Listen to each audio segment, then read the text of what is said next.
watching America's Day at the Races, brought to you as always by America's Best Racing. For the love of the race, visit americasbestracing.net today. Live to you from beautiful Belmont Park for this Twilight Thursday card. A little bit of a humid day, but we're glad to have some warmth. The rain thankfully has subsided. Races 2 and 9 are off the turf today at beautiful Belmont Park, but we do have some grass racing for you coming up along with racing from Churchill Downs. Thanks for joining us on this Thursday afternoon. I'm your host, Acacia Clement, pleased to be joined by New York Racing Association handicapper Andy Serling. And Andy, maybe we have a couple of races off the turf, but the feature today, going a mile and a quarter on the grass, is spectacular. Yeah, it's a good field going a mile and a quarter, like those longer distance races we can run here at Belmont. And by the way, happy new week for everybody. Good to see you as well. And yeah, listen, we lost in dirt race. I think the second race is actually a better race on the dirt than it would have been on the turf. It's interesting. Now, the ninth race, that might be the case. We don't want to be complete shills here, but the second race becomes more interesting on the dirt and more competitive. We have a couple of nice turf races throughout the day. We've got a very interesting maiden race in our fourth race where you've got a full to Good Magic making his debut and a half to Code of Honor. And half to Speaker's Corner as well in there, I believe. Really? Yeah, the Belmont horse. Was I sleeping on that one? Oh, well, that already ran. That had already run, yes. I actually like starter. I like that horse. No, I like the the Belmont horse, actually. We'll talk more about that maiden race in a moment. But speaking of the feature today in the eighth race, going a mile and a quarter on the inner turf, yes, we did lose a major player in Doswell. As we take a look at the rest of the field, though, you still have some graded stakes types and maybe some horses that are on the upswing, including Flop Shot for trainer Chad Brown, who finally was able to break through last time out, Andy, and get his first win against U.S. horses. Now, he does have to step up, I think, and face even tougher today. But I think they were all helped by the scratch of Doswell. Take some speed out. Now, the 6 Ever Dangerous has speed. I think the question with Flop Shot is a couple of things. First of all, can he beat a better bunch of horses? With all due respect to By Land Sea, and he's a nice horse, but these are better horses. He has handled the distance, though. He's run a mile and a quarter in Europe, and he's run it effectively, so I don't worry about the distance. Being forward should help him. Even though he won last time, I'm still worried that he's a bit of a bridesmaid-type horse. He's okay. The Chad Brown horses are getting bet off the board. I understand it. He's winning at 45%. He's doing so well that Christophe Clement is having an unbelievable meet. Nobody's even talking about him because Chad Brown is doing so well here. Maybe that's good for Christophe to be a little bit under the radar. You just wonder at some point, horses go through conditions, they move into tougher spots. The way they're getting bet, you want to play against them. And I don't care who you are, you're not going to win with that percentage. And even the Clement barn, they're not going to win at 30%. And at some point, there's going to be a drop-off. And the way these horses are getting bet, you almost have to look to be betting against them. That's just part of racing. It's very cyclical. As you mentioned, horses going through conditions, having to face tougher company in their subsequent starts. We'll see if the Chad Brown runner can make it 2 wins in a row in today's featured 8th race. Here's what else is on tap, though. Today's race is, as always, presented by Claiborne Farm. We're on a muddy main track and a yielding turf course. As mentioned, races 2 and 9 are off, but of course, we have that allowance feature at Belmont, races 1 through 8, and the Derby City 6, fast and firm at Churchill Downs, all that coming up down the line as well. There's no better time to join Naira Bets than right now. You can join today and get a $25 free bet for the Belmont Stakes. New members can also earn up to a $200 deposit bonus with promo code Belmont25. Bet any track, anywhere, anytime. And don't forget to join now at NairaBets.com for your $25 free bet plus a $200 deposit match. We kick things off on the main track here at beautiful Belmont Park. It's a maiden claiming sprinting, going 6 furlongs. Here's a look at the field of 7. Currently the first-time starter, Message Discipline, is 8-5. A horse debuting for the 20,000. We'll see if he's ready at first asking as we welcome in the third member of our team, champion jockey Richard Migliori, here with us. Richie, what are you seeing from these maidens in the first race? Well, certainly when you talk about the 3 Message Discipline, I just think this horse probably landed in the right spot first time out. But let's start with the 1 Nature Boy, a horse that chased an extremely fast pace going a mile. The winner that day, Nicholas James, won off by nearly 13 lengths. And, 21-4, albeit on a track that was inside speed and very fast that day, is very, very fast for maiden 20,000. And when a horse runs that fast going that distance and a horse leaves him, it basically ends the day for him. So I can forgive this horse essentially being eased, and I think turning back to 6 furlongs with inside position, the way he warmed up under Trevor McCarthy, really liked what I saw. I do think he can improve vastly today, not getting caught in that chasing a blistering pace scenario going further. the 3 Message Discipline makes the most sense. I do think you want the Stranger in this group. He looks fit to me. He's by Practical Joke, who's been throwing precocious runners. The mare has produced 3 winners from 5 starters, 1 debut winner. I always like to look at that, see that precocity in the pedigree, and 3 wets, the 3 winners all won on wet surfaces. So, I mean, there's a lot to go there, and we do have a sealed, muddy racetrack. Tight seal on it, guys. I think they're going to be running pretty much over the top of the ground. And then another horse that just caught my eye from a physical perspective is the outside runner, the 7, Vinny 2 Cents. And it's been my experience that horses like this who, kind of have, checkered kind of form, they respond when they get an apprentice rider on them, because apprentice jockeys go out there believing they can win and just grateful for the opportunity. And also, he landed in a fairly soft field. This is a pretty easy bunch from what it looks like on paper. I'll go to the Stranger because I think you want the horse that's less exposed, and that's the 3 Message Discipline. But wouldn't be surprised if the 1 or 7 ran really well.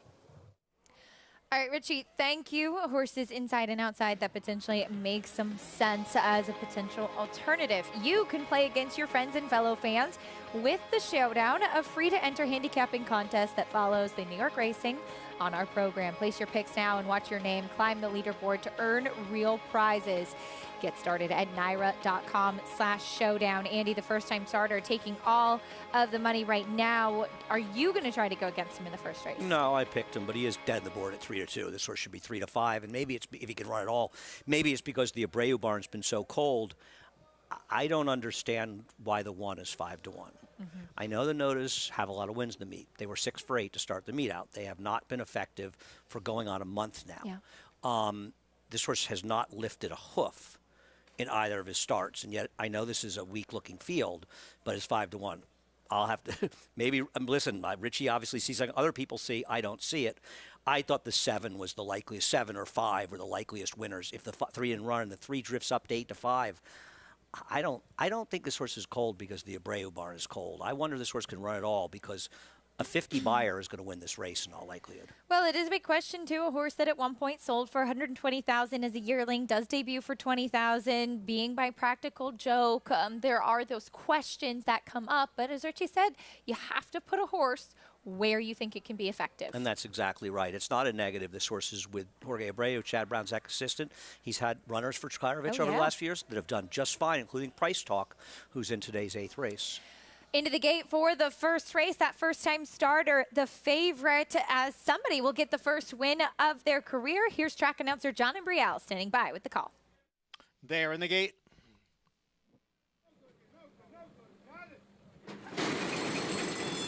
And they're off. Hesitant beginning for number 2, Pappy on Ice, and he's at the back of the pack along with Analysis. From the inside post, Nature Boy is out for the lead. Message Discipline runs in second. Vinny 2 Cents on the outside is in third. And then it's 2.5 lengths to Any Minute, who runs in fourth. Another 4 lengths back to Kentucky Knight in fifth. And farther back, the 2 trailers, Pappy on Ice and Analysis. The quarter over the muddy and sealed track in 22 seconds. Nature Boy is the leader. And then it is the favorite first-time starter, Message Discipline, racing in second. Nature Boy is clear by 2. Message Discipline in second by 3. And Vinny 2 Cents is running in third. Any Minute next in fourth. Followed on the outside by Kentucky Knight, Pappy on Ice, and Analysis. Off the turn into the stretch. Nature Boy is the leader. Ran the half in 46-1. It's Nature Boy by 3. Message Discipline next in second. Any Minute is down at the rail. Pappy on Ice is alongside. Far outside Kentucky Knight as they head for the 16th pole. It is Nature Boy with the lead. Pappy on Ice, who was off slow, has moved into second. They come on for the finish, and it will be Nature Boy holding on to win by a length. Pappy on Ice was second. Any Minute finished third. Nature Boy takes them gate to wire on the cutback and distance. Trevor McCarthy in the saddle. Well, I guess this race sort of got more interesting. I have to admit, I was negligent. I hadn't noticed that this horse was taking all this money, and I understand this is a very weak field. And I understand the horse was 6-1 last time. He also lost by 56 1/4 lengths. And in his first start, he lost by 26 3/4 lengths. Even in this field, now I don't know what the morning line was on this horse. He was 5-1 on the line. Okay. Yeah. So I obviously was confused here. They got the money. scratch the notice, their first win in about a month. Takes them every step of the way. Seems like Trevor McCarthy's aggression did pay off. Late run from the number 2, Pappy on Ice, to get second. You could see early on with Javier Castellano asking the first-time starter Message Discipline that he was in trouble, but the number 1, Nature Boy, just kept on keeping on, going every step of the way to wire the field in start number 3 of his career, as Trevor McCarthy picks up another win for the meet. 1, 2, 5, 3 in the opener at Belmont Park. When we come back, we'll talk about the Kentucky Derby winner, Rich Strike, who arrived late Tuesday night, or I should say very early Wednesday morning here at beautiful Belmont Park, got settled in his prep for the final leg of the Triple Crown.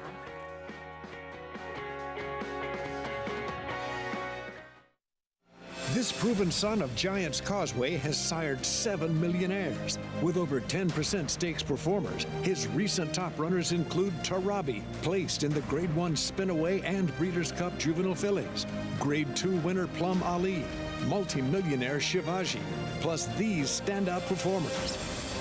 Now his biggest book in the past decade will be 3-year-olds in 2022. A proven value sire, First Samurai, standing at Claiborne Farm.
We're back on America's Day at the Races, brought to you by Naira Bets over this beautiful shot of Central Park. That looks like a nice day to spend an afternoon. You can get started at NairaBets.com or check out the app today for all of the bonuses available to our members. Into the winner's circle in the first race at beautiful Belmont Park goes the number 1, Nature Boy. Showed speed last time out, cut back in distance today. Took them every step of the way under Trevor McCarthy, who's standing by with Richie. Yeah, thanks, Acacia. Trevor, you were at the inside. Horse showed good speed going a mile last time. Were you confident he could make the lead and take them gate to wire? Yeah, he warmed up pretty sharp today and got a good warm-up, and he was on his toes. So from the 1 hole, I knew I had to be super aggressive. And, you know, on paper, there wasn't a huge amount of pace, and, you know, the race wasn't that tough of a race. So I wanted to make sure he got out of the gate and got some confidence on the lead. How important is it with lower-level horses to put them in a position where at least they don't get discouraged or in a position to discourage other horses? Yeah, really important. You know, kind of a little less competition. They get very discouraged easily, and for them to get, you know, a 2-3 length lead and get some good confidence rolling into the stretch is very important. Trevor, this game's highs and lows. Earlier in the meet, a high, your first Grade 1, winning the Man of War. For Graham Motion, somebody who was very instrumental in your career. And then a few days later, you take a tumble out of the gate and your back's bothering you. How are you feeling? And it certainly looks like you're riding in good form. Yeah, I'm feeling great. You know, I was able to take some time off, and we had about 6 days off with the break before Memorial Day weekend. And, you know, listen, I did some chiropractor work. I took care of it, icing it, and really took my time to come back and make sure I was 100%, and it paid off. Well, it is paying off. Keep up the good work, guys. Got to take care of your body. You're an athlete, and you got to be 100%. And Trevor McCarthy has certainly come back riding in strong form. So great to see him back in the saddle and in the winner's circle where he belongs. As we take a look at the field for the second race, a mile and a 16th off the turf in this $32,000 claiming race. Makes it a very interesting race, as Andy alluded to. We'll talk more about the second race in a moment. But coming up, the weekend, what is it, about 10 days away now? Belmont Stakes Day, June 11th. As it's 9 days away. Here's a look at the field. Potential probables that we'll see in the starting gate for the mile and a half Belmont Stakes, the final leg of the Triple Crown, Andy. And we did see the Kentucky Derby winner Rich Strike arrive here at Belmont about midnight, 1 a.m. early Tuesday morning. You were here to see him arrive? Oh, yeah. I love hanging around the backstretch in the pitch black to wait for a horse to show up. But it was very important to get those pictures of him coming up. If I had to go there, I would have suggested 10 o'clock, get some horse that looks similar, pull him off a van, and tell everybody it was Rich Strike. He wasted no time rolling around in the straw. He's a story. He won the Kentucky Derby. He won the Kentucky Derby at an outrageous price. He won the race as a very improbable winner. Everybody wants to know, was it a fluke? Yeah. Can he run well again? We'll find out in 9 days. As you mentioned, he did end up hitting the track early the next morning on Wednesday. Got a chance to see him. Rich Strike getting a feel for the Belmont paddock and the Belmont track, and reportedly from his connections, feeling good as well. Here's his trainer, Eric Reed, on how he settled in and what he did getting his first feel of Big Sandy. Seems like he's done everything a little bit better than I thought he would. We actually took him out yesterday, we were going to give him one turn. The rider said he wanted to give him another, so he went twice on the little track and got used to the pony, and he's made a friend there, so that's a good thing. He's getting along real good with the pony. And today we just took him to the main track. It was a little wet, so we just went one time around, and we kind of made him go at our pace, and he didn't care for that. His ears were back, and he was wanting to go. So tomorrow he'll get a chance to go out and train like normal. We're going to let him have some good gallops and do a lot of schooling in the paddock and just do the same thing we did going to the Derby. And there'll be a couple days where he has a 2 mile or a little more gallop. And the last mile he gallops right along. You guys will see that if you're watching him. But we never really try to make him go a certain pace except for today. And you know, he doesn't like that. He wants to go his deal. But it was his second day back, and I wasn't sure if he's got some fatigue and just won't show it. So I didn't want to overdo it today. Tomorrow we'll let him do his thing. Rich Strike, well settled in here at Belmont Park. Certainly, as Andy mentioned, an exciting storyline leading into the Test of the Champions Saturday, June 11th. We hope you'll be coming out to join us for what's bound to be a terrific day of racing. And it will be the big question, Andy. What do we get from Rich Strike? Is he just an improving 3-year-old? Did he just really benefit from that supersonic pace he got in the Derby? Well, he did benefit from supersonic pace. I mean, the best he was third best in the Derby. Still, even running third best and finishing a few lengths behind Epicenter and Zandon would be enough to make him a contender in this race if it weren't for the rest of his PPs. I don't know. It's a very tricky question. A mile and a half, probably not a great place to find out with a horse with his running style. Deep closers don't have a great history in the Belmont Park. And, you know, go back to the last deep closer meltdown we saw in the Derby, and that was Orb. And you know, the whole world wanted to tell us that Orb was going to win the Triple Crown. The reality was he benefited from an extreme pace meltdown. And Orb may have been the favorite. If he wasn't the favorite, he was close. He had big races down in Florida. The only horse that was near the pace in the Preakness, in the Derby to run back to the Preakness was Oxbow, and he won. And the speed in the Derby was Palace Malice. He came back to the Belmont, and he won. And Orb finished a distant third in the Belmont and was, I think, 6th in the Preakness. So horses that benefit from meltdowns rarely come back and run nearly that well. On the other hand, he was probably running Orb in a better field than this Belmont. So until the PPs are out and we get a chance to look at the race, you don't want to make any definitive conclusions, though I do think Rich Strike will be a dramatic underlay. We'll look forward to seeing how that field shapes up. The field will be drawn on Tuesday for the Belmont Stakes, and we can't wait to see who will line up in the starting gate and who will be crowned this year's Belmont Stakes winner. Not to mention all of the other tremendous graded stakes we'll have that weekend. But this weekend, we have graded stakes action with the Pennine Ridge as Chad Brown holds a very strong hand with unanimous consent and Napoleonic War. We'll talk more about his contenders and the rest of the field after this break on America's Day at the Races. Introducing a stallion, as top class as they come. In 22 career starts, he won or placed in 12 graded stakes, competing in 15 grade ones, earning over $1.7 million. His undisputed speed is evidenced by 7 100-plus Beyer speed figures, a 3-time grade 1 winner, Raging Bull. Who you betting on? How about an app created specifically for horse racing? Naira Bets. We specialize in thundering hooves, fist pumping, and boosting your bankroll with robust weekly promotions. And offer betting tips from actual horse racing experts. Bet all day and night, nationwide. Get the action and thrill of horse racing with Naira Bets.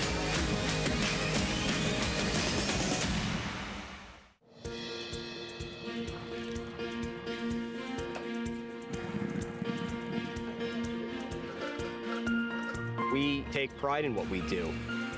For me, it's more of a passion than actual work. I'm an assistant trainer. Carpenter. I'm a peace officer. I'm a jockey. I'm a gardener. I'm a groom. Clocker. Assistant starter. Trainer. ESL teacher. I love what I do. There's so many jobs that come together every day. It's a collective effort that really makes this ball go round. We are New York Racing. I couldn't imagine working anywhere else. For me, riding horses in the morning is the best thing I can do. New York Racing helps support my small business. It's extremely important to the New York economy. Like my dream come true. This is like a big family. We are New York Horse Racing. The Belmont Stakes Racing Festival returns to Belmont Park June 9th through 11th. This year is packed with world-class horse racing and entertainment, headlined by a live performance by the New York Bee Gees, presented by Mohegan Sun on Friday, June 10th, and world-famous DJ Paulie D on Belmont Stakes Day, Saturday, June 11th.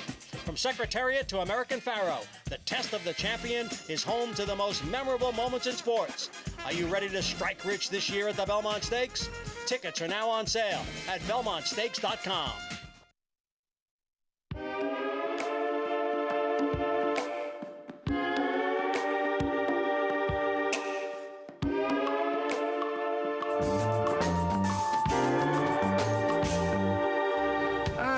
It seems like he's the type of horse, he likes to try to see what he can get away with and stuff like that, and but he's not really aggressive or anything like that. He don't try to hurt you or nothing. He just likes to interact with you quite a bit, and just play around. He's a medium-sized horse. He's obviously turf. He's by Dubawi. He's got a huge pedigree. I mean, it's the Jude family and Quarter Moon and Ruby Tuesday, which has been very successful. And Dubawi's turned out to be a pretty good sire of sires in Europe right now. So I'm excited about it. I mean, the foals all look a lot like him. They're kind of brown packages with maybe just a little white on them. There's not a lot of white or a lot of chrome, as they might say, but he's really stamped them. Very alert. I mean, he's curious, as you can see. He's always wondering what's going on. He had an immense amount of talent. Unfortunately, it was not shown on the racetrack. He pulled up lame in the Belmont Derby. He was 3 for 3 going into the race. Peter Brandt, very high on this horse. He thought he was one of the most talented horses he's ever had, which that often says a lot too. He's very well supported by Peter and the syndicate. He bred 102 mares his first year. He's by Dubawi, who's arguably one of the best sires in the world. And we think we're in a very good position with him. And you're watching America's Day at the Races, brought to you in part by Claiborne Farm. 100 years of doing the usual unusually well. You just saw that feature on new Claiborne stallion Demarchier. It'll be really exciting to see how his progeny fare on the racetrack. You know that Peter Brandt has certainly supported him with some top quality mares. As we take a look back at that horse himself winning the 2019 Pennine Ridge. Will, and unfortunately he was injured and he didn't really get to go on after this race. I think it'll be interesting to see what he does at Claiborne, because he's the first one of the horses you think that Peter Brandt going over to Tattersall with Chad Brown. Carver Stable's buying a lot of horses, doing very well with those they bought, but this is the first one that's standing at stud. And I think if he has some success as a stallion, it'll make it easier because other people have followed and gone to Tattersall's and other sales over in Europe as well and bought. Because right now, it's tough to be a stallion in America if you're a turf horse. Very. But a horse like this, if he does well, I think could do a lot to change that.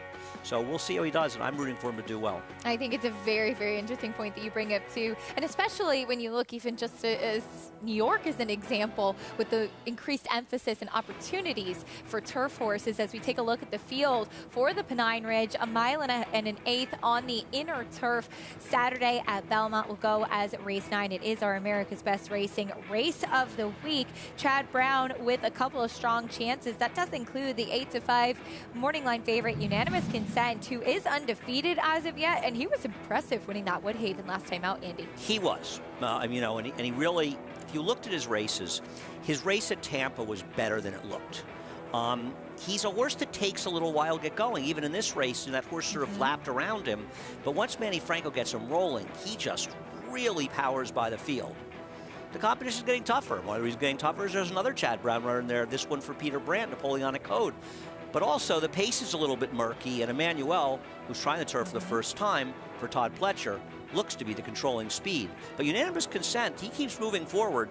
You know, you look at him and say an 81 buyer. Well, Domestic Spending was running, you know, very low buyer figures and turned into a monster. Horses take time. They don't just run their race early, especially turf horses going long. And he has the potential to be another one of these horses that, like Domestic Spending that Carvage bought in Europe, that's done very well. He has that strong European pedigree. Unanimous Consent, impressive in his 3 races so far. Overcame adversity at Tampa 2 starts back, and then had that big win in the Woodhaven last time out. He's 3 for 3 as of yet. Meanwhile, Chad Brown, as you mentioned, has another horse. This one owned and bred by Peter Brandt, Napoleonic War, a son of Warfront, who was 4th in the Transylvania behind Side Dog, beaten just a length and a half after some traffic, and then had this nice win at Belmont on May 5th. Okay, I have a question for you. Yes. Did you think he won this race when you watched it the first time? No, I did not. I watched it. Now, granted, I was in the car, but I watched it, and I was sure he lost. Let's watch this, okay? He's towards the outside. I thought he lost. And I and then I found out he won like 2 hours later. I was home. I saw he won. And I texted Chad Brown and said, I thought that horse lost. He said, so did I. He was determined. He got it done. And this was, listen, this allowance race is moving up to a stake race. But this was a pretty competitive field. There's some nice horses in here. And he was determined, and much like Unanimous Consent, he can keep moving forward. He's got more speed than Unanimous Consent as well, and I think that'll serve him well in this race. You bring up an interesting point as far as how the pace will play out as well. Emmanuel, first time on the turf for Todd Pletcher, and we last saw that horse finishing 3rd in the Grade 1 Bluegrass behind Zandon. It is an interesting move to see him try the grass for the first time. Well, he had said after the Bluegrass that he was going to go to the turf with him. Yes, I know that's always kind of been the plan, even right from the beginning. There is pedigree. I don't have my PPs are somewhere hidden, but isn't this horse related to, or there's turf in the pedigree, right? He does have turf in the pedigree. I don't have my notes right in front of me either on his pedigree. Listen, he's a pretty good dirt horse. Yeah. I think he's a little dressed up, but he's a pretty good dirt horse. If he's a better turf horse, they're going to have to improve to beat him. Now, listen, it's a different surface, and the other ones have had success in the turf. But the fact that Todd Pletcher said right after the Bluegrass, we're going to the turf, and I'm sure he was thinking Belmont Derby, and he was thinking, let me prep him in the Pennine Ridge and see if he belongs in there. I got a feeling he can handle the turf. I don't think Todd would say that if he was just taking a shot with this horse. The dam, a sister to Hawkbill, by the way. There you go. There's your pedigree. As we will see how that plays out this weekend in the Pennine Ridge. I want to remind everybody that Naira Bet's Saturday contests are back. Great news for everyone. We hope that you take part. You can show off your handicapping skills in the $300 online live money contest on Saturdays, which features racing from Belmont Park. You could win cash prizes and seats into next week's $300 contest. Registration ends at 5 p.m. on Friday. Go to naira.com/contest to learn more. Taking a look at the field for race 2 at Belmont Park. We're off the turf, going about a mile and a 16th for this $32,000 claiming race. And Andy, elaborate a little bit on what you had said earlier about why you think that this makes this race more competitive. We'll get into that momentarily, though, starting with the post parade. Here's Starship Malamar. Because there's plenty of established turf form, even dirt form, even for horses entering the turf. And even Starship Malamar, I don't like, has run well enough on the dirt to give him a chance, her chance. Mayor by Union Rags as we take a look at Beebit. And Beebit's probably a little below some of the top horses in here, but her recent form is good enough, and Jeffrey Englehart's been having a great year. Not impossible. About 26% on the year as well. We go next to the 5, Chase and Burn, a main track only. Yeah, Chase and Bryn kind of was in a tough field, a competitive field last time. Lost to Shalimar, who's in this race, the number 11, but I think has run well enough, and the Cantermachi barn has been doing well so far at the meet. Trevor McCarthy looks to sweep the early double on that one. Here's the number 6, Charge Account with Jose Gomez. Supposed to be the controlling speed in here. Her last race was bad, but before that, she's running nothing but competitive race off the claim for Tom Morley. I like her chances quite a bit. She is a horse that has 5 wins on the main track. Here's the number 8, Girl of Toscanova. You almost wonder if Charlie Baker entered this race thinking it might come off because she doesn't have really much turf pedigree to speak of. She's got dirt races, though, recently that are good enough to be a factor.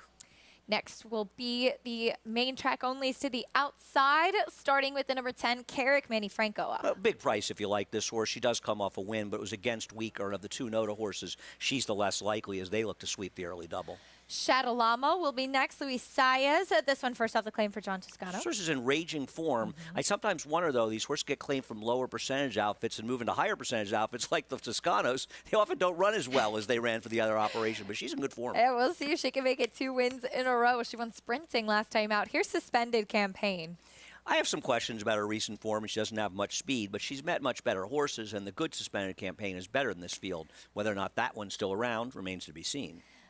Well, if you want any more insight on this field, Equibase has you covered. You can follow along and get all of the stats on the horses, trainers, and jockeys in today's races with free Equibase past performances. Go to NYRA.com/TV schedule and download your free past performances on all of the races on today's show. Suspended Campaign currently 2-1.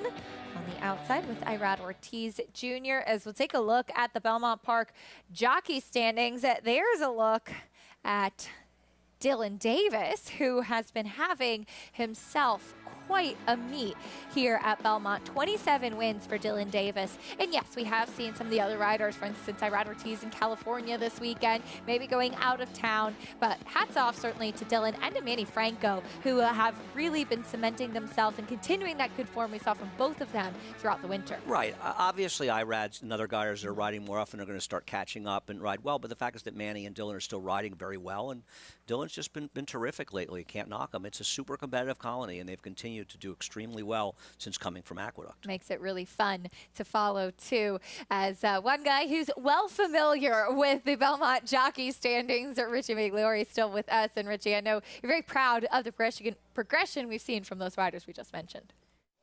Oh, absolutely. You just love when you see that, maturity and discipline that comes out. So many young riders have ability, but they just don't focus or bear down and get the best of their ability.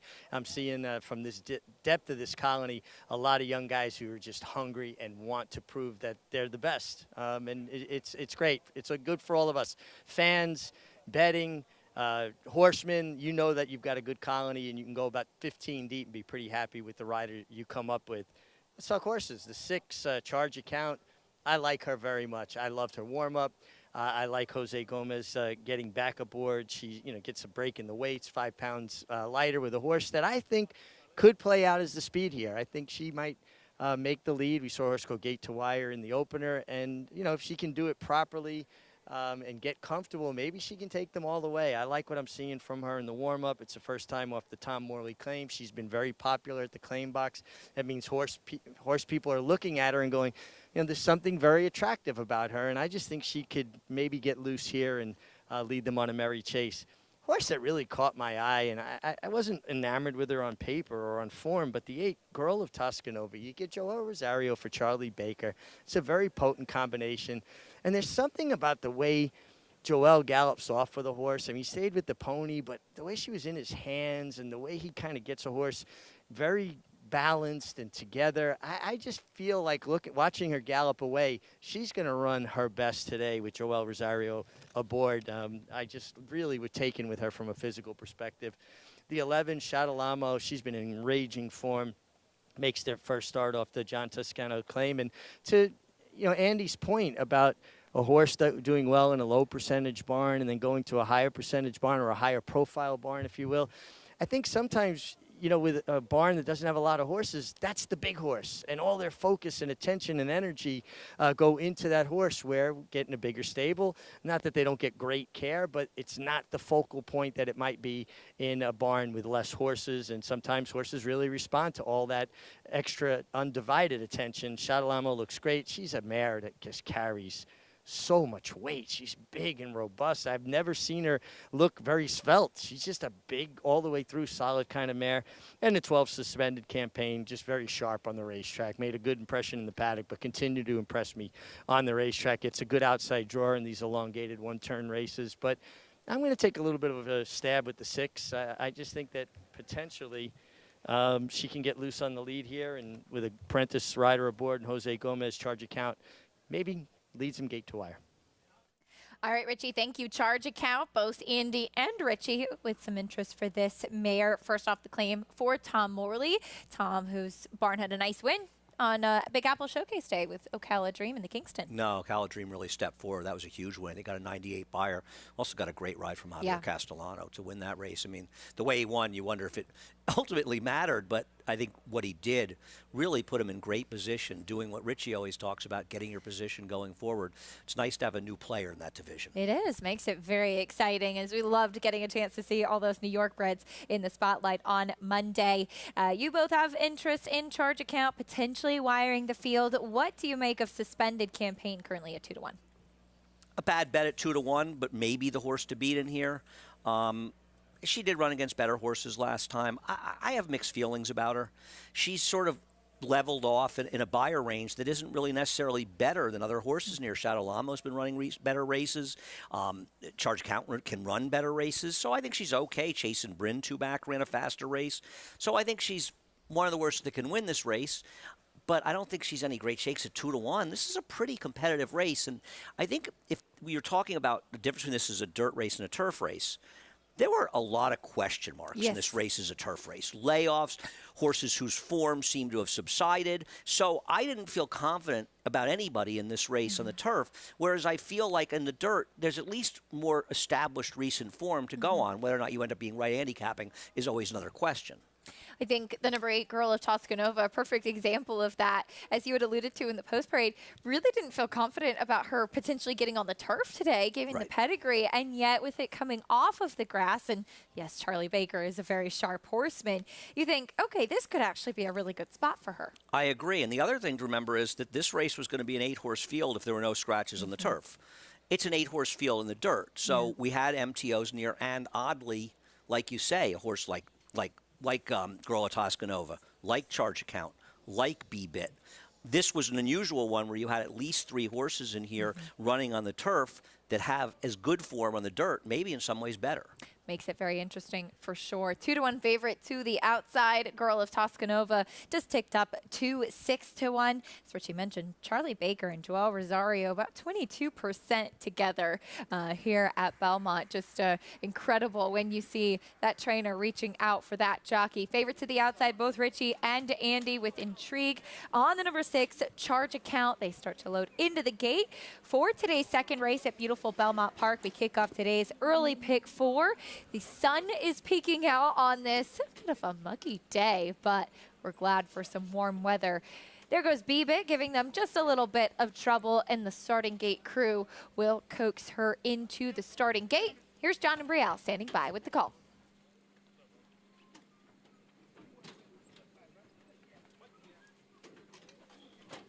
Waiting for Charge Account and suspended campaign.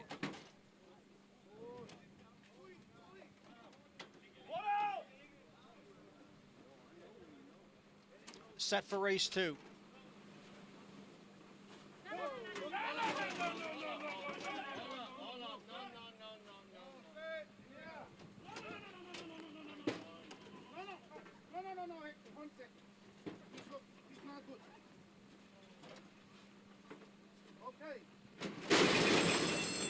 And they're off. Suspended campaign from the outside. And now moving up is a Charge Account, along with Shadow Lamo, and in between horses there is Girl of Toscanova. Girl of Toscanova on the outside, Shadow Lamo, and towards the inside is Charge Account. So 3 of them right together, and right behind is Chase and Bryn, who's racing in fourth. Starship Malamar down on the inside in fifth. B-Bit is next in sixth. And on the outside is Suspended Campaign with a half dozen lengths back to the trailer. Carrick in eighth. The quarter in the mud in 23 and 1/5 seconds. It's Charge Account on the inside and Girl of Tuscanover on the outside. And the two of them hook up here as they head for the far turn. They've got 2.5 lengths on Shadow Llama, who is next in third.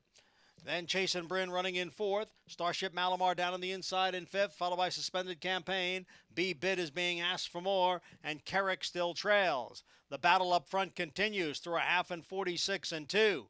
It's Charge Account at the rail. Girl of Tuscanover on the outside. Nothing between them, and they've opened up 5 lengths on Shadow Llama in third. Chase and Bryn on the far outside. Starship Malamar is down towards the rail. Then comes Suspended Campaign and Carrick as they head for home. 3/4 in 1:11 and 2. It is Charge Account and Girl of Tuscanover on the outside. Both of them are tiring. It is Chase and Bryn and Carrick out in the middle of the track, followed by Suspended Campaign, who's down towards the rail at the 16th pole. Here is Chase and Bryn now to take the lead. Carrick moves into second. It will be Chase and Bryn to win it. Carrick was second, and it's the old Woolworth Exacta. Trevor McCarthy makes it 2 in a row as he's sleeping the cards so far. He's aboard the number 5, Chasen Bryn, main track only runner who gets the win in race 2. Good meet continues for the Cantermachi barn. Nice to see him doing well, and nice to see Trevor get a couple wins to start the day out as well. Obviously benefiting from the pace duel, but listen, Joel Rosario, I mean, did the 8 cost the 6 the race? Yeah, but the 8 also beat the 6, Girl of Toscanova, so you can't blame Joel. He's trying to give his mount the best chance.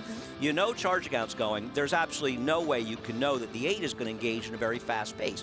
They ran the best 2 races of 6 and 8, but you can't win in those circumstances. But hey, the 8 ran well to probably finish third in here. And Carrick, an unlikely horse, made a big run at the end. Nobody else really got the picture at all. Yeah, 5, 10, 8, and a photo for fourth as the number 12 Suspended Campaign did check in fourth. But saw the number 6 Charge Account. We knew that she would have that speed, but it seemed Joel Rosario on the 8 Girl of Toscanova had a bit more intent of wanting to have his horse more forwardly placed early on, and it showed with the way that she finished versus the 6. Yeah, no, I'm sorry the 8 showed speed, though she finished ahead of her, but the reality was that Joel was giving his horse the best chance you could. Yep. If you couldn't predict that really beforehand, and if the 6 had been clear, she probably would have won, but Joel is doing the best he can to win, and as I said, the 8 easily beat the 6, so can't knock him for that, that's for sure. Mertken Cantermachi with a new claim picks up his 5th win of the meet. The barn, as you mentioned, having a terrific spring here at Belmont. Trevor McCarthy sweeping nearly double. We'll bring you prices and reactions when we come back on America's Day at the Races. We'll also look back at the 1988 champion sprinter Gulch and his terrific career. More on him and his story after this.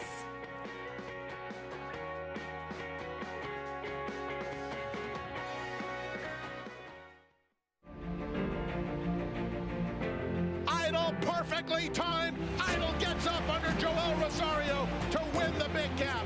It's known agenda for St. Elias Stable. Race at the race, scintillating performance in the TVG Del Mar debutante. And Clariere will win the cotillion. Down to the wire. Who's going to win it? It's Mala by a neck. Curling, the classic sire.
Welcome back to America's Day at the Races on Fox Sports 2. Glad to have you with us on this Thursday afternoon. Acacia Clement, Andy Sterling, and Richard Magliori.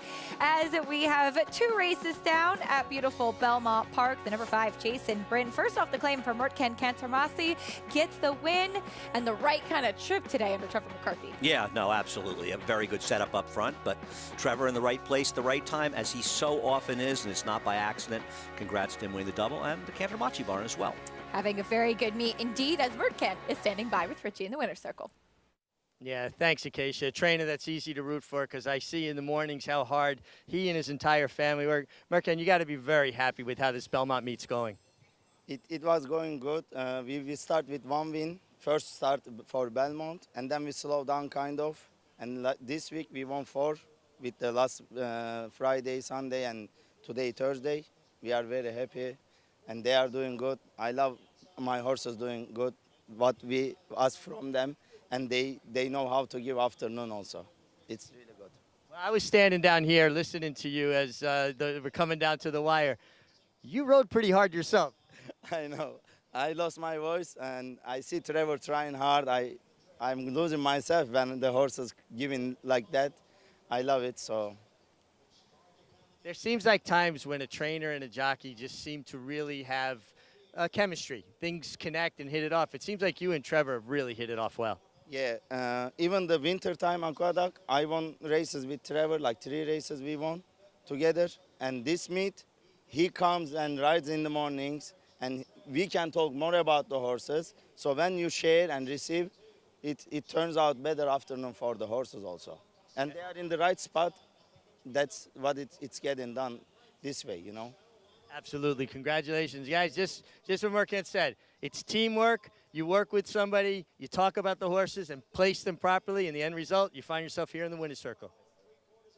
That's how it works. And as Richie mentioned, an easy barn to root for. Mertken Cantormasi, his brother, their entire team. Really, really good guys. You see Mertken out on the pony every morning and a big piece of it, and claimed a lot of horses in Kentucky to bring here to New York, too, and it's worked out well. No, it has. They had 1 or 2 winners with that and stuff, and they're good guys. They're rooting for other people as well, and it's nice to see them do well.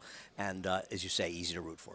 Trevor McCarthy sweeping the early double as well. As we take a look at the field for race number 3, we'll be on the turf for this 3rd race. 7 furlongs on the grass in this allowance for 3-year-olds and upward. Taking a look at the field, Devil's Outlaw, impressive in his U.S. debut for Chad Brown last time out. Yeah, he's actually a second choice in the double behind Big Everest, but probably ends up favored. And obviously he can improve. It was his first start in almost 14 months, first start in the U.S., but the problem, he's the kind of horse that's going to get over bet for Chad Brown. He did not beat a great field of maidens with a very good trip, and this is a much tougher spot. He's a little bit distracted, still a little bit green, but that, as you mentioned, his first race in quite a while. We'll see if Devil's Outlaw can make it 2 wins in a row. We'll also preview the stakes action coming up from Churchill Downs. Looks like that's where the party is. Stay with us here on America's Day at the Races. A lot more action still to come after this.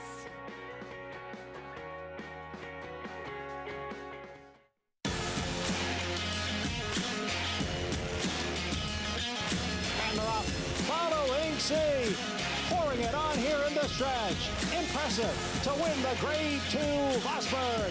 Following C, Mile Happy has kicked it into high gear, and Mile Happy with a powerful performance wins by 2.5. The Club champion Run Happy, standing at Claiborne Farm.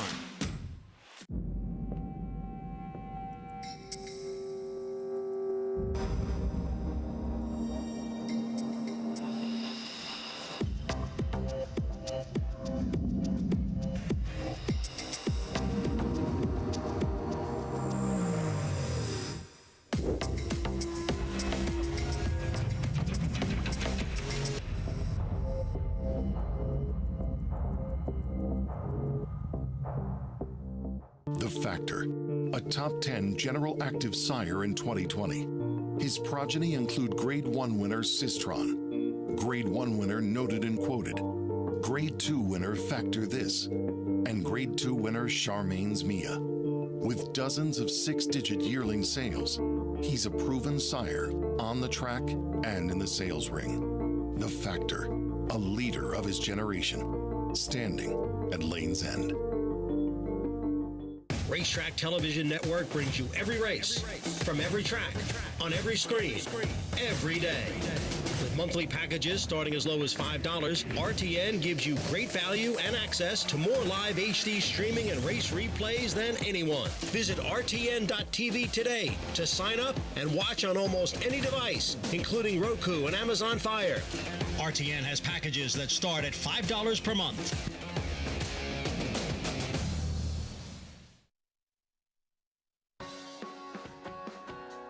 Welcome back to America's Day at the Races, brought to you by Run Happy, the brilliant Eclipse Award champion and record setter who raced medication-free, now stands at Claiborne Farm. Coming up this weekend at Churchill Downs, terrific day of racing on Saturdays. We take a look at the stake schedule. 6 stakes, 2 of them graded in a type of preview day for their Stephen Foster Day later on this meet at Churchill beneath the Twin Spires. Looking forward to talking about all of those races. That does include, Andy, the Blame, where we will get a chance to see American Revolution kick off his 2022 campaign. Taking a look at the field as he'll be drawn to the outside. Of course, the Westchester, unfortunately, not filling for him.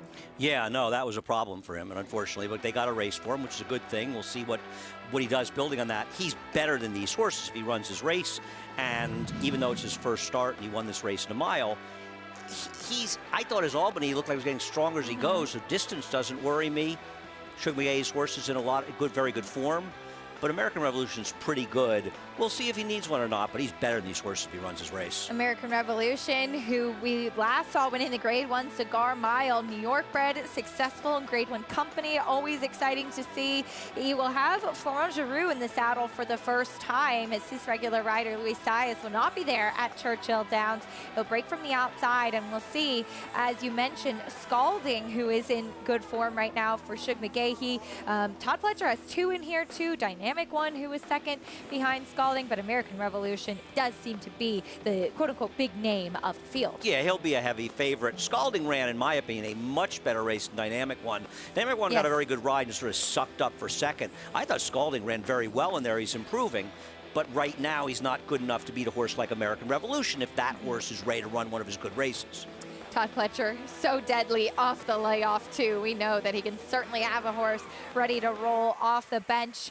American Revolution, the New York bred son of Constitution, 5 for 7 in his career. His only defeat with Todd Pletcher, too, Andy, came when he was 3rd in the Grade 1 Pennsylvania Derby behind Hot Rod Charlie and Midnight Bourbon. So obviously has been keeping good company back in 2021. Oh, no question about it. No, he's a legitimate horse. Absolutely. We'll look forward to seeing him. As also on the card on Saturday at Churchill Downs, we'll see the field for the Regret. The fillies going a mile and an eighth, and taking a look at McCulloch as Tyler Gaffleone, who's just been continuing on his tear at Churchill Downs, will be aboard this one in this Grade 3 event. She's 7-5 on the morning line, coming out of a second place finish in the Edgewood. And she'll use this race to prep for our Belmont Oaks.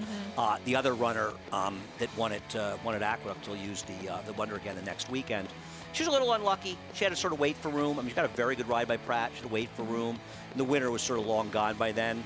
She's fortunate the winner's not coming back in here. It was one of Brendan Walsh's many winners that weekend. Yeah, but she ran extremely well in here, and it's a horse that they've always been high on. She had an issue at the end of last year, but a horse that Chad Brennan named for a woman who passed away, who was very, very close to him. So kind of an important horse for the barn. His bookkeeper, if I'm not mistaken. Yes, one of the first people I think he hired when he got into business, and somebody he was very close to. And it was a big win for him when she won. I remember that. A special Frankel filly who looks for her first graded stakes win, going a mile and an eighth on the turf in race 5 Saturday at Churchill Downs. Another one of the stakes that just seems to keep coming at Churchill is the Arlington Grade 3, a mile and 16th on the turf for 4-year-olds and upward, which will go as race number 8. Taking a look at Floriform and Get Smokin', who have previously met. Get Smokin' did go out to try the Grade 1 Alquaz Sprint at Maidan. First race back stateside. Since then, the Floriform for Belmont had a nice allowance win at Keeneland. Whose idea was it to go try that turf sprint in Dubai? I don't know. Kind of nutty. Yeah, I didn't realize that he went all the way over there to get buried. I could have saved him the trip. He's a good horse, this He horse. is a good horse. He's really cool. He's the horse to be in the front end. Floor form's improving, though, so maybe he could be a main contender in here. Field Pass feels like he's a little bit off form, and Admission Office got rained off the other day. Hasn't run in a long time, and he's better going a little longer. Agreed. As Get Smoke, and of course Tom Bush retiring now with trainer Mark Casse making his third start for that barn, as we'll look forward to seeing him back here stateside. Meanwhile, we go back today to Belmont Park as we get ready for this competitive third race coming up here. Here's a look at the field. Devil's Outlaw still 6-5. Big Everest, a major player as well. We welcome in Richard Migliori once again. Richie, a good race coming up here in the third. What are you seeing in the paddock? Race here in the third. I'm just going to talk about two horses as we got the 4-horse signal and who I'm going to talk about. Talking to us behind me, No Salt, very, very sharp, carrying great condition. Love what I'm seeing from him. He has a very good proven dirt form. Joe Brocklebank deputizing for his brother-in-law, Mike Maselli, looking for his first official win as a trainer. I like this horse a lot. I think on paper he looks very live, and from a physical perspective here in the paddock, he completely won me over. The 7-horse Devil's Outlaw, Chad Brown making his first start on dirt, does kind of have that wider, flatter kind of foot that you look for, but he is by a mare that was a stakes winner on the dirt, and Chad Brown has an uncanny ability. Oh, I'm sorry, we're still on the turf here.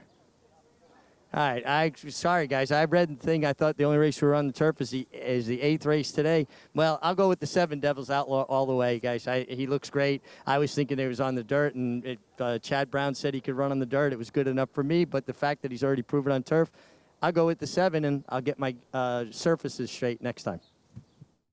All right, Richie, thank you. Yes, race 3 on the turf. The only races off the grass today, races 2 and 9. So do take note of that if you're playing Belmont Park this afternoon as well. Devil's Outlaw, taking a look at him as he did win his first race here in the U.S. last time out, Andy. He did. And listen, he has every right to improve. This is a barn, and one of the reasons you're not a successful trainer in this game unless you get horses to improve. And Chad Brown is patient, and he's very able to do that. Having said that, this horse is not winning this race if he runs this race in all likelihood, unless the softer going is good for him. And remember, this horse ran in Europe. Everybody thinks European horses always like soft turf. They don't, and he never ran the turf over in Europe. This was a fast pace that collapsed. The horse that ran the best in here that had trouble and finished 4th came back and ran a creditable 2nd behind that impressive first-time starter for Tony Dutrow. The horse who finished 2nd with a perfect trip did not run well in that race. Nothing about that race flattered this race, and the reality is Crimea River, who's shockingly dead on the board at 7-1, he's got to come down. He's a ridiculous overlay at this point and can be forward and even subsidized. It shouldn't be 14-1. I don't know why they're betting the 4. Maybe a lot of people also think the race in the dirt. Big Everest, the one that interests me, the new gelding. I think it's going to help him. Devil's Outlaw is being preposterously overbet because of the Chad Brown factor, and I'm not saying he can't win, but he shouldn't even be favored in this race. And at 6-5, he's way overbet. 6-5 right now on the Son of War front, who I was in the paddock for his first race here stateside. He was a little bit distracted, a little bit vocal, still maybe not completely settled and focused. And does look like he has turned things around and improved today. As we take a look at Joel Rosario getting a leg up on Big Everest, who has been gelded coming back for his first start of 2022. Son of the Gurkha, who broke his maiden going a mile at Saratoga. He had a tough trip. He actually, too, yes, he got really headstrong and had a tough time of it at the break last time out in October, but he also popped open the front of the gate, pushed it open before the race even began, which does expend a lot of energy, too. Well, he's been a problem throughout his career. He's been headstrong. He's been a problem. And I remember to Christophe Clement about him last year about, is he a horse that ultimately would need to be gelded? And I don't pay a lot of attention. This first time gelding, a lot of times it's sort of a desperation move in situations like the first race today. But this horse I'd written down that I was surprised he came back as a colt. I even wrote down right away he's a gelding, like thinking that was surprising. So I was not surprised, and I was pleased to see from a handicapping standpoint that he had been gelded. Big Everest is a very good horse. His debut, I mean, Hard Love Yeah. Could have been one of the better 3-year-old turf horses in the country last year. He sort of went the wrong way. But he was a very, very good. I think he won that last race on Belmont Day last year against older horses with a big fig. He ran huge in those races, but his mind wasn't in it. And last time out, I mean, that pace, they were crawling out there. Not only the problems you talked about, he ran exceptionally well in that race. There isn't a lot of pace in here. Can he get a little more forward as a gelding and more settled? The 3 subsidize the speed. Kwame River probably sits second. I think Big Everest is going to be tough in here, and at 3-1, I'm going to bet him. Well, there's no better time to join Naira Bets, especially if you, too, think that there's some value on the board. You can join today and get a $25 free bet just in time for the Belmont Stakes. New members can also earn up to a $200 deposit bonus using promo code BELMONT25. You can bet any track, anywhere, anytime. Don't forget to join now at NairaBets.com to get your $25 bet plus a $200 deposit match. We'll get a chance to meet the field this good third race, running 7 furlongs on the grass. Here's a look at the number 1 Castle Chaos trying the turf for the first time. The problem is not only does he not have a pedigree for turf, but he's trying the turf after running a horrible race.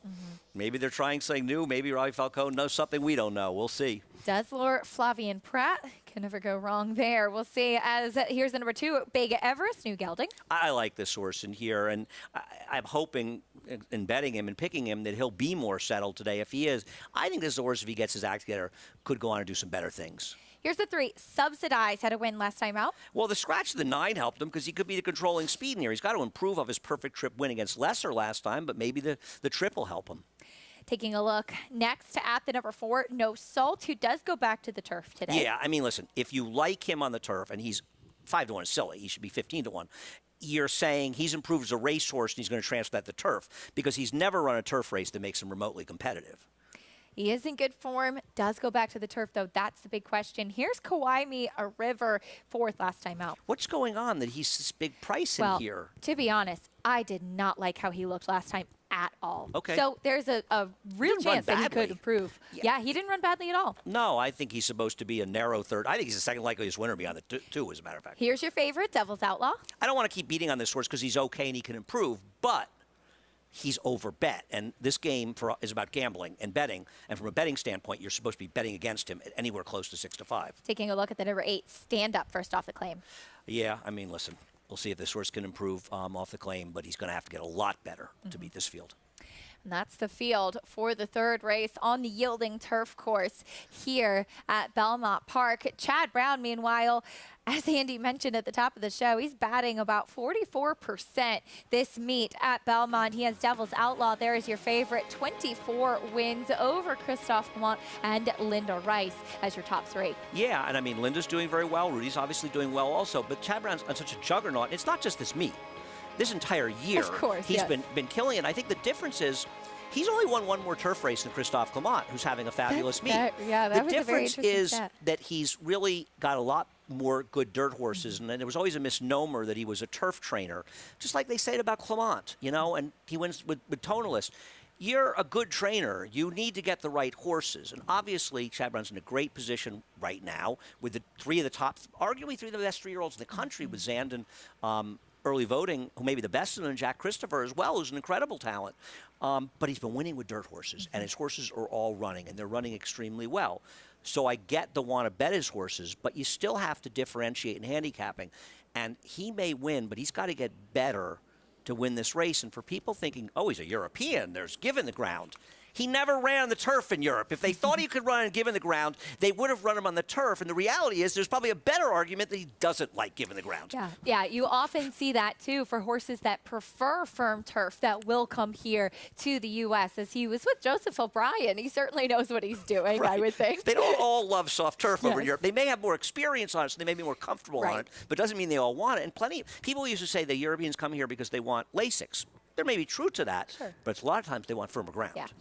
Here's a look at the number 2, Big Everest. New gelding, as mentioned. He's coming in off the layoff. And Big Everest, we'll see if that gelding can help him to settle a little bit. Joel Rosario keeping him relaxed there on track. And he's 5-2 right now. Yeah, and it's, you know, people have talking about Joel Rosario, who arguably is in a bit of a slump. And I say that, as you know, as his biggest fan. He's got a lot of seconds. When you see a guy with Joel, and when these PPs were printed, he had 5 wins in 13 seconds. That's a sign that a guy, especially like Joel, is slumping a little bit. He won the title. He spent a lot of time at Oaklawn and in different situations riding. Make no mistake, Joel Rosario is still one of the best riders in the game. Arguably could be the best rider in the game, but there's other great riders. Irad is terrific, and plenty of guys here.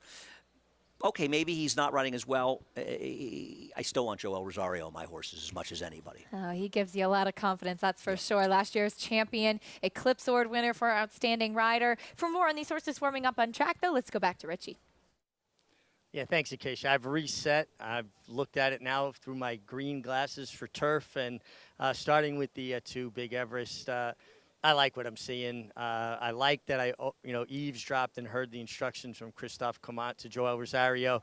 I don't care where you are as long as he's happy and comfortable. And when you can give a rider like Joel Rosario creative license, you're going to get the best of them. I think a lot of trainers get themselves in trouble giving too many instructions. Great riders need to be able to react and adapt to whatever the situation is. So I like Big Everest on the racetrack. I like the instructions. He's going to be my top selection. The 6, Kawaimia River. This is why it's important to know what's in character or out of character for a particular horse. Honestly, he's just a horse that doesn't look very good. His coat is on the dry and rough side, warming up. He almost seems a little bit quiet, lethargic. But hearing you, Acacia, talk about the fact that you didn't like the way he looked last time, and he actually ran very well, some horses just don't tout themselves. And if that's normal for him, then it bothers me less, because the way he looked, there's no way I could have even remotely given him a chance. But the fact that that's normal for him certainly elevates him in my eyes. And the 7, getting back to what Andy's point about soft ground, Devil's Outlaw. Yes, he's never run on turf in Europe, and we don't know if he'll handle soft ground, and it's not a given that every European horse likes soft ground. But when I look at horses from a physical perspective, if I think they might handle ground or not, I go for horses that not carry as much weight as some other horses. I don't want a big, overbearingly heavy horse on softer ground, because they'll tend to get down into it deeper. I didn't see that with Devil's Outlaw. I saw a lighter on his feet kind of horse that I do think will handle soft ground. Not because he's European, just because of his physicality. And I'm not saying he won't handle the soft ground by any stretch, and I obviously greatly respect Richard, but all I'm saying is don't bet him because you think there's a little give in the ground and that's going to somehow benefit him. It may, it may not. And keep in mind, it's not, it's yielding. We had some rain, but these courses have been in good shape. The rails are also pretty far out. I think they're out 27 on the Widener and 35 on the inner, and that's why you'll notice this week that they're seeing about distances on the inner, because we have a beam situation in timing where it's difficult to time the races where the rails are out 35 feet. We do it a couple of times, the meet. We did it early. We did it when we had that rain Derby weekend. And I think that was one of the reasons Glenn moved them out, because he knew we wanted to get those stakes in the turf. So if you see the bout distance, it's really more of a timing-related issue. Glenn Kozak and his team, of course, overseeing all of the courses here at Belmont Park and in New York, and making sure that they're safe and in tip-top shape for the runners. And, of course, we'll see once they run on it. But the turf, from our vantage point here on the 3rd floor, looks terrific. No, it does. And we'll see how much they're kicking up, and we'll see. And these rails are going to come down next week. And you know, Glenn, but Brian Jabelman is involved in, taking care of the courses. We know what Glenn is. He's not even the best at what he does. He's so far better. Brian's also tremendous at what he does as well. So important to make sure these courses are in tip-top shape for our horses and riders and for our bettors as well. On the turf for this 3rd race, looking forward to this one for sure in the 7 furlong allowance. Here's John and Brielle standing by with the call. For Devil's Outlaw and Stand Up. And they're all in.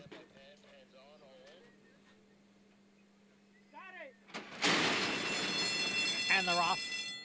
As in the beginning for the 1 Castle Chaos. From the outside, the gray Stand Up. Now Big Everest moves up along with Subsidize. Subsidize and Big Everest are right together. And the front 2 have opened up 3 lengths. On Devil's Outlaw running in 3rd. Stand Up is next in 4th, followed by Kawaimia River in 5th. Then No Salt, and the slow starting Castle Chaos is the trailer in 7th.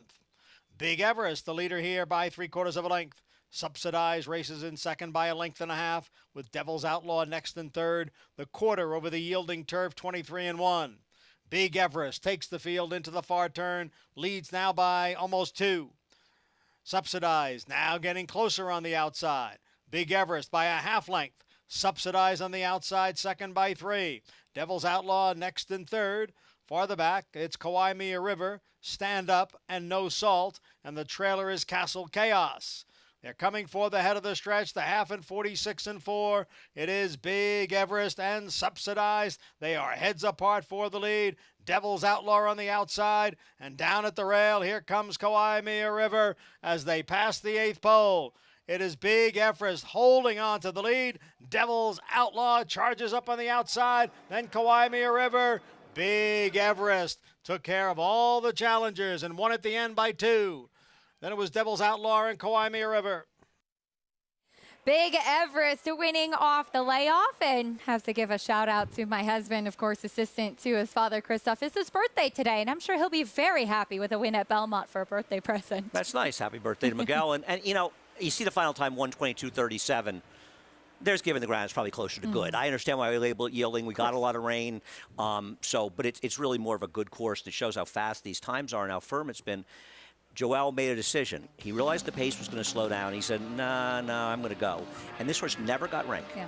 It's something he's gotten almost every single time he's ever run. He's been ranked. And I know it looked like it was going to swallow him up. Joel shook him up here. We were both a little worried up here. The 7 was coming. And right here, you could see he sort of settled down. I would actually say the 7 ran well and did improve Devil's Outlaw of his last race. He was close to the pace as well. I just don't think he's as good as the winner. Big Everest with a nice win off the bench. Richie, you're closer up to the course than we are up here. What did you notice from this turf course in our first turf race of the day? Yeah, I agree with Andy. It's definitely more of a good course. You can even just hear their hoofbeats as they go, past you. Just the sound of it. It's definitely not a yielding course. This horse got so comfortable under that long hold. It looked like Joel Rosario was out for a morning gallop, and he didn't even think about asking this horse for anything until Subsidized was basically head and head with him, maybe even a little bit in front of him. And then finally, Joel, hands and heels, picks his horse up and keeps on running to the wire. It is just really, really pretty to watch and very hard to execute, but he makes it look easy. That he does. So cool, calm, and collected is Joel Rosario. Pilots Big Everest to the win. We'll bring you prices and reactions, plus a lot more live action after this on America's Day at the Races. Joel Rosario giving Big Everest a few pats on the neck as they head to the winner's circle. A Grade 1 winner of nearly $2 million, Silver State hails from the sire line of legendary Claiborne Stallion Danzig. And his second dam is full sister to Kentucky Derby winner Monarchos. After winning the Oaklawn Handicap, Silver State defeated Knicks Go in the Grade 1 Metropolitan Handicap. On the board in 12 of 14 starts from ages 2 to 4, his career included a 6-race winning streak. Grade 1 winner Silver State, standing at Claiborne Farm.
You're watching America's Day at the Races, brought to you by America's Best Racing. For the love of the race, visit americasbestracing.net today. Race 3 in the books at Belmont Park on the turf, and it was Big Everest in his 4-year-old season debut with Joel Rosario. Feels like we say it often, but it's so true. Cool as a cucumber. Right, and he made a split decision early in this race because he wasn't going to be in front. You watch the early part. He's not going to be in front, and Joel realizes, you know what? I'm going to get shuffled back inside. They're not going to go fast. I'm going. Yeah. And you risk getting second-guessed when you do that. Well, they're not going to second-guess him now. Co-owner Stephen Rocco in the winner's circle. Good to see, but piloted by Joel Rosario, who's standing by with Richie.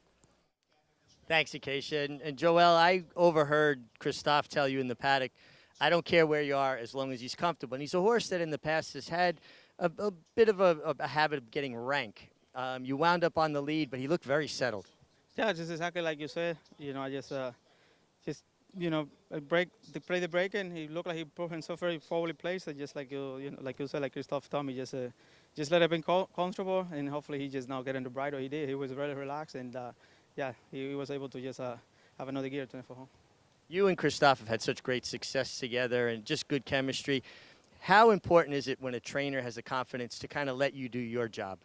Yeah, this, you know, it's amazing. I mean, just, you know, I feel, you know, like, you know, the way he just say, just do whatever you want and then stuff like that, just make you have more confidence up there. And they just, you know, just glad to have him, and thanks always for his opportunity. Joel, you've got him in your hands. Horse challenges you turning for home, and you're a statue until inside the 3/16 pole. How difficult is it not to get excited, to start riding too early, and where does that confidence come from? I mean, just like you gotta have to have confidence, but it's just also when you horse it, and you know, if you look like you're moving great and he's doing well, and look like he just, you know, relaxed up there, and then, you know, I know when I asked to go, he's gonna have a little bit more left, and yeah, just go that way. Real quick, how about the turf course? They got it labeled Yearling, but it looks like it's pretty good shape. Yeah, it seems like pretty good. I mean, just maybe a little bit given, but now bad. So I think it's just the humidity is just you know, keeping really dry, a little dry. Joel, congratulations, great job, guys. Cool as ever. Richie, that's for sure. Joel Rosario with a nice win. As we take a look at the field for the 4th race, this is a dirt sprint maiden special weight, chock full of big pedigrees. You have the full brother to multiple Grade 1 winner Good Magic. You have the half brother to Code of Honor, and that brother Sidekick to Speaker's Corner as well. I like Town Branch, the horse who's run, who took a lot of money, and even the 8, maybe the rank outsider here, Flash Kiss. This horse with absolutely zero pedigree sold for a fortune at a 2-year-old sale. You're just looking at the work in 10 flat. I mean, there must have been a story with him as a 2-year-old now. Whether or not he can run, we'll see. We'll see. That'll be a fun race for sure. We'll talk about that 4th race in a moment. But we've become accustomed once again to seeing those iconic green silks of Peter Brandt back on the racetrack back in 1988. His Gulch crowned champion sprinter as we look back on a truly tremendous racehorse. He blazed an exceptional trail both on and off the track. 35 years ago, Gulch captured his first Met Mile and is the only horse to win consecutive editions since. Only 5 other horses in 129 years have accomplished this feat. 4 of them, Forgo, Stymie, Devil Diver, and Equipoise, are in the Hall of Fame. Trained by Hall of Famer Leroy Jolly, Gulch won the Grade 3 Tremont Stakes in his second start and became a multiple Grade 1 winner on the New York circuit after capturing the Hopeful and Futurity Stakes. Bred and raced by Peter Brandt, Gulch collected 2 more Grade 1 triumphs in the Wood Memorial and the Met Mile as a sophomore, which he achieved while competing in all 3 Triple Crown events. Nearest the rail in 4th as they approach the wire, it's Gulch. Nearest the rail in front. Transferred to Dwayne Lucas as a 4-year-old, Gulch collected Grade 1 wins in the Carter Handicap, the Met Mile, and Breeders' Cup Sprint. He was the sport's champion sprinter in 1988. Gulch was retired to Lane's End Farm, and his most notable offspring was 1995 Kentucky Derby, Belmont Stakes, and Travers winner, Thunder Gulch. And it will be Thunder Gulch! Pensioned to Old Friends Farm in 2009, Gulch was the oldest living Breeders' Cup winner until his death in 2016. He is represented by 71 stakes winners, 30 of which are grade or group winners, 72 stakes place runners, and his progeny have earned $80 million. I love that feature on Gulch, but I think I enjoyed even more hearing Andy Serling's narration of some of those big races and where you were, and just, I mean, an incredible racehorse that was so good as a 2-year-old too, what he did as a 3-year-old and the Triple Crown Trail and beyond. I mean, there was no distance he couldn't go. If you play Gallop Racer, he's like one of those horses that can go from 6 to 16 furlongs. He was an amazing horse. Understand what Greg said about him when he won the Met Mile was running every Triple Crown race. He ran the Derby, he ran the Preakness, then he ran 9 days later in the in the Met Mile. He beat Broadbrush, who was a monster, and then he came back and ran. I don't think he ever ran worse than 4th in a Triple Crown race. The Breeders' Cup Sprint, he beat a Fleet in his second Met Mile. Fleet was a monster talent. Fleet was 3rd in that Breeders' Cup Sprint. That's him beating Gone West, actually, in the Wood Memorial, who was an amazing horse for Woody Stevens. Actually, he's sort of the Asterix horse. He's the horse that Woody ran looking to win a 6th Belmont. He had no other horses, and he knew he couldn't get a 1.5 miles, but he wanted to run somebody. But he was a really tremendous racehorse. I don't know what to say. I mean, Jamila, his dam, was a tremendous horse from the Mid-Atlantic that ran in Maryland, and I just love Gulch. He was everything a racehorse supposed to be, and winning $3 million in the late 80s. I mean, he probably would have won 30 if he was running now. I mean, horses didn't win that kind of money. I love that feature, and I love talking about Gulch. His final race of his career was that victory in the Breeders' Cup Sprint in 1988, and I know he brought a lot of smiles to visitors at Old Friends, too, after his racing and stud days were over, and what a legacy he left as a stallion as well. We are 9 days out from the Belmont Stakes on Saturday, June 11th. Of course, the Test of the Champion is a highlight, but this year's Met Mile, as we just talked about, one of the great racehorses to win the Met Mile. This year's edition, though, Andy, is shaping up to be something of legend, as we could see a true throwdown looking at one of the contenders, Flightline, with his win in the Malibu, reportedly coming here to the East Coast to try his hand at the Met Mile. Waiting for Flightline is kind of like waiting for Godot, except unlike Godot, he does occasionally seem to show up. And, you know, this is a race that has been talked about for a long, long time, a potential matchup.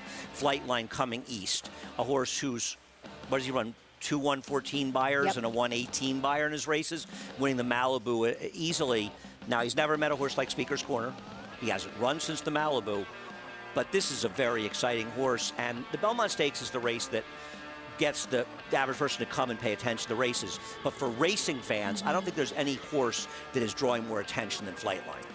Flightline undefeated in 3 starts, but he is still very lightly raced. We don't get to see him very often on the racetrack. And as you mentioned, his last start, the Malibu, but it would be very exciting if we have a chance to see him as planned here in the Met Mile. A horse, though, that has done quite a bit of running and has done so quite impressively is Aloha West, who did win the Breeders' Cup Sprint at the end of 2021. And he didn't run badly in his first start back behind the slow pace that was set by Jackie's Warrior in the Churchill Downs. He had a great one. He's going to try to stretch out to a mile. He's going to have to improve, but you are talking about a lightly raced, talented horse that improved a lot last year in the second half of the season, really the last third of the season. We'll see if he can step forward. But Flightline, Speaker's Corner, I mean, this is a really heavyweight matchup. I think Flightline, Speaker's Corner as the headline is pretty much all you need to get excitement. I'm sure we'll have some other very talented runners in the field, including a potential matchup with a Breeders' Cup winner with Aloha West. Unfortunately, Jackie's Warrior not pointing to the Met Mile, so we won't have a chance to see him. Running the day before yes, in the True North, day before right? in the True North. We won't have a chance to see him in that fray, but we'll still have some very, very exciting runners in that Met Mile. Registration is now open for the 2-day Belmont Stakes Challenge. The all-cash prize pool is seeded with $50,000, and you can play the contest online with Naira Bets or on track at Belmont Park. Go to naira.com/contest to register to play. A great opportunity to take part in. Looking forward to all of that exciting action. I know that Met Mile, it looks like it's going to live up to the billing, but that whole weekend, Andy, the Belmont Stakes Racing Festival spectacle as it has grown to be. A tremendous weekend of racing for racing fans. Oh, guys, it's such a great weekend of racing. When you start out, you'll have 3 stakes on Thursday, the Wonder again, the Phillies prepping for the Belmont Oaks. Then Friday's a stakes-filled card, the New York, a Grade 1 being run that day. And then you come into the Belmont Stakes Day with 8 Grade 1s. It's an incredible weekend of racing. I hope you can come out and join us for more than one day. But Belmont Stakes Day is not just about the Belmont Stakes. And one of the reasons to design it this way is so if you have a race like this where you're not going for the Triple Crown, and other people say, well, how important is this race? It's still an important race, the Belmont Stakes. It will always be an incredibly important race, but the entire day is important. It's a mid-year Breeders' Cup. Come out and join us. It's going to be an amazing day of racing. You won't be disappointed. You can go to belmontstakes.com for ticket information, and we really hope to see you here. It's going to be a tremendous weekend of racing, just 9 days out from the final leg of the Triple Crown. We'll take a quick time out. When we come back, we will kick off the $1 pick 6 from Belmont Park with this very exciting maiden special weight in race number 4. We'll talk more about it. Meet the field. There's the full brother to multiple Grade 1 winner Good Magic. For good, more on him after this.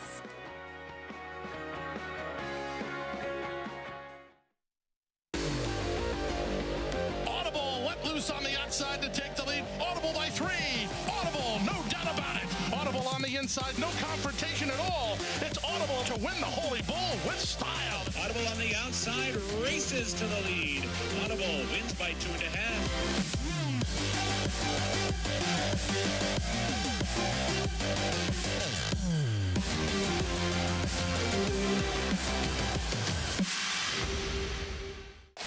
Who you betting on? How about an app created specifically for horse racing? Naira Bets. We specialize in thundering hooves, fist pumping, and boosting your bankroll with robust weekly promotions. And offer betting tips from actual horse racing experts. Bet all day and night, nationwide. Get the action and thrill of horse racing with Naira Bets.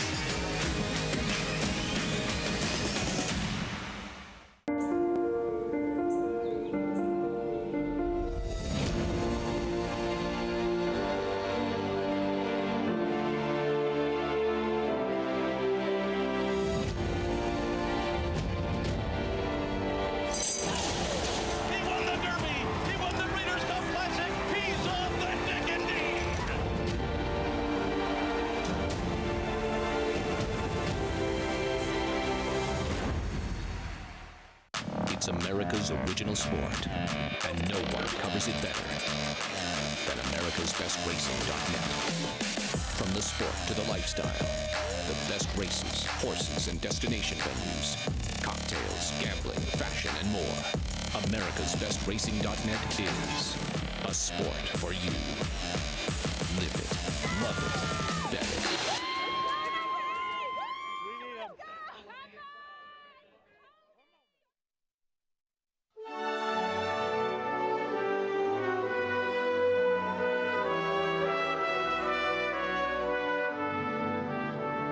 And they're off for the Kazoo Derby. Authorised will give Frankie Dettori his first derby. The father and son combination won the Investec Derby with Camelot. And it is Golden Horn, driven out, remains unbeaten. Taylor is striding clear to win the Kazoo Derby.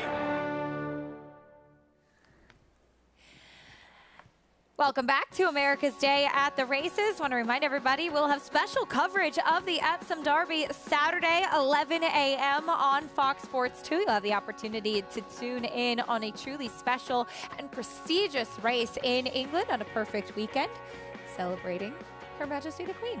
The Kazoo Derby? Yes, that's How's your kazoo game? I'm not bad at a kazoo. It's been a while. I do not have a strong kazoo. That's kind of disappointing there. Peter Brandt, Stone Age, as one of the favorites. And he's heading over there, so I hear as well. Well, that's nice because he didn't get to go when he won the Arc. He wasn't able to be there. Yeah, absolutely. Taking a look at Desert Crown, coming out of a win at York in the Dante Stakes, and this is always a race I enjoy. I actually got a chance to host in studio here in New York the Epsom Derby last year of our coverage, but you'll have a chance to catch all of the local coverage of this race, and I do think it is an important race to continue on following. following and to appreciate, Andy, because it really does hold so much weight as far as the 3-year-old turf horses do go. Oh yeah, it's an incredible race. And, it's one of the most. It's really one of the most famous races in the world. Honestly, I can't remember the horse that won it by like 15 lengths that I was watching recently. It's some famous, amazing European. I just can't remember his name. We'll talk a little bit more about the Epsom Derby after this. Meanwhile, we welcome in Maggie Wolfendale with us for the first time today. Maggie, I know you, just like us, have been looking forward to this 4th race. Yeah. Cue me stepping into the paddock, cue the rain clouds coming from the west, and I'm wearing white. Idiot. Anyway, we'll take a look at the well-bred first-time starters in here. Number 3, For Good, that full brother to Good Magic, and it looks as though mom and dad have stamped him because he does look very similar to his full brother. Very laid-back disposition here in the paddock. Yes, Good Magic did do most of his better running going a longer distance in this, but based upon his physicality, I'm okay with him trying the 6 furlongs at first asking. Well prepared, as you come to expect, with the Chad Brown barn. Moving on to the Shug McGahee trainee, that's number 6, Sidekick, as he is a half to multiple Greatest Stakes winner, Code of Honor, Win the Travers, Westchester, Fountain of Youth, just to name a few.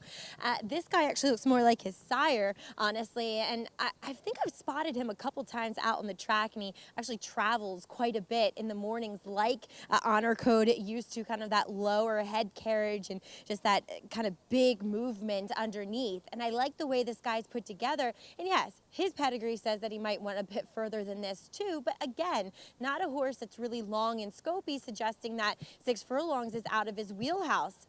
Incredibly professional, really well muscled. I like the way this horse is carrying his condition, and almost in a weird way, Acacia prefers Sidekick a little bit physically over the heavily backed number 3, For Good. Australia. All right, Maggie, thank you. Take cover as we see some dark clouds coming through. We'll meet the field, though, Andy, starting with the number 1, Jester's Song. They also might be a little bit north of us. Jester's Storm gets a switch to Luis Saez. Has run well in his races. We'll see if the switch helps improve him get in the winner's circle. Here's the 3. Maggie talked about the full brother to Good Magic. Good Magic debuted at 6 furlongs at Saratoga, and while he lost at even money that day, he was wide against a gold rail. Took a tough in the Champagne his next start, and the rest is history. Breeders' Cup juvenile winner and 2-year-old champion. Here's the number 5, Capone. No, the 4. Oh, I'm sorry, the 4, Town Branch. I skipped the 4. I like Town Branch. After the post parade, I'll expand on why I like his chances. The full brother to Grade 1 winner, Speaker's Corner. Here's Capone. He figures to be speeding here, but actualized as speed as well, so we'll see how quick the pace is. He ran very well last time. Yes, much improved race off the layoff in the first start in a couple months. It's sharp on track once again for Jimmy Jerkins. Here's the 6, Sidekick, half-brother to Code of Honor. And he's taking some money to be 9-2 in this competitive field. We'll see if he is ready to sprint at first asking. John Velasquez going to be on board. Here's another speed, as you alluded to, Actualize. Yeah, what happened to him last time? He ran super 2 back. He's also got speed. He's got to be forward, but he was a disaster in his last start. And as you also mentioned, the first-time starter, the outside Flash Kiss, worked 10 flat as a 2-year-old at June sale last year. Debuts now at 3. I mean, he has a pedigree that says he should have sold for about $17. He sold for $175,000. Remember, more than one person is bidding when they sell for that much money. I'm not betting him. I didn't pick him. I'm curious to see if this horse can run. Now, that sale was almost a year ago. There's no better time to join Naira Bets. You can hit join today and get a $25 free bet for the Belmont Stakes. New members can also earn up to a $200 deposit bonus with promo code Belmont25. Bet any track, anywhere, anytime. Join now at NairaBets.com to get that $25 free bet plus a $200 deposit match. There's a look at the number 4, Town Branch. I know that you have some interest in, Andy. Quickly, though, we have the replay for the 5, Capone, that we'll take a look at as far as this one potentially being a pace presence in this race. He is, and he ran terrific last time, and if he runs back to this race, he can certainly win the race. But I think he's going to get pressure from Actualize. I can't see Joel not being aggressive. We'll see if Jester's Song, if Luis is more aggressive, though he's not close to fast enough based on the pace figures that he's run before. Horse who can win. I do want to talk about Town Branch so we don't run out of time. His first start, something went wrong that day. He was basically eased by Junior Alvarado. And he comes back and they stretch him out. You wouldn't think you would stretch a horse out after he's basically eased going 7 furlongs. He sets a monster pace. They went 46 and 4 of the half. Mile 16 did 146 and 2, so they came home in just 2/5 under a minute for 4.5 furlongs, not 5 furlongs. And he didn't even run that badly, and Creative Minister won the race, came back with a big win on Derby Day, and he finished 3rd in the Preakness. Now he cuts back. I think that Belmont's realizing this horse needs less distance, but I think he's okay, and I'm going to bet on this horse today. I like his chances a lot. Town Branch, again, the full brother to Grade 1 winner, Speaker's Corner. The blinkers come off today as well, which I think is interesting. Jose Ortiz going to be in the saddle for the first time for this Godolphin homebred, who clearly has plenty of pedigree to be a good one and faced a good one last time out in Creative Minister. As mentioned, 92 buyer speed figure for his subsequent start. There he is, Town Branch cutting back, and he's just one of several in this race with big pedigrees. Of course, though, as we talk about, pedigree only gets you so far. It can make you excited, you can have high hopes, but this is a chance where we really get to see what these horses are potentially made of. Of course, and it's their first start, and they're not, killing these horses to win their first time out. They want to win. They're going to have to win more natural talent first time out, though, to get it done. As far as for good, is he really getting bet? He's a Chad Brown horse that cost a lot of money, and he's got a huge pedigree. So is he really bet at 5-2? Well, it's a competitive race, so I guess he is taking money, but he's not. They're not betting him like Good Magic, who was even money that day. Sidekick. I would say in a funny way, maybe he's taking more money because he doesn't have quite as sexy a pedigree, even though it's Code of Honor. It's a very good horse. And Shug McGay, he shows that good work. I don't know. There's a lot. You look through this race. Who is the weak horse in here? Who is the horse in this race that you can unequivocally say, this horse has no chance? Well, I didn't really prefer the one, but I wouldn't say he has no chance. It's still a rider switched to Louis Saez, and horse ran an 80 buyer first time out. I don't particularly like him either. Well, actually, I picked him second, so I shouldn't say that. But I don't think that he has his merits. You don't have to, there are horses that I'm not betting on. There's nobody here that doesn't have credibility in their races or their pedigrees. There is Town Branch. Maggie, what do you make of this Son of Street Sense cutting back? I like him, but I see why, at least looking at him, they tried to go long with it. Maybe, the 2-turn from the 6 furlong mile to 16th was a bit too much to ask, as Andy pointed out, off of the eased effort.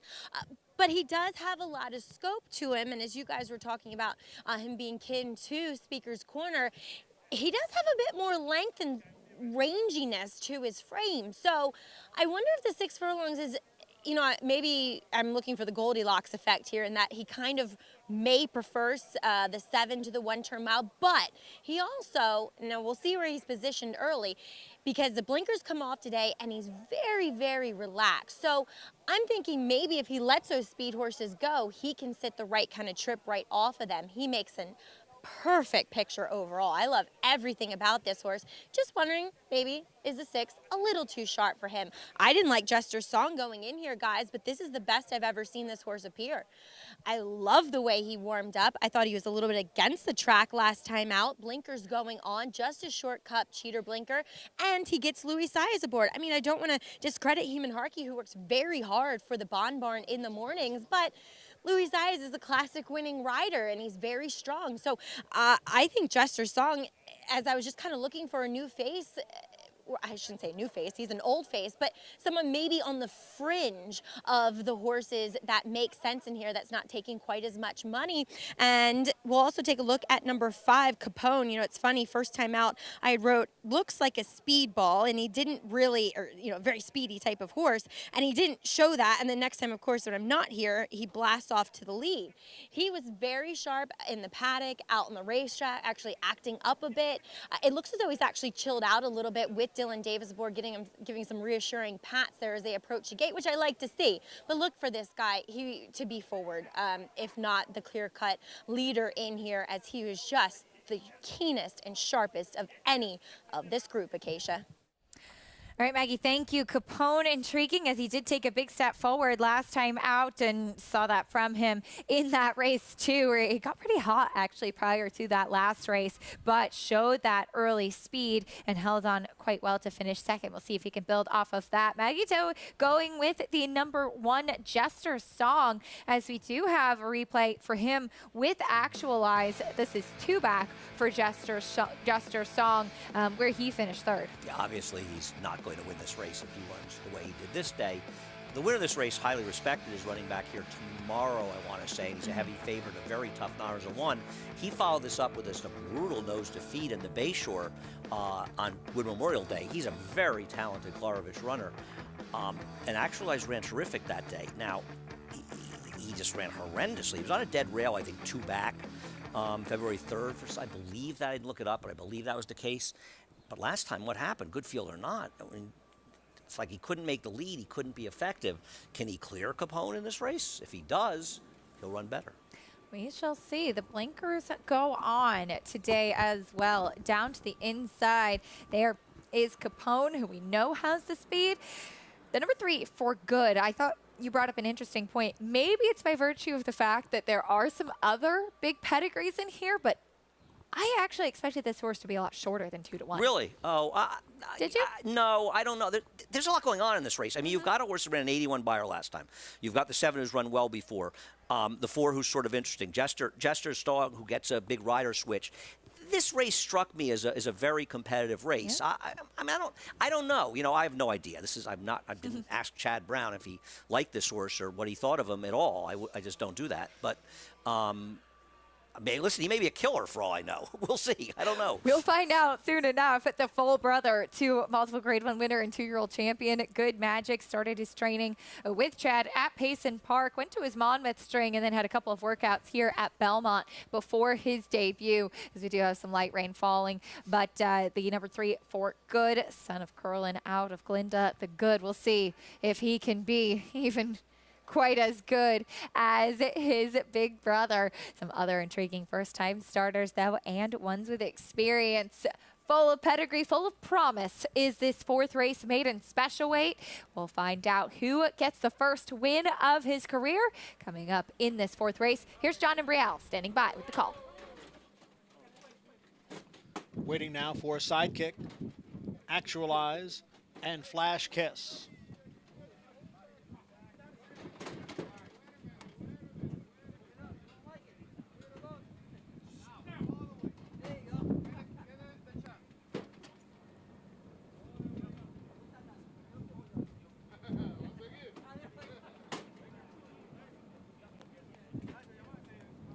Actualize moves in, and that will leave number 8, Flash Kiss, to complete the field. And they're all in.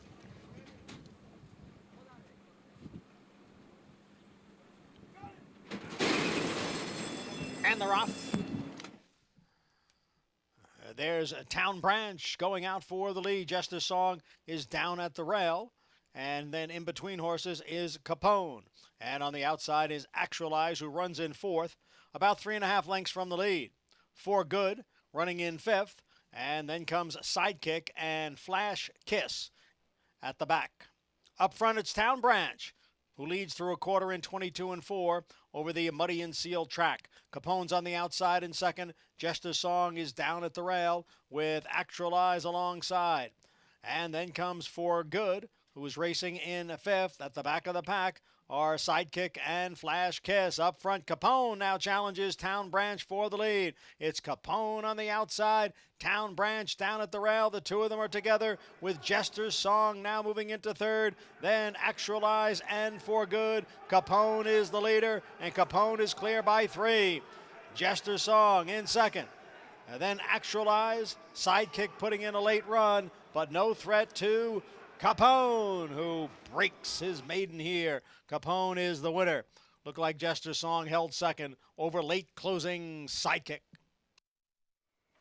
Capone, he took a big step forward last time out for Jimmy Jerkins, and he backed that performance up today. Sat just off of Town Branch and was much the best against what seemed to be on paper an exciting field. He did run well, and I'm glad for Jimmy Jerkins. And he stalked Town Branch. I got what I wanted with him. He's just not very good. He finished last in here, and I won't be betting him going forward. But Capone ran very well stalking him. You point out, sidekick the firster, ran well to finish a narrowly beaten third, just inside of the number 1, Jester Song, who ran his race, but Capone backed up his last effort with another strong effort, and happy for Jimmy Jerkins. Terrific horseman is Jimmy Jerkins, old school horseman for sure. And Capone, who much improved last time out, was actually the favorite in his debut back in February at Aqueduct, backed up that performance last time out in May. Gets the win today under Dylan Davis. Ones to watch moving forward behind him for sure, but we'll bring you prices and reactions of this 4th race at Belmont Park. Capone, the winner. We'll talk more about him and look ahead to what's still to come after this.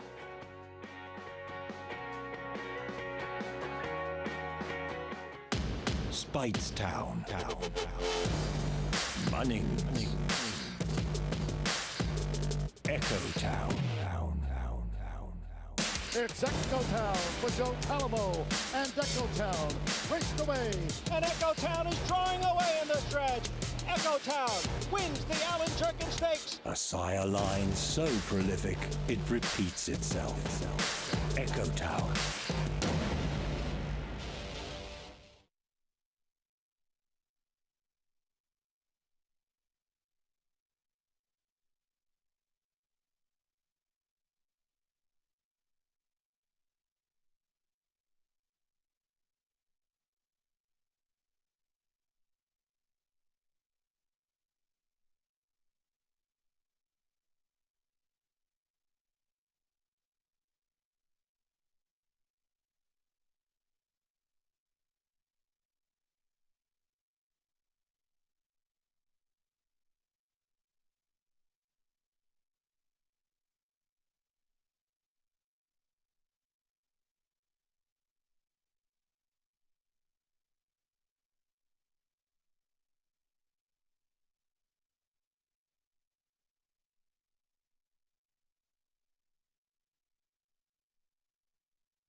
Welcome back to America's Day at the Races, brought to you by Naira Bets, where you can bet any track, anywhere, anytime. Go to nairabets.com or download the app today. Make sure you check out all the bonuses available to our members. Always so many things going on over at Naira Bets. In race 4, the number 5, Capone, was victorious for trainer Jimmy Jerkins, piloted to victory by Dylan Davis, and backed up that good second place finish we saw from him last time out.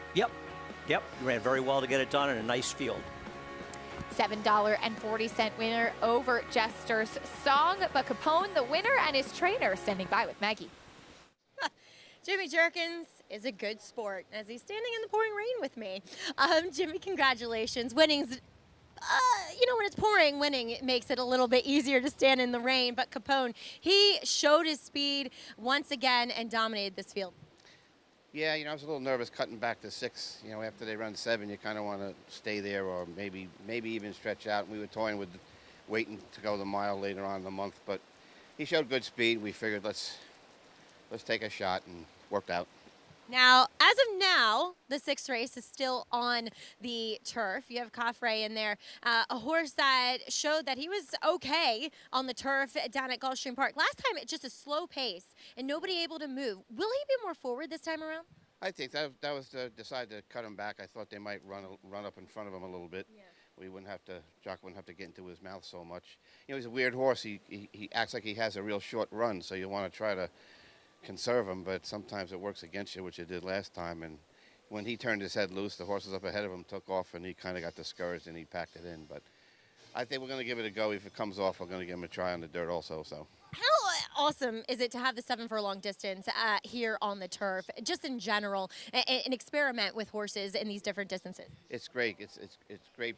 That middle distance, you have your option later on to, it helps so much getting ready for, if you want to stretch them out, it's a perfect distance to get them ready for it.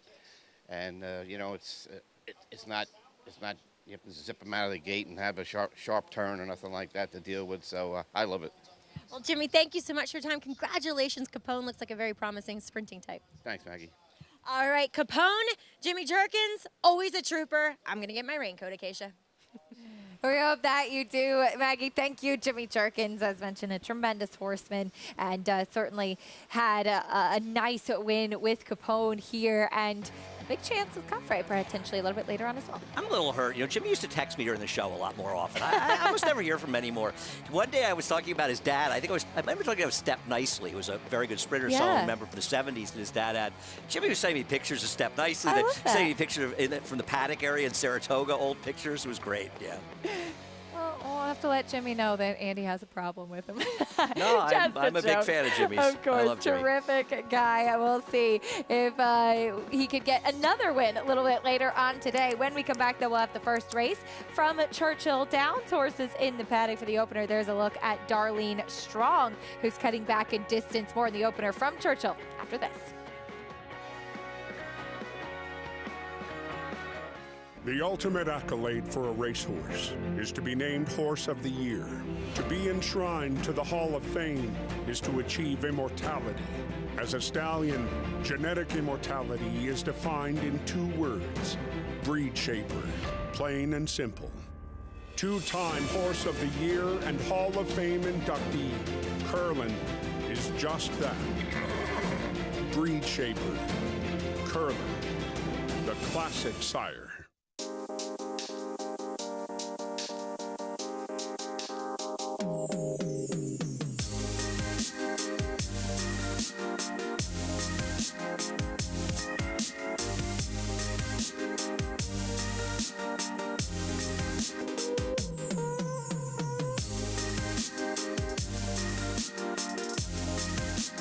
Stay fabulous. Resorts World. Spun to run. In the Breeders' Cup Dirt Mile, he defeated a loaded field that included multiple Grade 1 winners Omaha Beach and Improbable. His brilliant speed figures were among the fastest of any 3-year-old at a mile or more. And he hails from the legendary Danzig sire line. Multiple graded stakes winner, millionaire, Breeders' Cup champion, Spun to run. Standing at Gainesway. Racetrack Television Network brings you every race, from every track, on every screen, every day. With monthly packages starting as low as $5, RTN gives you great value and access to more live HD streaming and race replays than anyone. Visit RTN.tv today to sign up and watch on almost any device, including Roku and Amazon Fire. RTN has packages that start at $5 per month.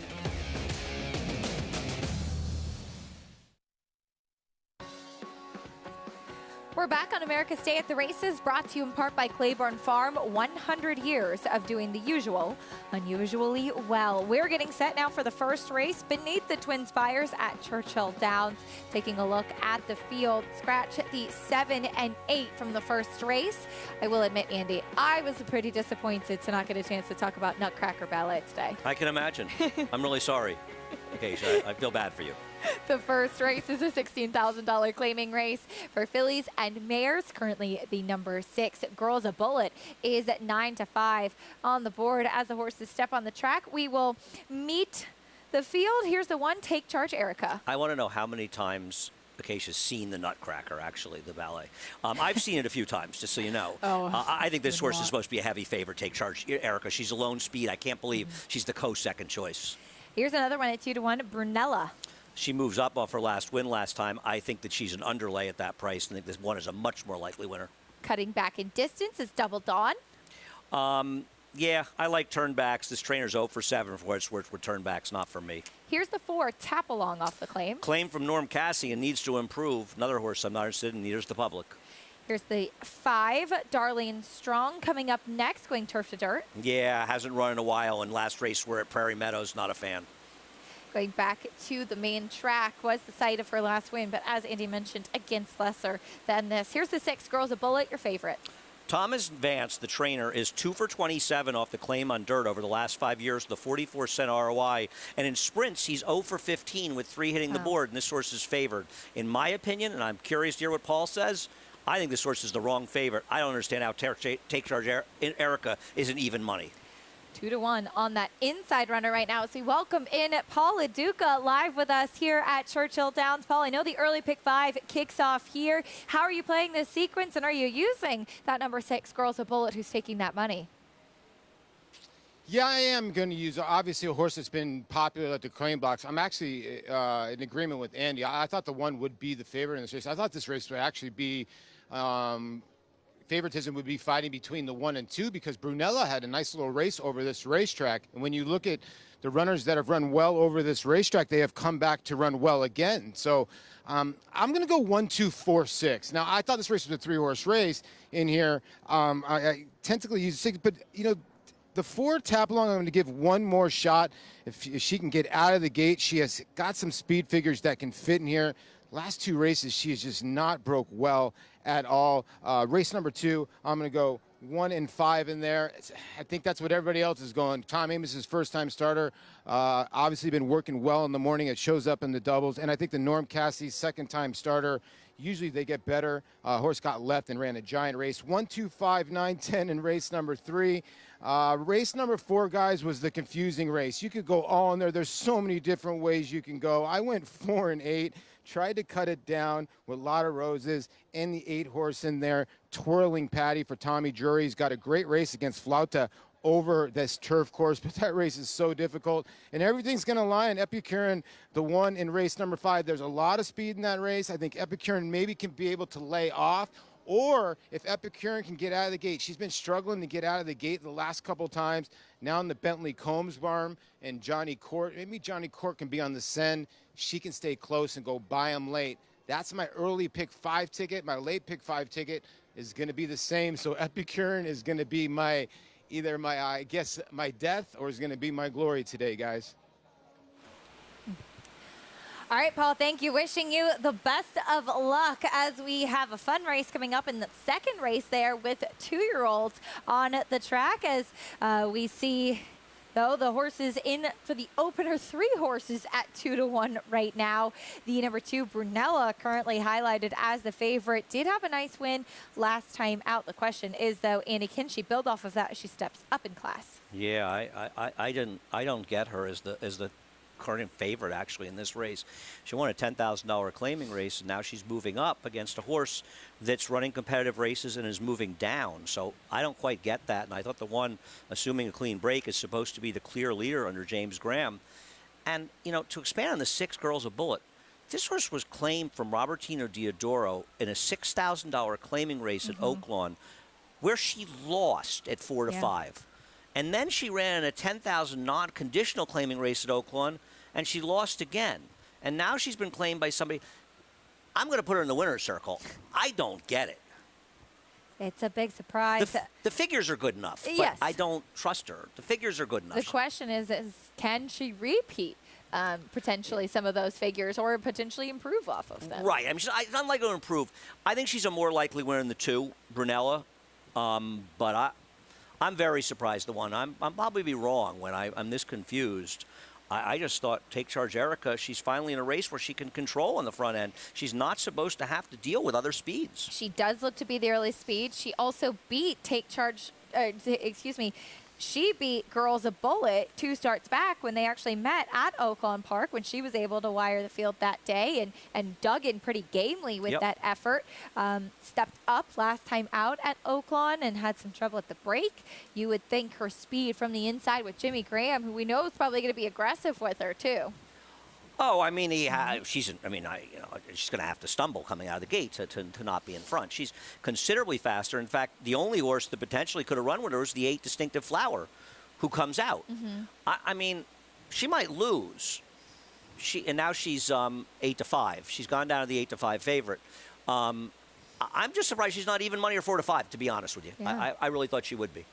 Pretty wide open board right now, as a couple of horses at 2 to 1, and then some other big prices that do seem to be some outlier types of horses in this first race. Looking forward to the second at Churchill, though. Paul talked about it a little bit when showing his early pick 5 ticket. We'll get a chance to see some 2-year-olds, and you had just mentioned to me, yes, this is the first crop of 2-year-olds of Sire Good Magic, and he has some progeny for Tom Avis. Kind of importantly, races 6 and 8 at Belmont are now off the turf. It is pouring here, and we will be sloppy, but the 6th and 8th races are now off the turf. The 6th will be 7 furlongs. The 8th will be at 9 furlongs, a mile and 1/8. Sorry to interrupt that, but I just got that text from the racing office and wanted to make sure we got that out. For people will be betting the pick 5 starting up, and we have taken those races off before the first leg. If you put pick 5 tickets in and you believe they were turf races, cancel them and play them as you think they're dirt races. So just keep in mind, we are now off the turf for the rest of the afternoon. Take a note of that at Belmont Park. Fast main track at Churchill Downs. Meanwhile, as we get ready for the first race today, Take Charge Erica now 3 to 2, as she'll hope to wire the field from the inside post. They start to load in for the opener beneath the Twin Spires. Here's track announcer Travis Stone standing by with the rest of the load and call. Waiting for Tap Along and Girls a Bullet.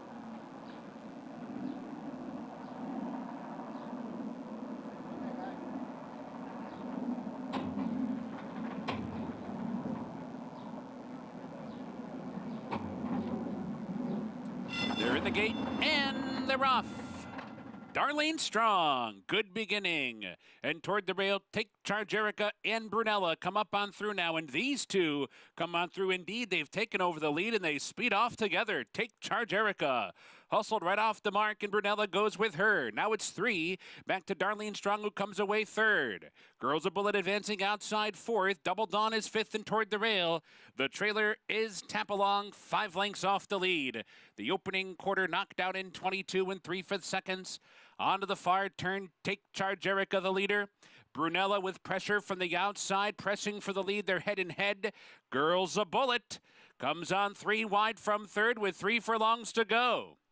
Double Dawn is 4th and toward the inside as they round the far turn.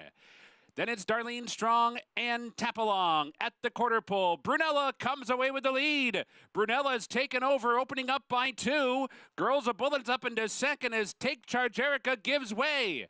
Down to the final furlong, Brunella wanders toward the outside. Girls a Bullet wanders toward the inside, chasing Brunella past a 16th pole, and with just a 16th to go, Brunella has built an insurmountable lead and will score by 5 on the wire. Girls a Bullet 2nd, Darlene Strong 3rd, and Double Dawn was 4th. Brunella with the win. She makes it 2 victories in a row, drifting a little bit there in the stretch, but pulls away from the rest of this field. Yeah, I think she was clear of the 6 when she did. Even it looked like that. I couldn't have been more wrong about the 1. She was awful in here, and you could tell right away when Brunella was right on her flank. She's got new speed. She was never really very fast, but she's gotten more speed now, and she's in great form, and she buried the field to get it done.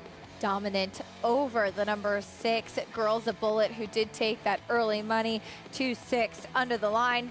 Brunella drifting out a little bit. The 6, Girls a Bullet, ducking down to the inside, but did appear to be clear. As Andy mentioned, Brunella under Joe Rocco just continuing to pull away from the rest of the field. Back at Belmont Park, we're on the main track, scheduled on the main track to kick off the late pick 5 here in the 5th, but do note, as Andy had mentioned, that the remaining turf races are now off the grass if you're playing that late pick 5 here. New York bred maiden claiming race in this 5th race, though, as we head down, get a paddock report from Maggie Wolfendale. It's gotten ugly down here, at least my outfit and hair have. Acacia, as we'll take a look at, yes, we do see Lady Yellen the favorite. I have really no problems with her. I do think she'll be she's a deserving favorite and probably the likeliest winner of this group. But let's take a look at a view to the outside. In number 9, Over the Sand, she'll go back to the main track. Now, her first 3 efforts on the dirt, pretty uninspiring to say the least, but they run fast tracks, and I actually think she's built like a horse that should handle moisture in the ground. And we see horses, you know, she minorly moved up as far as buyer figures are concerned on the turf, and maybe that translates well to the sealed going that we have now. And I would have to think I don't know if it's listed, I can't see a screen where I am, as muddy or sloppy, but I'm pretty sure it's more sloppy right now. And she just looks great, kind of second off that bit of a freshening here from Mark Hennig, has really filled out, done well, nicely composed too in the paddock. So I think Over the Sand could run well in this spot, as we'll check out one of two first-time starters for Tom Morley. Number 10, Bubala. She is a full sister to a horse by the name Giant Boo Boo, who I remember galloping myself. And the thing I took home most from Giant Boo Boo was that he may have not been the most talented, but he always tried very hard, and he actually compiled a pretty decent race record as well at some lower level racetracks, even actually winning twice up at Saratoga too. And Bubala, she kind of has that same disposition where she tries very, very hard for you. She is wearing a shortcut cheater linker first time out, and I like the way she's put together, though she is by Frost Giant, who does not get many debut winners. But Giant Boo Boo, he did run second for Maiden 40 first time out, and she, of the two Morley runners, does appear to be the fittest. Acacia?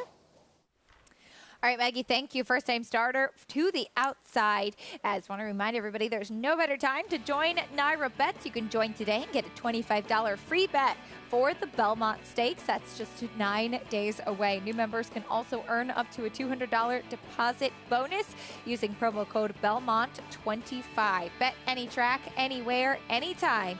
And join now at nairabets.com to get that $25 bet plus a $200 deposit match.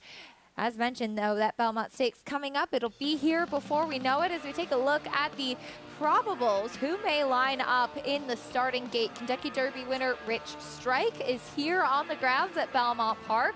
Another horse coming out of the Kentucky Derby, though, fifth place finisher Mo Donegal could potentially be one of two for Todd Pletcher, winner of the Wood Memorial, Andy.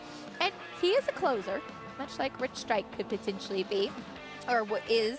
How would you potentially see Mo Donegal trying to navigate a closing trip in the Belmont Stakes? I think it's a great question, and it's an interesting and one of the more important questions for this race. Now, I'm not making any decisions about any opinions on the Belmont until the race gets drawn. I nose in it. I look at the PPs. Mo Donegal, some will say, well, how is he a shorter price than Rich Strike? Rich Strike went better than he did in the Derby. And I think that's a very fair point to make. The difference is that Rich Strike had a slightly better trip, but he still ran better than him. Yeah. He really did, and they were together in the backstretch. Mo Donegal's got an excellent record before that. Yes, he got a great trip to beat early voting. Yes, early voting improved the Preakness. But Mo Donegal has a much better resume than Rich Strike. Right now, he's a one-hit wonder. He may go on to be the best three-year-old in the country, for all I know, but right now he's a one-hit wonder.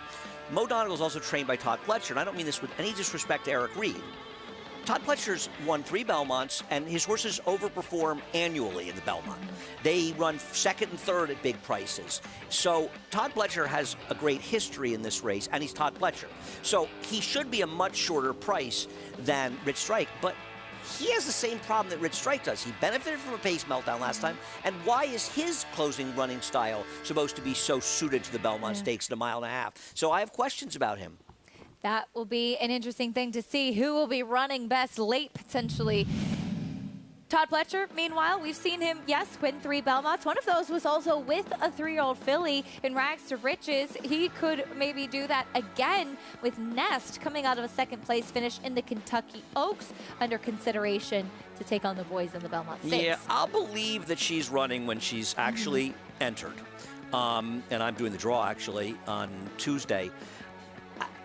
Listen, I haven't seen the PPs. I don't want to contend her. Maybe she'll love a mile and a half, and if Todd really thinks this is the right race for her, out of respect to him, I would upgrade her chances. She's not good enough to win this race. I mean, she got just easily beaten by Secret Oath, who had a much worse trip. I thought Irad gave her a fabulous ride in the Kentucky Oaks. And not knocking Louis Sayas, she moved early, she moved wide. Nest waited, and she saved ground. She's a nice horse, but you would think that she'd be a favorite in the Mother Goose a couple weeks later. So we'll see if she runs. I respect Todd going. We'll see if he actually runs her in this race, though. Todd Pletcher looking for his 4th Belmont Stakes win. He also has a lot of seconds in the Belmont, too. He has a tremendous record in the Belmont Stakes. Destin got beat a nose. Yeah. Tonalist beat Commissioner at 30-1 a nose.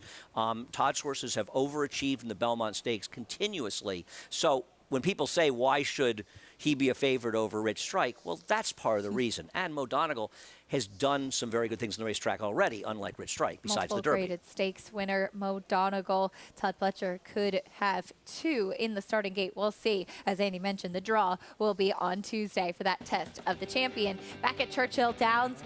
Well, your prices from race number 1, Brunella in very good form right now for trainer Jason Cook. Makes it 2 victories in a row. This one under Joe Rocco. Yeah, she was a winner every step of the way. I made the mistake of liking the horse on the inside. She just got on top of her and just crushed the field. Mare by Munnings in very good form right now. Drifted out a little bit in the stretch, but was clear of that number 6, Girls a Bullet. Brunella victorious, making it 2 victories in a row. That mare by Munnings in such good form right now and picks up another victory at Churchill Downs. $6.60 winner, 265 in the first at Churchill Downs. Race 2 at Churchill will be the 2-year-olds. Looking forward to talking about that, and some new stallions we'll get a chance to see in the mix as well. Back at Belmont Park again, this does kick off the late pick 5. We are off the turf for the remainder of the card, and we'll meet the field for this main track race, starting with the 1 Big Bean Christine. My top choice in here. I mean, if you look at their last 2 dirt races, they're the best race in here, and because of connection, she's a bigger price than she should be. One of 2 firsters for Tom Morley. Here's Lady of Lourdes. Yeah, I mean, this is the one that has less pedigree than the other one, but both of them taking a similar amount of money at 8-1. Jose Gomez, the apprentice, going to be aboard that first-time starter by Summerfront. Here is the number 5, My Little Lulu. Not a lot to recommend about this horse based on her races. Distant third last time out, who looks to step up, and she's a big price on the board right now. Here's the 6, Deanie's Destiny. Yeah, I liked her last time. She doesn't have any speed at all. Maybe she'll improve. Next in the post parade will be the number 8, Unlock, off the layoff. Yeah, we passed over the favorite, who's probably going to be the coming speed. Out last. Oh, okay. Yeah. I mean, she'll have to improve off her debut. She can't be worse than that, though. Here is the 9, Over the Sand. Yeah, she really hasn't done much running, but I guess turf to dirt. Got some good comments from Maggie back in the paddock. Here's another firster, Boobala. Yeah, this one has some pedigree. I like the Dam. Dam was a nice horse. Boppity Boo, fun name as well. As out last in the post parade is the number 7, Lady Yellen. Yeah, she's the speed, and they're making her the favorite. We'll see if that's the case, if that works out. And she's currently 8-5 on the board right now. I read Ortiz picking up the mount too for trainer Linda Rice, off a bit of a drop in class. She did have an off the turf race last time out, run scheduled to be on the main track, and here today. She has speed, and do you think it's going to be the game plan to try to take them every step here? Well, I would think so. I mean, there is some speed potentially from My Little Lulu, but with a scratch, phenomenal woman. She's supposed to try to wire this field.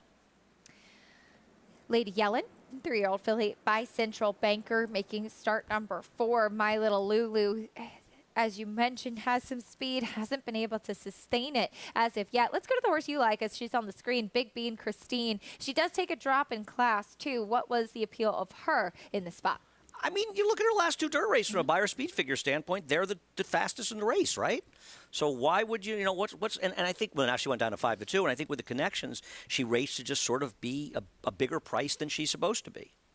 She'll break from the inside post, taking that drop in class. This is the lowest level that she's ever run at before, too. There has to be something to be said for that drop in class, as Hector Diaz will climb aboard. He rode her last time out as well. For more on Big Bean Christine, let's go back to Maggie trackside.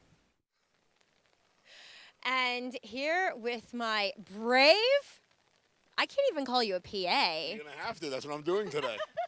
The one and only Anthony Stabile, my hero, for holding the umbrella for me today. Always a team player. He just probably wanted to get outside for a bit, enjoy this wonderful weather we're having. No, I'm kidding. As we'll take a look at Big Bean Christine, she's very sharp prior to this start and back in the paddock. So I know she wasn't that close last time out, again, over a sloppy track, but I wouldn't be surprised, hopefully, if we see Hector Diaz just be a little bit more aggressive with her as well. But moving well over the sloppy surface, very healthy, has always been that way too. But as Andy said, this is a very logical spot for her, and she's run fast enough races to win this. Now, number 8, Unlock. She didn't know running first time out. on a sloppy track at Saratoga, in which she was pinched back at the break, made a little bit of a run into the turn, and then I noticed she was already on her outside lead going around the turn. So something must have happened, hence the long layoff. We haven't seen her for a while. Now, she's a 4-year-old making only her second start, and 2, she's a bit of a bigger, heavier horse where, honestly, this track condition yet again for her concerns me. She's just not built like a horse that's supposed to skip over this surface. And fitness levels, she looks about 90% there. I don't mind her. I just wish this was a fast track for this comeback, Acacia. All right, Maggie, thank you. We'll see how she handles the wet going. And how about Anthony Stabile? He does it all. Guy would do anything to get on camera.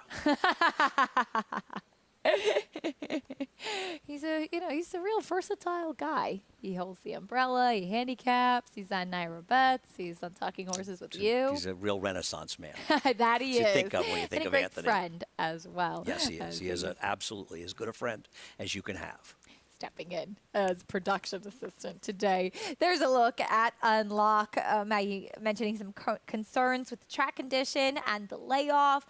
The question here is, Andy, is that she didn't do much running in her first race. Can she improve as a 4-year-old? Yeah, but she's taking a lot of money to be 7-1 in this race.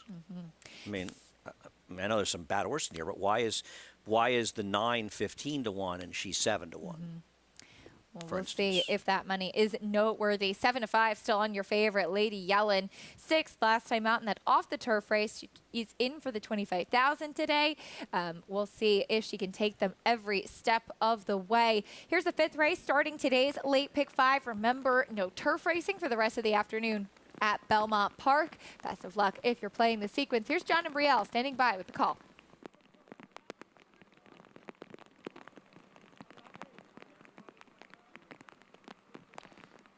Waiting now for Denny's Destiny and Boobala.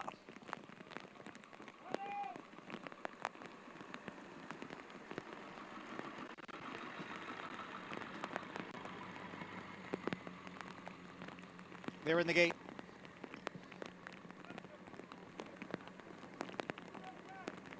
And they're off. My Little Lulu and Lady Yellen down at the rail is Big Bean Christine as Unlock moves up on the outside. Lady Yellen is the leader. Unlock has moved into second. My Little Lulu is next in third. Over the Sand now gains ground on the outside from fourth. Big Bean Christine is next in fifth, half dozen lengths. Back to Lady of Lords along with Denny's Destiny and Boobala. The leader here is Unlock through a quarter in 21-3 over the sloppy track. It's Unlock leading here by a length and a half. The favorite, Lady Yellen, running in second, 4 lengths. Back to Over the Sand in third. Big Bean Christine is down at the rail, and then it's a big break. Back to My Little Lulu. Half mile and 46 seconds. They are in the stretch, and it is Unlock who has opened up a 4-length lead over Lady Yellen. Big Bean Christine is out in the middle of the track. It is Unlock who has the lead. Big Bean Christine moving up alongside of Lady Yellen, but no threat to Unlock, who has broken her maiden here over the off-going. Unlock the winner. Very close for second between Lady Yellen and Big Bean Christine, and Lady of Lords came on to complete the superfecta. Andy mentioned how Unlock was taking money on the board, and that showed to be significant as she wired the field. Dylan Davis getting his second win of the day. Who knew today would be put over day here at Belmont Park, but this is a put over. And I say that, I said it as a compliment. A lot of people try to put horses over and they don't ever win. She went down to 6-1 in here. Obviously, the 21.77 first quarter is inaccurate. That's not, I mean, it shouldn't go that fraction. And listen, it's not much of a field. They absolutely knew she was going to win today. I mean, Tommy Abertrani is not a trainer, with all due respect. It takes a lot of money. She ran in the slop first time, took absolutely no money, did absolutely no running. Now, I understand it's a bad field. But as I said, why would she be half the price or now a third of the price of the 9? Why was she considerably shorter than a horse like the 6? She was, because they knew she was going to win today. She ran big, aggressive under Dylan Davis, aggressively handled to set the pace, and she just kept going under a hand ride down to the wire. She was ready to roll off the layoff. Your favorite at 8-5, Lady Yellen, checked in second, 8-7, 1-2 in the fifth at Belmont Park. We'll bring you prices, and we'll also talk about that 2-year-old race coming up at Churchill Downs after this.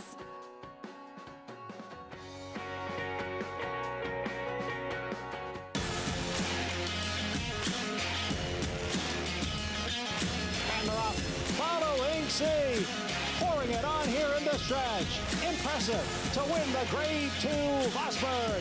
Following C. Mile Happy has kicked it into high gear, and Mile Happy with a powerful performance wins by 2.5. The Clutch champion, Run Happy, standing at Claiborne Farm.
America's Day at the Races continues on Fox Sports 2, brought to you as always by Claiborne Farm. 100 years of doing the usual unusually well. Unlock, ready to roll off the layoff. Philly by Congrats takes them every step of the way for trainer Tom Albertrani. Yeah, I tip my hat to people that put a horse over, and this was a put over, no doubt about it. I mean, this horse shows absolutely nothing in the first start, took no money, found the right field to do it, but just under 7-1 and a winner every step of the way. Congrats, I tip my hat to Tommy Albertrani and Rob Masiello as well. $15.80 winner, as Maggie is standing by with that winning trainer, Tom Albertrani. Well, as you guys were mentioning, it was kind of a matter of they might know that this one's ready to run. Tommy, were you expecting that performance from her today? Actually, I was. She's been training really well, and my only question was the rain coming in. She didn't like it the first time, and a little bit of turf pedigree, so I was a little concerned about that, but coming into the race, I was really, really satisfied with the way she's been training. Yeah. And two, she showed a different dimension. You know, last time it was greenness. She got pinched back at the start, and she blasted away from there with Dylan Davis today. Yeah, I mean, she showed a lot of speed in the morning, and I'm just happy for me, Rob Masiello. We bred her, and it's just satisfying when you have these kind. Two, I mean, elaborate on that. Breeding her, owning her. It's kind of like your child graduating from first grade. Yeah, well, I trained the mother. We claimed the mother, for 16, and I told Rob, I have a feeling this filly might be a nice filly on the grass. She's never tried grass before. We claimed her for 16. She ran dead last. I'm thinking we made a big mistake here. I ran her for 25 first time on the grass. She won by 3, 108 and change, and then her career came to an end. But we tried to breed her and trying to get, little pieces out of her. Any turf for her in the future, Unlock? Well, maybe so, but the way she ran today, we might try it back on the dirt again. So we'll find out more about her as we go along. What do you think of my umbrella holder? This is great. He's great. You can move over a little closer to him. Snuggle up to Anthony. I know you guys are. I know you guys are jealous up there. He was standing like a statue until Tommy patted him, and all of a sudden you said, wow, he moves. I'm seething with jealousy.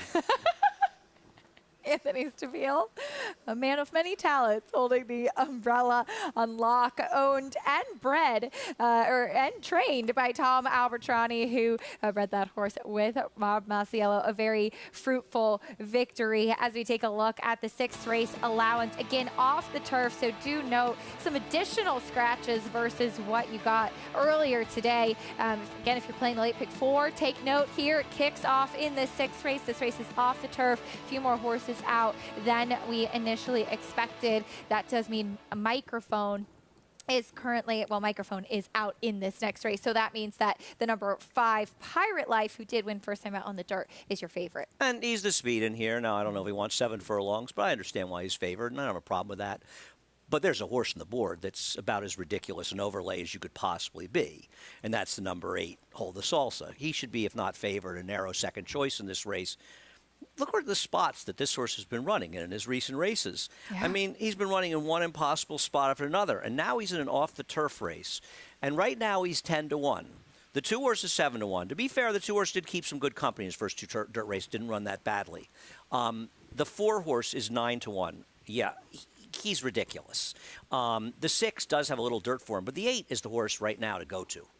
Multiple New York bred stakes winner, too. More on that race later. Back at Churchill Downs, we have a 2-year-old race coming up here. Going to see some starters for new Stallions, Good Magic, West Coast horses that were very impressive on the racetrack. Starting with the son of Good Magic for our friend Tom Amos. Here's the number 1, Curly Jack. Yeah, he just drifted from 5-2 to 3-1. Maybe not a great sign, but does have pedigree. The Dam was a pretty good runner, too. Ran for Dominic Scatino, I believe. Second in the Grade 1 Mother Goose she was, too. Here's the 2, Boxster. Yeah, as you mentioned, a West Coast. I thought the workout was fair. I don't know what you thought. Taking a little money, yeah. It went at 10-2. Looks like a longer framed horse that might want to go a little bit more distance. Here's the 4, Perfect Prank. A Practical Joke, first-time star that's a little tepid on the board right now. Next will be a horse with experience, Cigarette Boat, who missed the break. It really seems to be one who doesn't get out of the gate well in the mornings as well. Yeah. If there's a good firster, they'll beat this horse, but I understand with the experience that you would want this horse, the one that's run for Norm, who's having a terrific meet. Kentucky Derby winning trainer Eric Reed. Here's the 6, Mabuhay. Tried the turf for the first time. I guess American Pharaoh, there's really no dirt pedigree to speak of. Number 7, Moe's Treasure is next. Did finish just behind the heavy favorite last time as a much bigger price, but the bigger favorite has a lot more room to improve. 15-1 on that Dwayne Lucas runner. And here's another one for Steve Asmussen. Here's El Cerrito. This is a funny one, taking no money, because they paid a lot of money for this Son of Run Happy off I thought was a very impressive 20 3/5 2-year-old work. Now, there's really not much pedigree in the Dam side to speak of. Very chilly right now for Steve Asmussen. You're starting to wonder, last year he always had so many good 2-year-olds. He can't do it from year to year. And people expect with Steve Asmussen that he's going to go to Saratoga with another 8 races, and he might. But it's not so easy. It's a lot easier said than done. Yes, it is. That's for sure. Not easy to win with those 2-year-old races, as that one did sell at the OBS March 2-year-old sale. One that sold as a yearling, that was the 5, Cigarette Boat, who did not get out of the gate well, was coming in with plenty of gate workouts before that debut. And since that first race, his most recent start, or most recent work, I should say, was also from the gate. You can see Norm Cassie keen on getting this one to break better than he did. Yeah, he broke about a length slow. I think it's exaggerated by the 2 breaking as sharply as he did in the angle, but I agree. He obviously wasn't professional for this first start, and sometimes that's for the best. You get him a start and you get him going. I'm not going to be surprised when he wins this race. I understand why he's favored, but I think the fact that he's 6-5 also is because all of the firsters are not that live. If Tom Amos's horse, the Good Magic and the Rail with the Good Works, was live, and I'm not saying he can't win, because he can. They can all win, but that's not a good sign that this horse is not only he's 7-2. The 5 is 6-5 because the firsters are not particularly live here. You bring up some really good points. The number 1, Curly Jack. Speaking about workouts from the gate, meanwhile, the Colts a colt by Good Magic, whose progeny have sold very well at public sales too. The last 2 workouts are from the gate, and I know that Tom Amoss believes in speed, believes in horses breaking sharply and moving forward, but typically with young horses, that is a bit of a negative. That means that they're not the best breaking in the morning. Good point. Interesting point. And, you know, you wonder about the speed in this race because the 5 presumably will break better, but I wouldn't want to guarantee that Cigarette Boat's going to be in front. Now, often horses like that will show much speed in their second starts, but it's hard to be confident they are. You usually know that Asmussen's firsters have speed. Neither one of them's taking any money. And you would think, at least I would think, that the one on the outside that had the good workout would be the one you would want. But, geez, I mean, El Cerrito is bet like he just can't run. It's weird, right? Very cold on the board. Worked 20 and 3. I thought did it very easily in that workout. One thing I did notice too, he had very, very big blinkers on. He was really closed in that workout, but he did it very easily. Selling in March. I run happy. The Dams wins were all on the turf, I noticed, though, as far as that pedigree did go. But certainly with Run Happy, you would think that there would be some speed in there as well. Of the 2 Steve Asmussen runners, that was the one I was most intrigued by, but very cool on the board. The 2 Boxster was 12-1 on the morning line and is 9-2 right now. And this is the one, as we mentioned, also at OBS March, didn't love that workout. And he is taking more attention, does have quick workouts coming in. I agree. Okay, I agree with that. I'm surprised. I think the 2's price too short, but it's a reflection of how cold the other firsters are. Number 5, Cigarette Boat, even money. 2-year-olds going in to the starting gate for the second race at Churchill Downs. Here's Travis Stone as the babies are in the spotlight. Coming up next.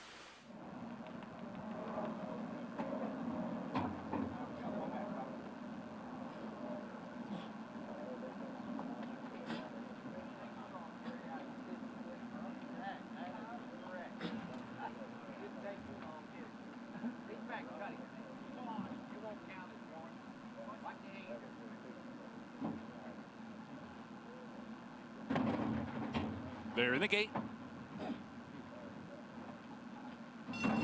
And they're off. Most Treasure and Boxster. Boxster faster. Early grabs the lead. Most Treasure second. Curly Jack comes on through. Here's Curly Jack advancing up the inside of Boxster, and they go head to head. Most Treasure not far behind in third, and neither is Cigarette Boat on the far outside fourth. Perfect Prank right in behind the early leaders in fifth. A break of 4 to Mabu High, the trailer El Cerrito. Rounding the far turn the opening quarter in 22-1. Curly Jack with the lead, half-length advantage. Boxster's right there, and now Cigarette Boat comes on 3 wide and is up into third. Most Treasure's back into fourth with Perfect Prank as they come by the quarter pole. Curly Jack is off the turn in front a length and a half. Boxster fights on. Cigarette Boat still third. Most Treasure angles over toward the rail. Mabu High had to check there. 1 furlong to go. Curly Jack is still there. Curly Jack with a 4-length lead and 100 yards to go. Boxster chased him every step of the way. And Curly Jack is the winner. 3 in the end. Boxster second. Mabu High rallied for third, and Most Treasure was fourth.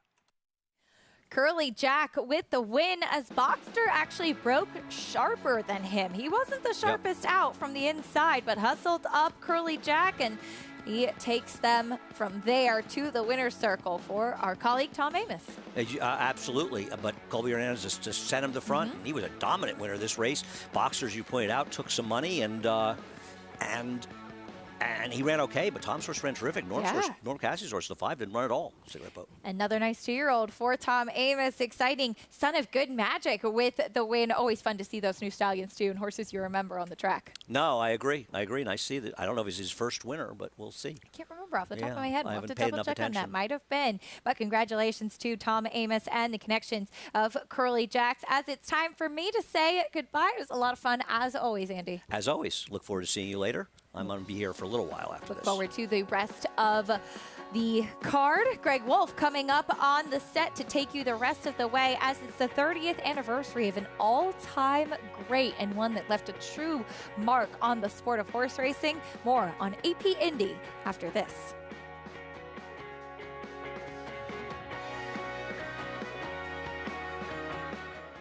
Eclipse champion Blaine ranks among the nation's top sires at a fraction of the price. His recent top runners include Aga Khan stud Saidabad, a top performer overseas, plus these recent standout performers.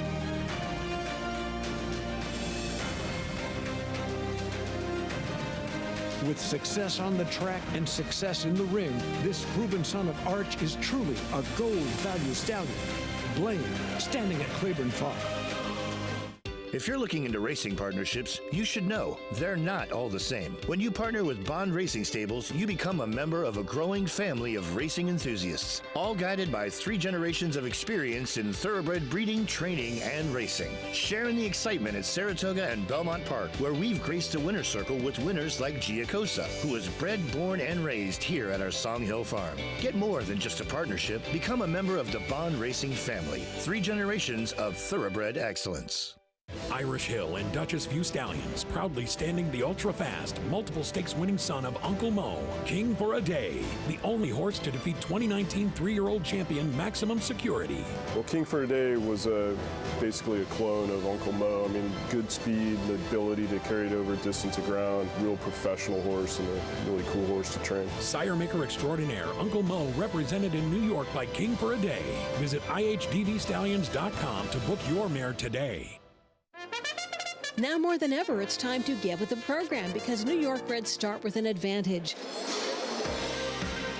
New York breds run for serious green. At Belmont and Saratoga, New York bred maidens run for up to $75,000 and allowance horses for up to $85,000. And serious New York bred owners can collect awards of up to $20,000 per horse per race in open company. So get back with the program. Seriously.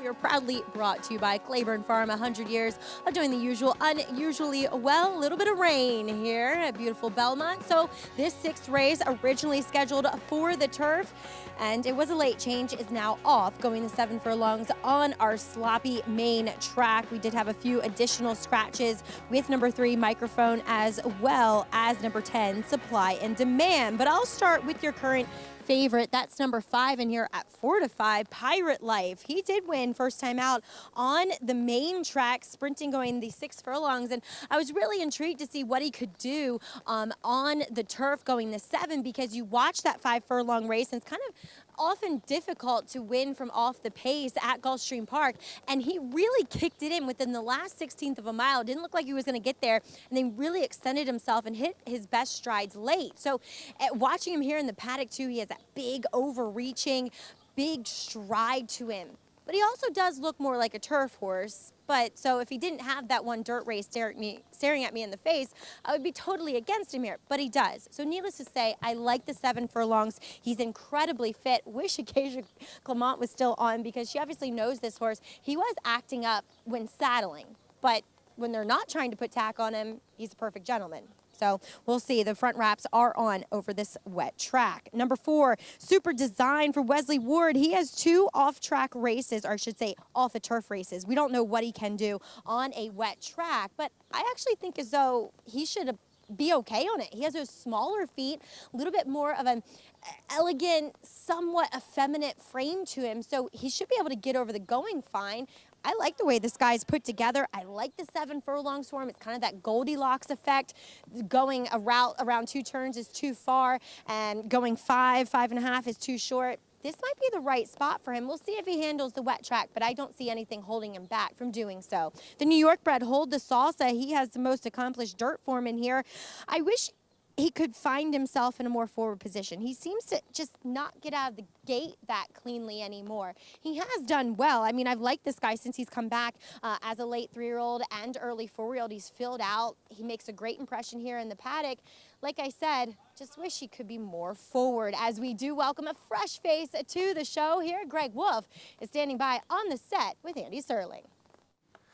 Thank you, Maggie. Good to be here on a wet Thursday evening with our Twilight card here in progress. Pick 4 coming up. Good to see you. Good to see you as well. Wow, early morning arrival for Rich Strike. I'm glad I didn't wait out You were teasing me last week. Was I going to be here for his arrival? I wasn't here. I think I was still up because I've given up sleeping. But, yeah, he got here around 2 in the morning or so. And a lot of credit to people, especially on our team, that stayed up that late to catch him coming in. They don't work enough. Yeah. Yeah, I think 1 a.m. was the exact time he got in, and then still plenty of energy in the morning when he got on the racetrack. So we'll continue to keep our eyes on him. We'll have some news about the third and final leg of the Triple Crown coming up later in the show. Here is Superior Design. That's one Maggie was talking about for Wesley Ward, who she thinks could take to this off track. A couple of races taken off the turf, has been in, and that first one, fourth, beat 3 lengths. There was a next out winner in there. Would that effort translate against this group? Be good enough? Well, I'd book this horse before I bet him, but I mean, I guess anything's possible. But Wesley Ward's shown no interest in running this horse in the dirt.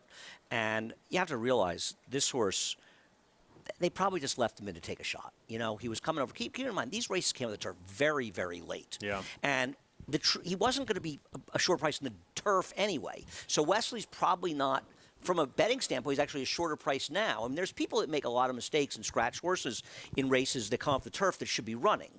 I'm shocked that 10 scratched out of this race. He'd be the second choice in here.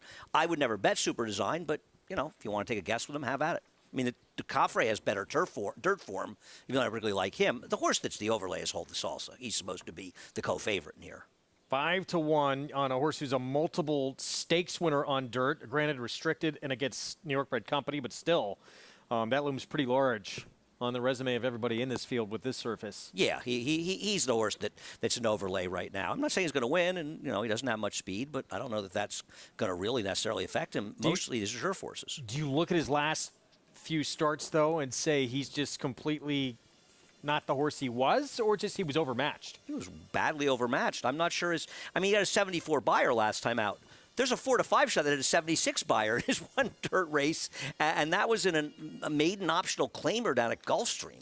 Here's Caffrey actually has a second with an 87 buyer in a race taken off the turf at Gulfstream. Right, and well, the races off the turf at Gulfstream are on synthetic. They're not on dirt. Those are synthetic races. His 2 dirt races to begin his career, he ran against good horses. Court Conviction, Waxman, True Boss, legit horses. Ran credible figures. In New York as well. Here's the 4-5 favorite, Luis Saez. Yeah, I mean, he's going to go to the front in all likelihood here. He's overbet, but he's probably the horse to beat. Quiet out east at 901. Trevor McCarthy, Bruce Brown. The truth is he's got dirt races off the form. I didn't look them up because I didn't think this was coming off the turf, but he has shown at least a couple of okay figures. Here's the multiple stakes winner on dirt. Hold the Salsa. He's got confirmed dirt form. He's been running against horses that are in a completely different area code in this field, and yet somehow he's the 5-1 fourth choice in a 5-horse field. Win or lose, at this point, he's a massive overlay. Your traffic was considering the Cigar Mile late last year. I mean, he's pointed to some big targets. That's what we had to deal with last time out. So, yeah, 5-1, but you see that race and he was overmatched. He was in an open entry level allowance before that. He was 31-1. I know it's a tough group. Right. There will be a lot of 30-1 shots in this field. No, for sure. I mean, listen, I'm not overly confident on him, but what I know is that he's a dirt horse. Mm-hmm. I don't know that the others are. I guess the 5 is the most logical one, but I thought his last race was fine. He had some trouble at the start in that race. His horses are an hour and a half better than this field. I'm not saying he's going to win, but he's probably supposed to be about 5-2 in this race. I mean, he's certainly supposed to be a shorter price than the 4 because the 4 is a complete guess. The 4 might be eased out there. He might be able to handle the dirt at all. Wesley Ward never thought good enough. He's only running him here to take a shot, and he's probably somewhat, frankly, doing us a favor because without him, it'd be a 4-horse field. Just name recognition? Yeah, I think it's Wesley money? Ward. Yeah, and I think a lot of people, the reason I like off the turf races, a lot of people don't differentiate. They don't really pay enough attention. And it is a problem that the Gulfstream races off the turf are on synthetic. And it's a problem for people who don't realize it. At least at Arlington Park, there's no dirt course. And Arlington, Gulfstream's right to take their turf course synthetic. That's why one of the reasons they went the turf course synthetic in. But I think handicappers, some people are confused and they see off the turf and they think they're dirt races because they know Gulfstream and they're not thinking synthetic. But again, like you said with it too, you still see even that dirt debut. I mean, this horse showed speed against Straight Maiden Company here in New York at 7/8. Yep. Then that was a really tough maiden group with Court Conviction and Waxman. Yeah, no.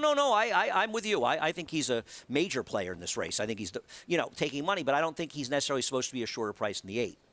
I know the 8 has connections that are a little, tough to take. They don't win a lot of races, but that doesn't mean he can't win. No. Just in a lot of tough spots. The 4 to 5 though on Pirate Life. What do you think about that number?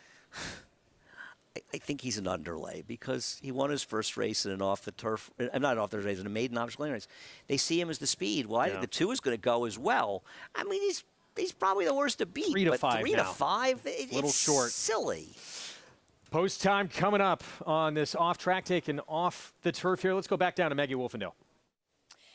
Had to give Anthony Stabile a break, Greg, as we have one of our new PAs here, John Anthony, and he's done a great job. Poor kid was standing with his arms straight out. I was like, you're going to get tired, buddy, doing that. So Mitch very graciously decided you can be on camera, John. So anyway, we'll take a look at number 2 in here, Coffre, for trainer Jimmy Jerkins, as he looks for his second win on the card. And I have no problems with Coffre, though it does feel as though there was intention to get this horse on possibly a greener surface, though he did run well on the synthetic, the Tapeta at Gulfstream Park. And look, I think he looks great here in the flesh. I did not see him back on May 6th. And I do think the 7 furlongs, as I talked to Jimmy earlier on the show, should suit him well because, as Jimmy was saying, that way they'll run away from him a little bit and he'll then have a kick and kind of travel more into the race on the bridle instead of, being fought with early behind a slow pace, and then, when he comes off the bridle, he kind of falls apart. But that's what I'm a little bit worried about him switching to this surface, and the fact that it seems as though you don't want to be, not that you can't make up ground, but you don't want to be too far off the pace. We'll see what they do with him. Like I said, physically, I love what I'm seeing from him from the overall perspective, like the 7/8.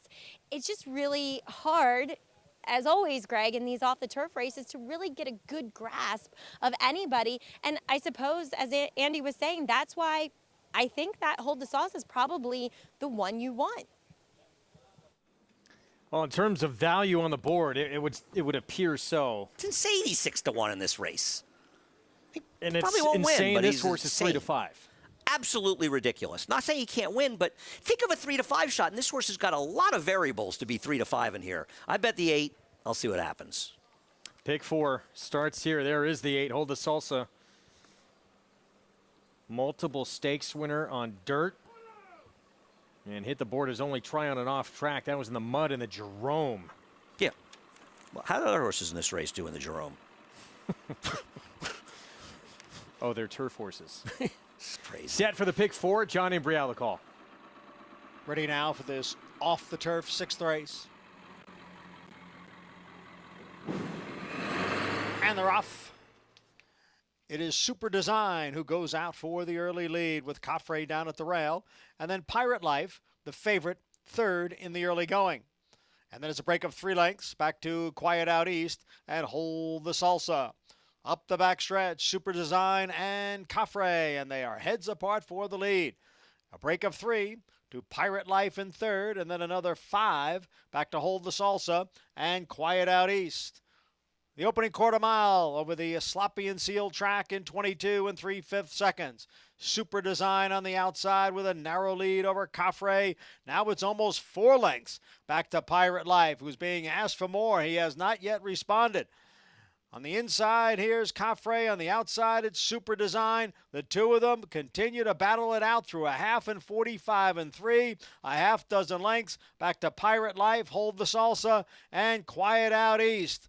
They head for home now. Super Design is on the outside, Coffre on the inside. They remain together with 3/16 to the finish. Hold the Salsa has moved into 3rd. The battle continues. Coffre on the inside and Super Design on the outside. Nothing separates them with a 16th to the finish. Coffre, Super Design, they've been battling right from the start. They come on for the finish, and it's going to be Super Design. Looked like he got it narrowly over Coffre. Hold the Salsa was 3rd.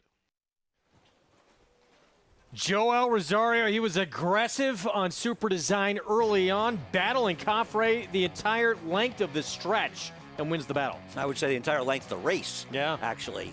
Yeah, they put on a good show, these 2 out there. And he got the best of him. Not a horse I would ever bet on in this race, but he got it done, Joel, being aggressive. Coffrey ran a winning race. Jimmy Jerkins almost won 2 races today. Wasn't to be the case.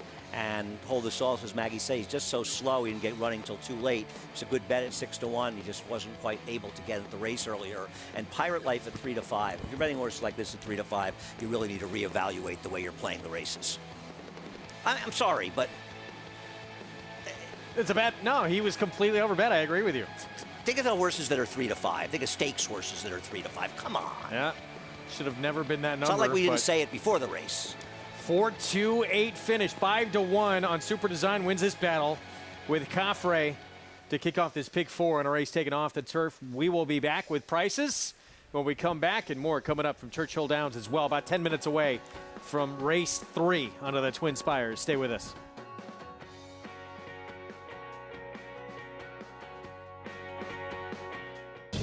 It's 1,000 words fighting back, coming down to the finish. If a picture is worth 1,000 words, this is one stunning picture. 1,000 words just in front. 1,000 words wins the Robert B. Lewis. Honoree P is full out now, second on the outside, and they're coming down to the line, and 1,000 words has done it.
Back on America's Day at the Races on FS2, regional networks out in Southern California. Thanks for being with us. Program brought to you in part by America's Best Racing. For the love of the race, visit americasbestracing.net today. Race 6 at Belmont, switch to the main track. Super Design, Wesley Ward outduels Coffrey. Joel Rosario outdueling Jose Ortiz here. Took a shot, left him in, did us a favor, keeping a 5-horse field, and got the money. So congrats to Connections. And Joel Rosario been aggressive all day today, and it's paid off as he's had some success. Coffrey ran a winning race. Jimmy Jerkins almost got his second win of the day, winning earlier with that nice-looking maiden Capone. And I don't regret betting horses like Hold the Salsa at 5-1, but just a little too slow, as Maggie said. He's just a bit of a lagger. He made up some ground, as nobody else did. And Pirate Life at 3-5. I mean, wild. Interesting game. Coffrey is horse. They spent $500,000 on the Son of American Pharoah, and to this point, just a win on the turf so far. Yes, there are a lot of horses decided by American Pharoah that sold for a lot of money that didn't live up to it. He's one of them. A lot of them. Late pick 5. You picked against him in all 3 legs of the Triple Crown. You've always had something out for him. And I picked Keen Ice in the Belmont. I picked him in the Haskell, and I picked American Pharoah in the Travers. Oh, serves you right. He hated me as much as I hated him. $226,000 pool, and if you're alive in this pick 5, obviously a long way to go, but an incredible start. Yeah, because the first winner could have been any price. I mean, who knows if the people that knew he was going to win were betting in pick fives, and this horse a big price. Keep in mind, all the scratches go to the post-time favorite. So good luck if you're alive. I think we're going to see we could see a wild payoff, even with the favorite winning here, in all likelihood, which may not happen. One-turn mile coming up. New York bred allowance optional claiming race. What do you think about 3 to 5 on Shalimar Gardens? I think she's a better 3 to 5 shot than the horse in the last race. No question. question. I mean, compare her to the horse in the last race. You know that she's way the horse to beat in here, right? Deserves to be the 3 to 5. Might be a touch short. She was 4 to 5 morning line, though, and probably deserved to be. We're going to get back to Churchill Downs as well. We're 5 minutes away from race 3. One-turn mile in Louisville as well, and a $10,000 maiden claiming race coming up.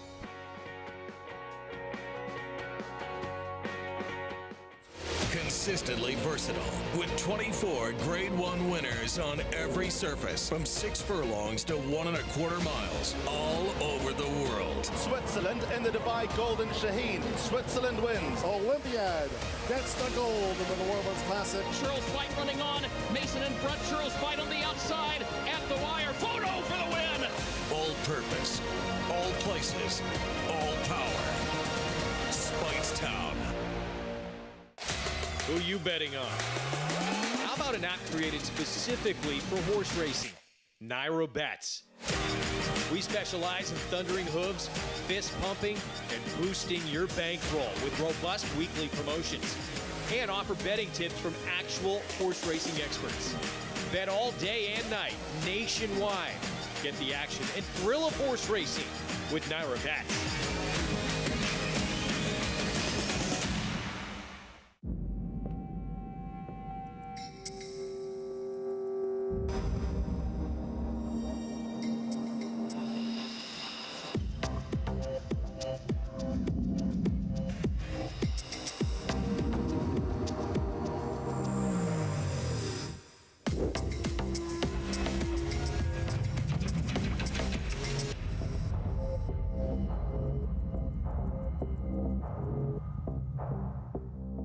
Racetrack Television Network brings you every race, from every track, on every screen, every day. With monthly packages starting as low as $5, RTN gives you great value and access to more live HD streaming and race replays than anyone. Visit RTN.tv today to sign up and watch on almost any device, including Roku and Amazon Fire. RTN has packages that start at $5 per month.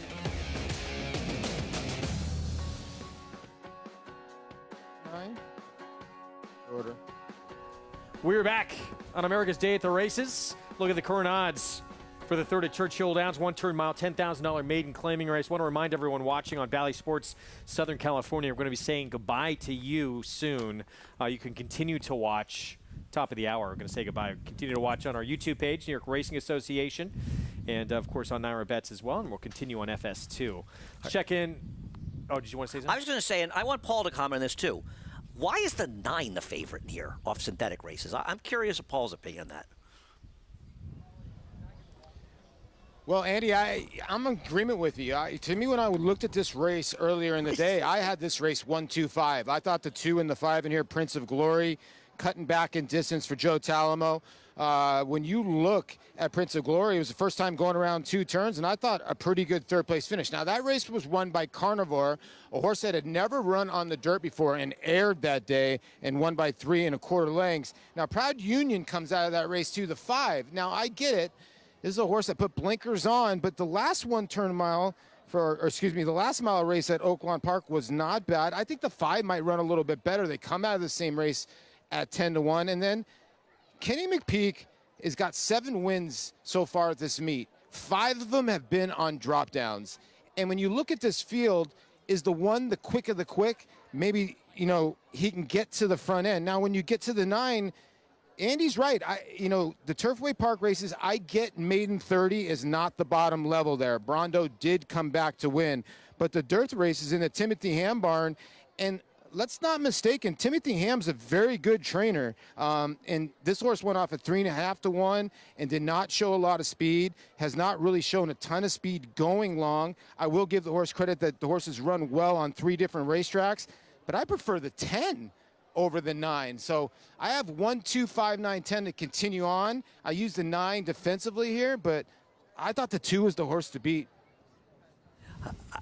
I was just saying to you, why is the 10 twice the price as the 9? And you know, one of the reasons the 9 is favored is it's Tyler Gaffleone. But that's not the reason you're supposed to be betting them. You're supposed to be smarter than that.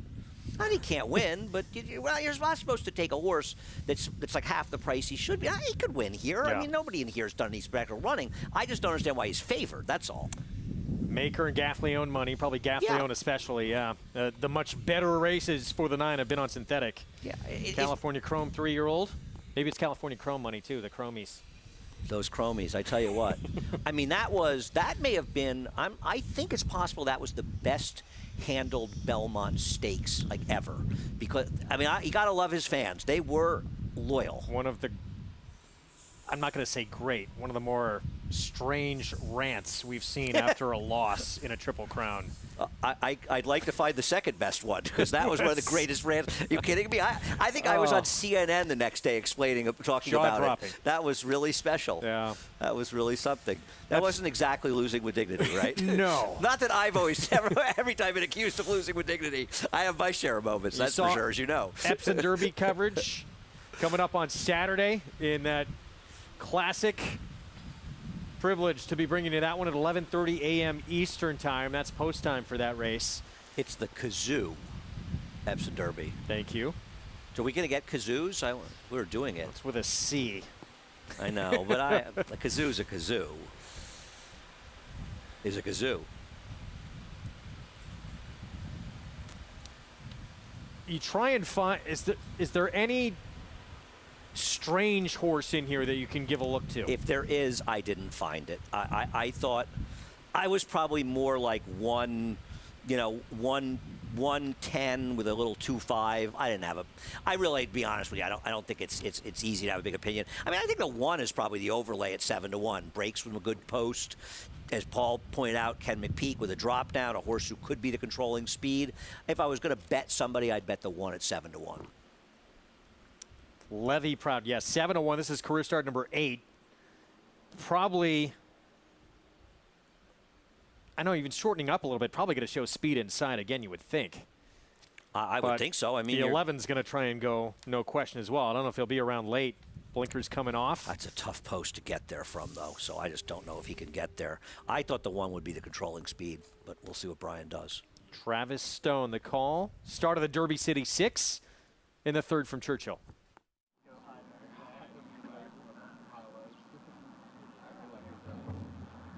They are in the gate, and they're off. This point in time in Major Cam, Levy Proud is up there. Prince of Glory showing speed. Chrome's right, and Dudley not far behind either. So up the chute they go. Levy Proud down inside with a narrow lead on this Twilight Thursday. About 6.5 furlongs to go. And here's Chrome's right now. Chrome's right comes on to take the lead. Major Cam in between horses running along in 2nd. Prince of Glory right up and on the pace in 3rd, now 2nd. Major Cam is back into 3rd. Levy Proud tugs at the bit, advancing toward the rail from 4th. Dudley gets a reminder while 5th. Moore is racing 6th. Proud Union advancing inside 7th. Heston is mid-pack 8th and already 9 or 10 lengths off the lead. And then it's this point in time back in 9th. Riverstone's in 10th. Super Brothers 11th, and it's 5 lengths back to consider who's laboring at the back. The opening quarter in 23, the opening half in 46 seconds flat. They're on the far turn, and Chrome's right the one to catch. Chrome's right has built a 3-length lead. Major Cam's in a full-out drive trying to catch up from 2nd. Levy Proud comes off the rail, rallying 3rd. Prince of Glory is 4th. From farther back, this point in time, angles outside with Super Brother. They're off the turn. Chrome's right is the leader. The lead is still 2.5. Levy Proud has made steady progress. Prince of Glory's in tight between them. 1 furlong to go. Levy Proud comes away with the lead. Prince of Glory continues to fight on. Chrome's right gives way 3rd. They're coming for the wire, and Levy Proud scampers clear in the end to win it by 2.5. Prince of Glory was 2nd. Chrome's right was 3rd. This point in time was 4th. Levy Proud, Kenny McPeak, Brian Hernandez Jr. breaks his maiden career start number 8. Interesting tactics here. this horse was a week the best. It was the craziest thing we've ever seen. When they were showing the head-on angle, he was clearly in front. Travis called him in front. By the time they went to pan, he was around 14th. He was like 6th or something. Then he was moving up between horses, and Brian had to steady him on the turn, drop back, and go around, and he still won. I mean, this is one of those rare times that both Paul and I think, were right together. Separately, we're occasionally right. Together, I don't know if it ever happens. Dream team. Yeah. The new dream team. Yeah, this horse, much the best here in this third at Churchill to start off this Derby City 6.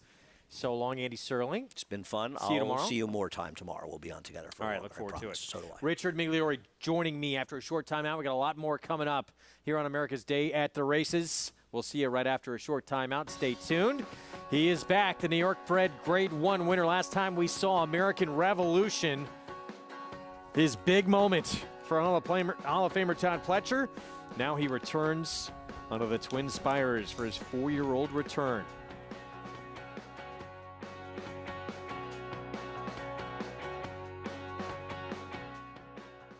The momentum continues for War Dancer. Following a triumphant Saratoga meet as the #1 second crop sire, his progeny have posted 14 more wins in 2022, like Pop the Bubbly. And it's going to be Pop the Bubbly. You Should Be Dancing. On the outside, You Should Be Dancing, the winner. And Fun While It Lasted in an 8-length blowout. Final furlong, it's Fun While It Lasted until the 16th lap has 8 lengths on them. Now with $3 million in progeny earnings on dirt and turf going long and short, War Dancer is a sire on fire. Join the momentum today at wardancerstud.com.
Thanks for joining us here on America's Day at the Races. We are brought to you by Run Happy, who now stands in stall #1 at Claiborne Farm. We have riders up here in the paddock for this second level allowance for the New York breds. And while Shalimar Gardens, she's a prohibitive favorite and has every right to be. I certainly like her looks in the paddock. A little interested in #3, a bit of Irish Sass, as she just cuts back that half a furlong. You know, last time out, she was wired by Bridle House that day, and she was really hard on the bridle behind that early pace, and then kind of when she came off of it at the quarter pole, she had nothing left in the tank. Today, I noticed I wasn't in the paddock for that last race, but relative to her previous 2 starts off the bench, a lot more settled today. Didn't need the pony with her, very relaxed, physically incredibly fit. So I'm hoping that that more relaxed type of demeanor is a positive sign for her. Now, okay, honey, she's done a lot of running. It's her 61st start. I've seen her a lot of those times, and this by a mile is the best she's ever appeared. And obviously on form, it looks as though, and it's evident that Gustavo Rodriguez has her in some of her best form to date. I like what I'm seeing from her, and thought last time she made up the most ground of anyone behind Bridle House. You know, a lot of horses not really changing position that day. Intrigued by both of these runners coming out of that May 5th contest. Well, as horses are hitting the track, hitting the set, Richard Migliori, he's with Greg Wolf. Thank you, Maggie. Is everyone else seeing things too? That mystery hand was on Maggie's right, then all of a sudden it was on the left. Threw me off. Anyway, Mig, good to see you. Da Mig on the set. And we got our best yet to come on this wet day here in New York. Yeah, absolutely. The weather rained us off the turf the rest of the day, although I had us off the turf earlier in the day. But that's still some great racing, and it cooled off nicely. It's actually really nice weather, right now. 7 minutes away from the 7th. We'll get to the big favorite in a moment. We start with If I Had a Chance. Does she have a chance? She looks a little bit up against it. I like a few others in here. She's got 9 tries on wet going with 3 seconds and a third to show for it. 9-2 next to our Bit Irish Sash, who Maggie was talking about, does own a win on an off track.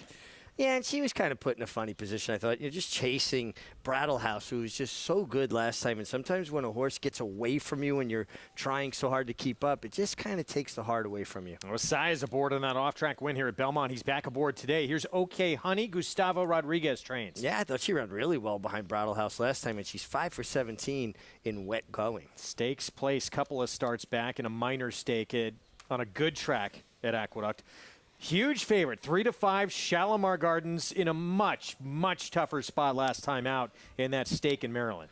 Yeah, I mean, she's a deserving favorite. Very well-bred daughter of Uncle Mo, Stonewall Farm, Barry Schwartz, Shalimar Gardens, out of Princess Violet. Barry always very clever with his names. Yep, familiar Barry Schwartz silks there.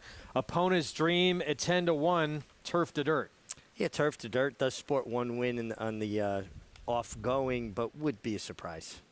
And second off the claim, 6-year-old mare who just won pretty impressively in a state-bred A Other Than at Belmont.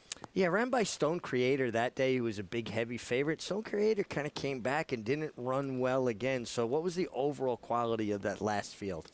11-1 from the outside post. 5 minutes away from the 7th here at Belmont.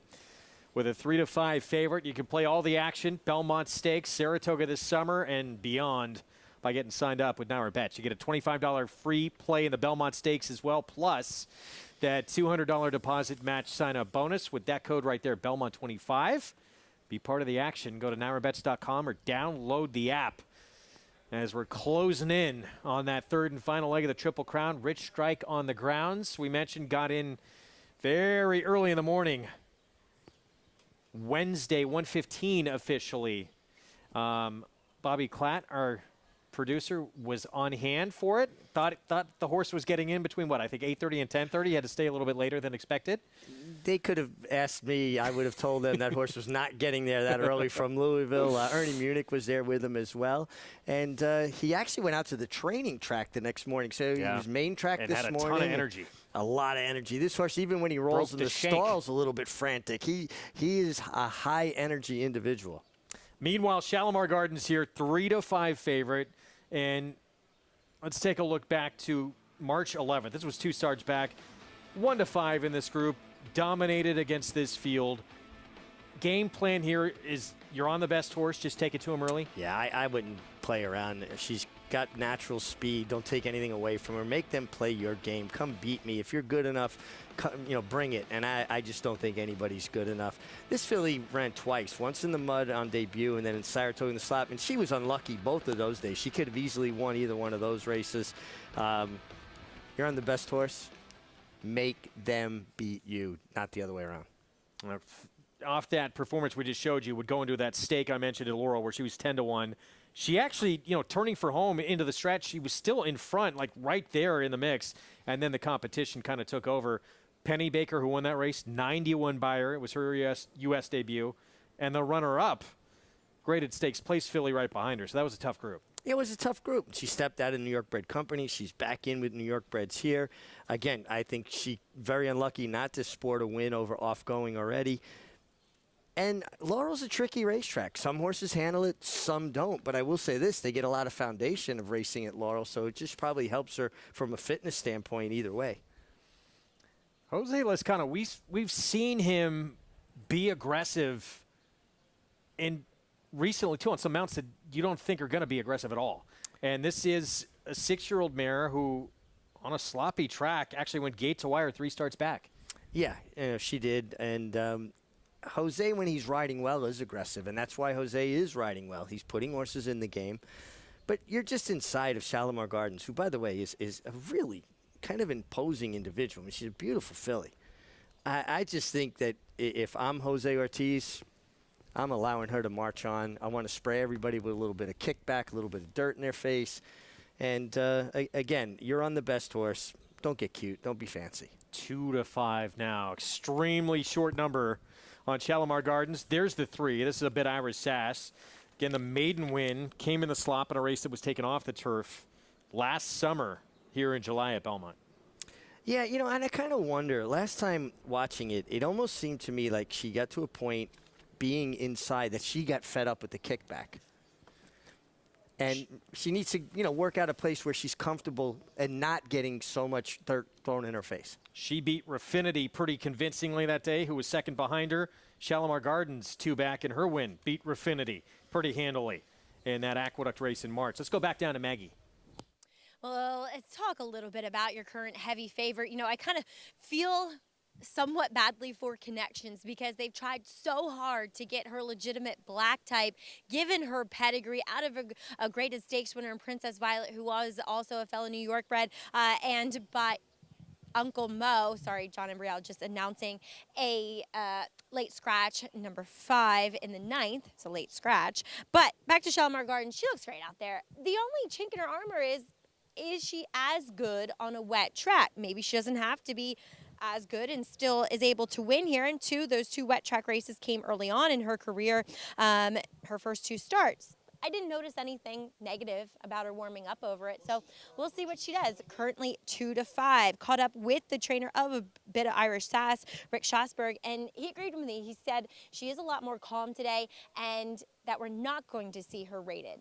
She is going to, apparently, with Louis Saez aboard, come out running, is what Rick told me.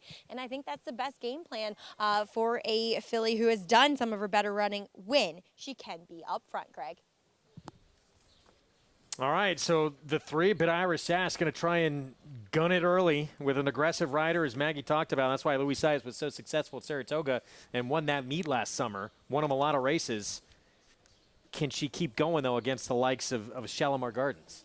Well, Shalimar Gardens very well posted. She's outside of her, so if she's intent on it, you're just in a stalking position. But I wouldn't take anything away that comes easy to Shalimar Gardens. The 5 filly, the 1 overwhelmingly here to beat the 7th. Let's go upstairs to John and Brielle. Here at Belmont. And they're off. A good beginning for Shalimar Gardens. On the outside, that is Key right there. A bit of Irish Sass now moves up. So it is Shalimar Gardens and a bit of Irish Sass. Their heads apart. That is Key on the outside, and If I Had a Chance down at the rail. And then it's 2.5 lengths back to OK Honey in a big break. Back to Epona's Dream, who trails the field in 6th. A bit of Irish Sass on the inside with a nose in front of Shalimar Gardens as they race up the backstretch through a quarter in 22 and 3. A bit of Irish Sass now by a half length. Shalimar Gardens runs in 2nd. If I Had a Chance is down at the rail. That is Keys next in 4th.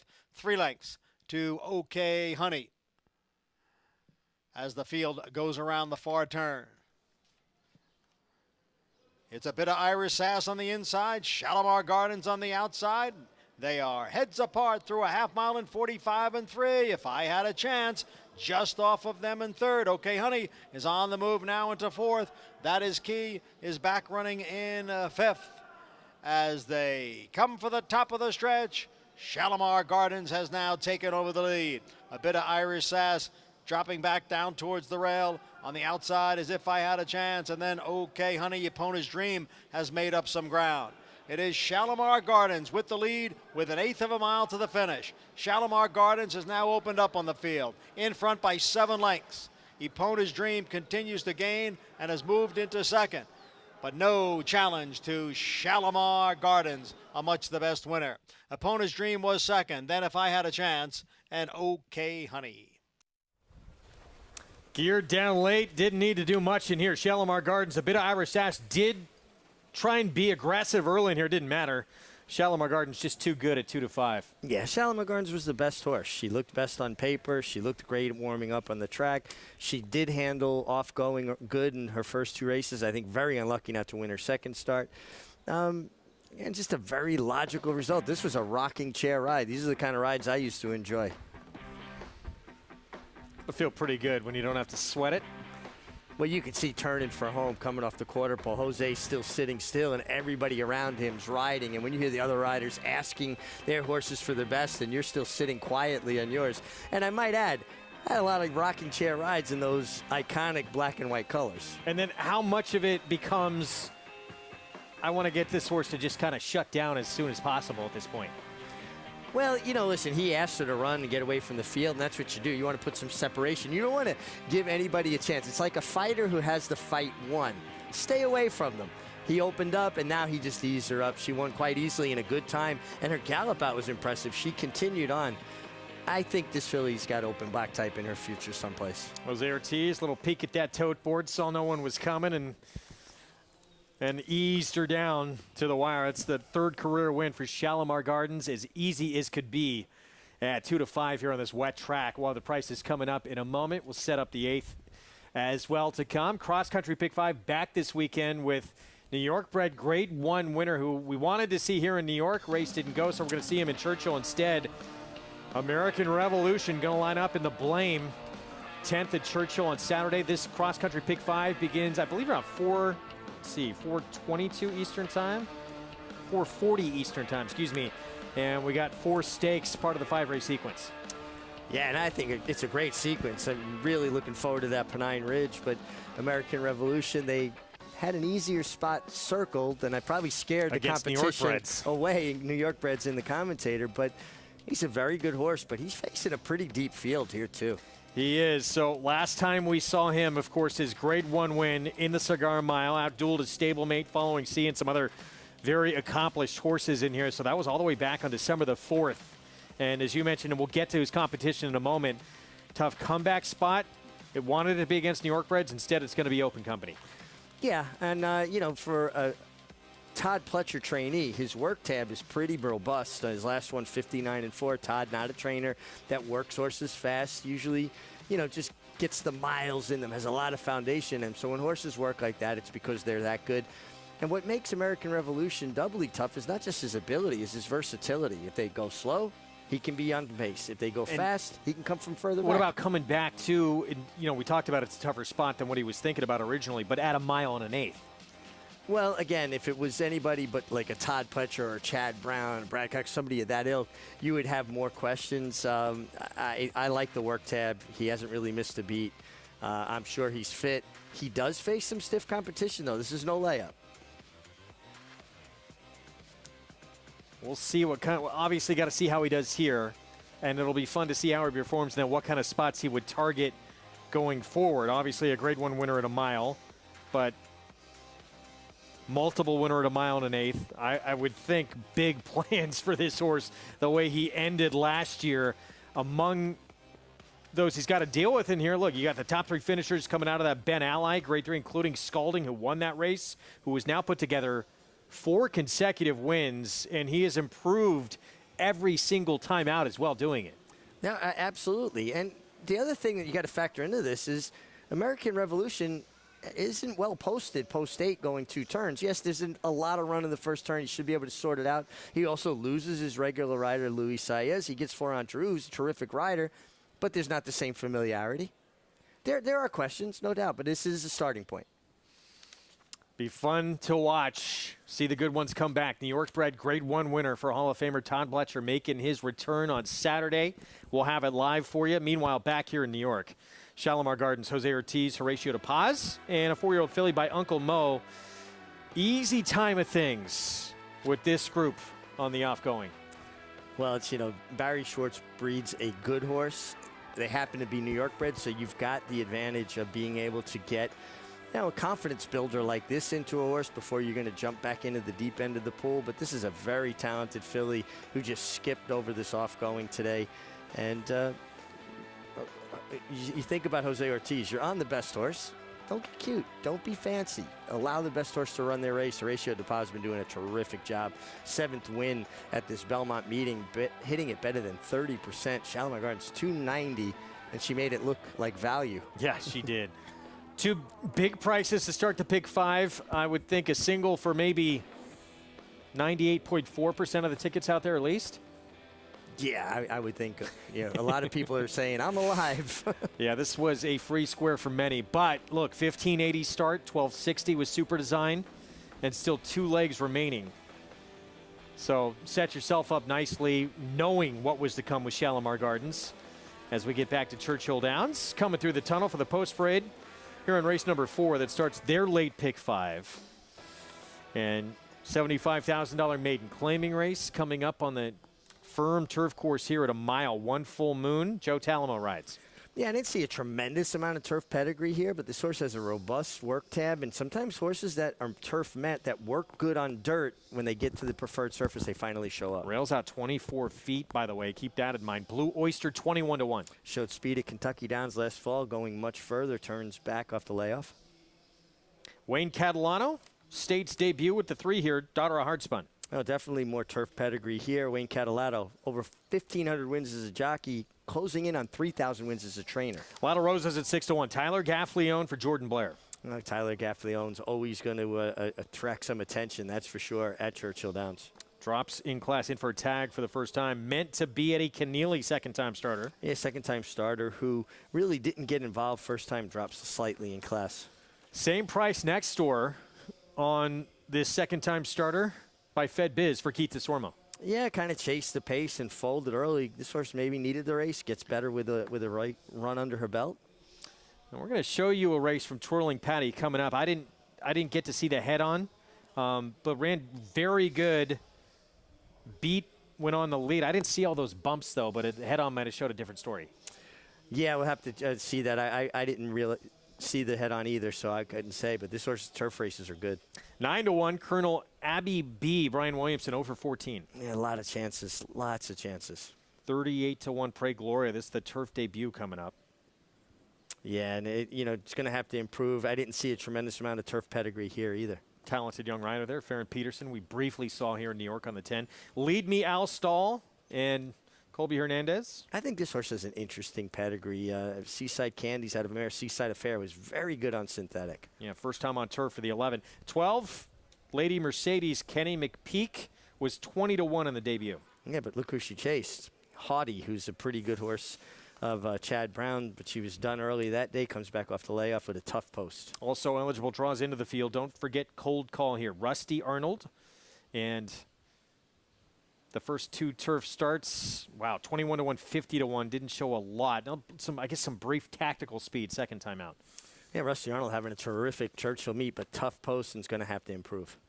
Minute to post coming up. Starts the late pick 5 at Churchill. Let's go to Paul LaDuca. Yeah, this is a tough late pick 5, guys, and I'm only going to go too deep in this very, very tough turf race and maiden 75,000. It's very, very hard to choose who you like in here and which filly. I like the 4 a tiny bit, a lot of roses. I'm surprised she's not taking a lot of money, and that's a little bit of a worry because Tyler Gaffleone just takes money by himself. But I do like the 8 in here, Twirling Patty. If she can be able to repeat that race at Churchill Downs, I think she's going to be really tough to handle in here. Again, I told you everything is lying on Epicurean in the next race, a 4-year-old filly by Spicer. I hope she can sit a nice little trip in there. If you're going to use anybody else, maybe Old Foe, could be the speed of the speed. In race number 6, 1, 2, 3, 5, and 6, I thought that was a wide open race. I'm going to use a couple first-time starters in there. Race number 7, 2, 4, 5, and 8.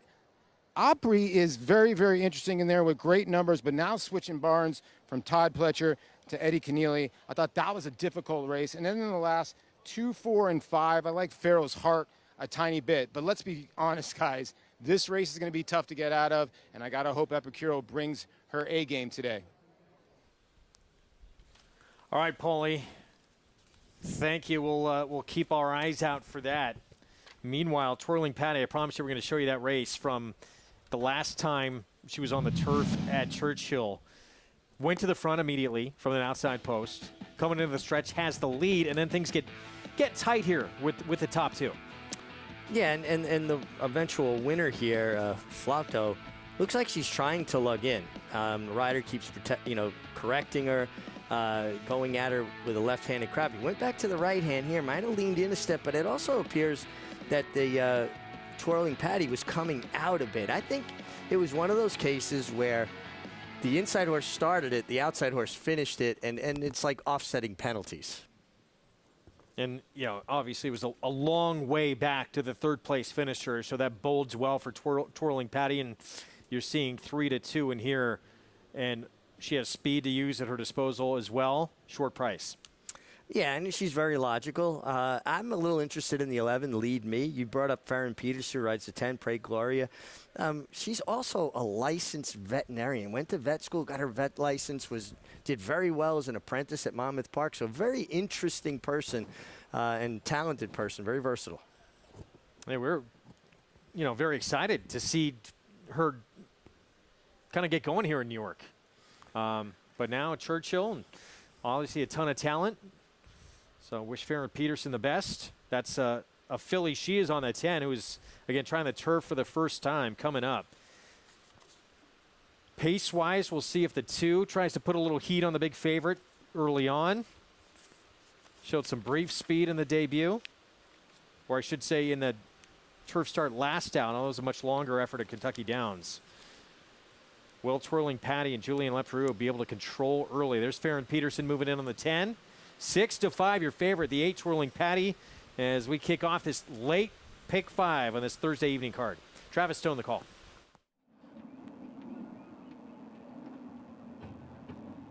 Waiting for Miss Susie R. Lady Mercedes and Cold Call.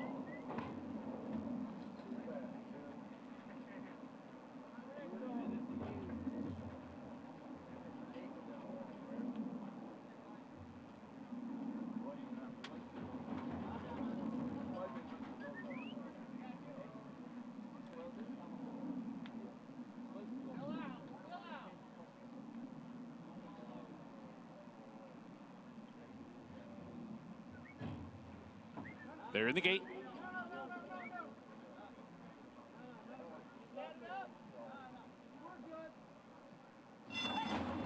And they're off.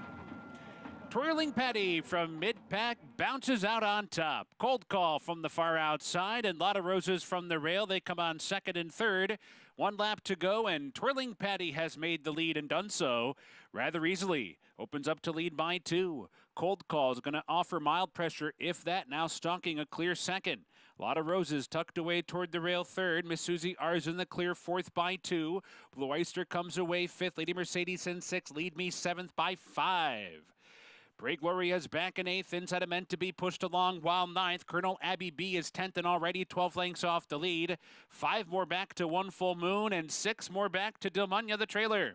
Strung out field down the backstretch run through a moderate opening quarter in just 24 3. There's 4 furlongs remaining, and it's Twirling Patty the leader. Cold Call is a little bit closer now. Cold Call draws up alongside of Twirling Patty.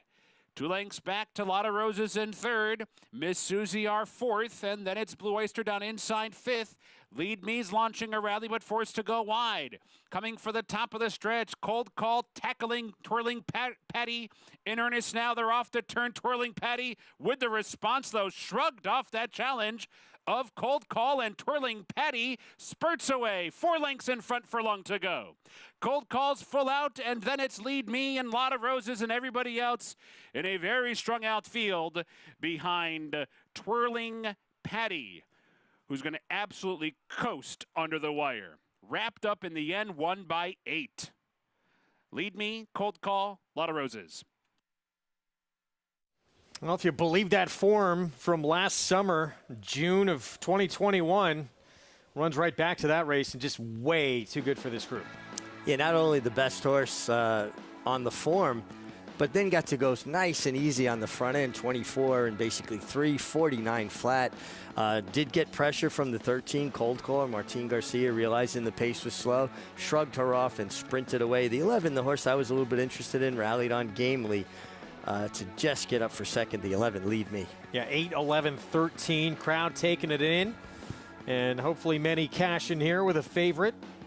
Kicking off the late pick 5 on this Thursday evening card. Julian Leperoux, Tom Drury Jr., and probably many involved with this one. Churchill Downs Racing Club owning Twirling Patty. We're going to get back to New York after a short time out.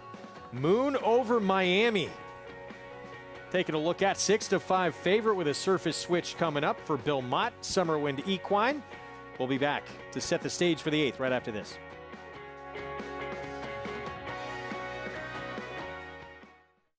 He was just put together like a machine, and he had a great mind. Everything about him was what you'd want. Tis the law, pops the cork in the champagne. Tis the Law is going to win the first leg of the Triple Crown. I've never seen him get tired. Respect the law. Tis the law. His structure is just perfect. His bone is perfect. He's left the others behind. He's going to win the Run Happy Travers. He's everything you would look for in a horse.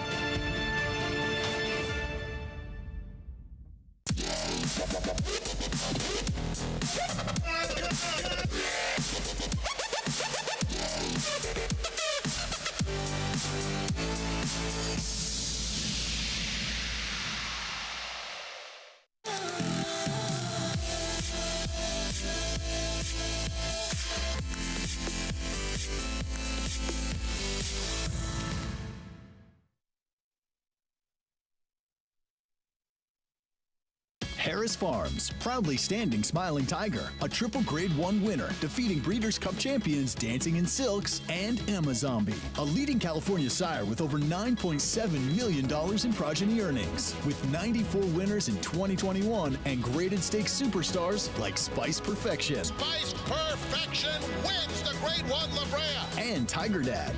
Smiling Tiger, a leading California sire, standing at Harris Farms. It pays to be Cal-bred. Hello, you've reached the offices of West Point Thoroughbreds. Please leave your name and your number, and we'll get back to you as soon as we can. Okay, starting to move now. He's fourth. He's on the outside now. He's pressing him now. There's the 1, the 7, and the 6. He's on the lead. There's another horse on the inside of him. He's pulling away. He's going to win this race. Oh! Oh!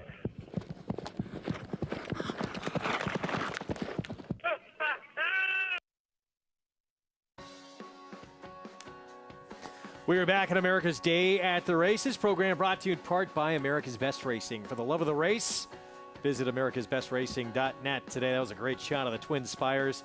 Twirling Patty, as easy as could be. To kick off the late pick 5, Julian Leperoux able to get to the front and keep on going for Tom Drury Jr. and again owned by Churchill Downs Racing Club. It's made the lead as easy. Easy as could be. Yeah, that is a crowded winner circle, isn't it? Wow. You know who's making more money in this race than anybody? The track photographer. Indeed. Several copies needed, thank you.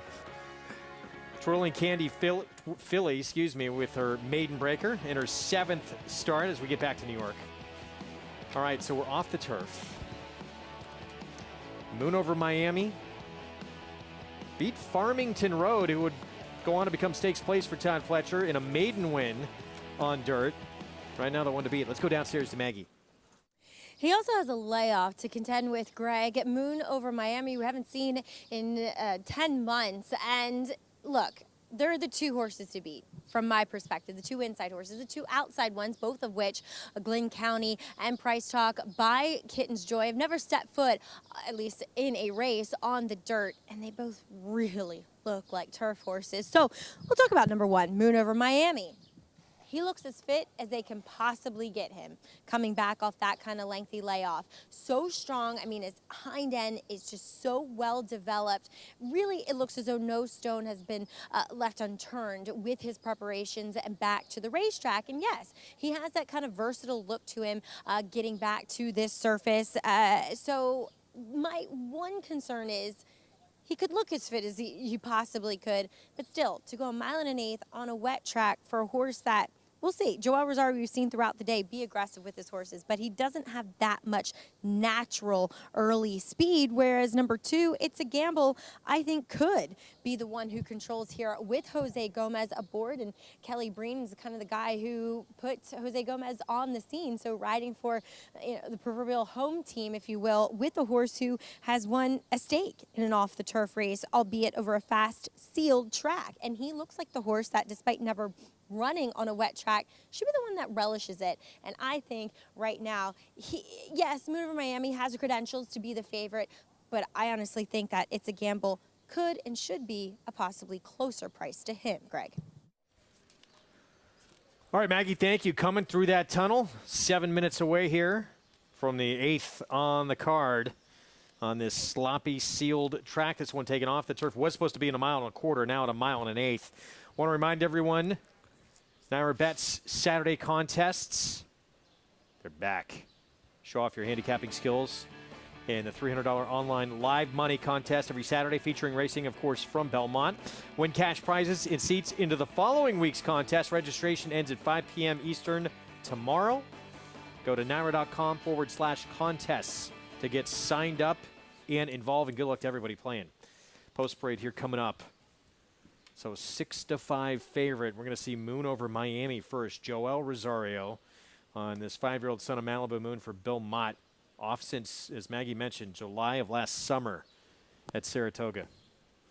Yeah, and I think Maggie makes some valid points about just at a short price, fitness. Bill Mott's a Hall of Famer. We're not questioning his ability to get a horse ready off layoff, but it's a little easier getting horses fit for turf races than it is dirt races. This race rained off. And he's a 5-year-old. I know myself, as I got older, if I was coming back off a layoff, an injury, a vacation, always took me a little longer to get fitter. No question. Feeling the residuals of that now.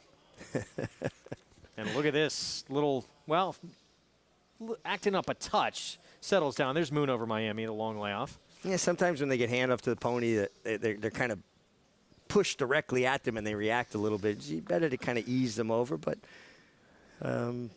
too, It's a Gamble, I think, is very interesting, too. He did win the Jersey Derby in an off-the-turf event at Monmouth. Yeah, beat a 7-horse field that day.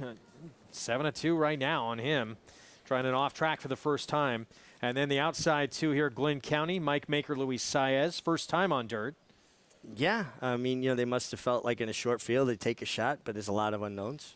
And first time on dirt as well, outside with Price Talk. Orlando Nota claims this one off of Anthony Dutrow. Kitten's Joy staying in on dirt. Yeah, I mean, and it's turf pedigree on both sides, male and female side. But, you get a 4-horse field, and you're going to get a check. You're going to get paid for getting out there. And if you horse handles it, great. And if he doesn't, then it's the rider's job to protect them. Well, 5 minutes of post here in this 8th coming up. We've talked about Rich Strike, the Kentucky Derby winner, his arrival early morning hours on Wednesday, and then 7:30 a.m. Wednesday. Went out to the training track and was a little obstreperous, broke the shank, was running up a little bit, and his trainer Eric Reed said he's going to get to know his pony really well before he kind of settles in, and probably right now he's sleeping, getting some rest. I tell you what, this is a high-energy individual. Here he is the first morning after, that long, arduous ship on a horse van from Louisville out on the training track. So he's kind of done the grand tour. He's seeing Belmont. He's been on the training track. He went twice around that morning. Gabriel Lagunas, his exercise rider, who was a jockey, very successful jockey. Now his exercise rider has traveled with him. Groom that we saw just have such a affinity and personal connection with this horse. Who again, Eric Reed gave a ton of credit for turning this horse around, getting him to relax and to settle. He's difficult. He wants to do more. He doesn't like to be restrained. Having a rider that can kind of understand and feel that. Just watching him, they had a video of him rolling in the stall. Even when he rolls in the stall, he's putting out this high energy. But then he can switch up and have his groom hug and love on him like this. I love this shot. This is tremendous. A lot of horses won't let you get near them when they're laying down because they feel very vulnerable. They're prone in that position. Look at the love there and just how much this horse means to this entire team. That's Jerry Dixon Jr., the groom, taking care of the Kentucky Derby winner. And again, look, pass on the Preakness. Got to be tough to not, first, whether you had a chance or not, felt like you had a chance or not in the race, to not go after a Triple Crown. But they felt they wouldn't have given the true representation of what this horse can do because mentally, more than anything, he needed more time between races. Well, and I think, looking at the individual and seeing how he does everything, he walks a little frenetic. He rolls in his stall a little frenetic. He starts off in his training a little frenetic. He's a horse that obviously they understand needs more time to acclimate to his surroundings. And I applaud any connections that just put their horse's well-being and what's best for the horse first. Yeah. Don't try to make a horse fit the program. Make the program fit the horse. Yeah. And it wouldn't have been good for racing or for anyone if he came to the Preakness and didn't run his race, and that was that. Now we have a horse who is hopefully going to be at his best and still coming off that Derby win, adding that excitement to the Belmont. You know, the question about it is, and I don't think the Derby was a fluke. I mean, yes, he got a crazy pace to run at, and it kind of opened it up to chaos. I think this horse has tremendous amount of ability. He gets a lot of air. I don't think a mile and a half is the issue.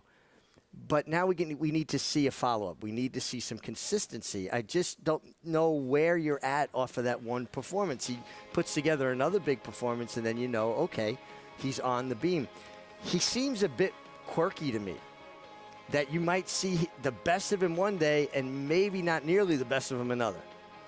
Tickets on sale now. Do not miss out. It's going to be capped attendance this year at 50,000. Go to BelmontStakes.com to get your tickets. Be part of the Test of the Champion.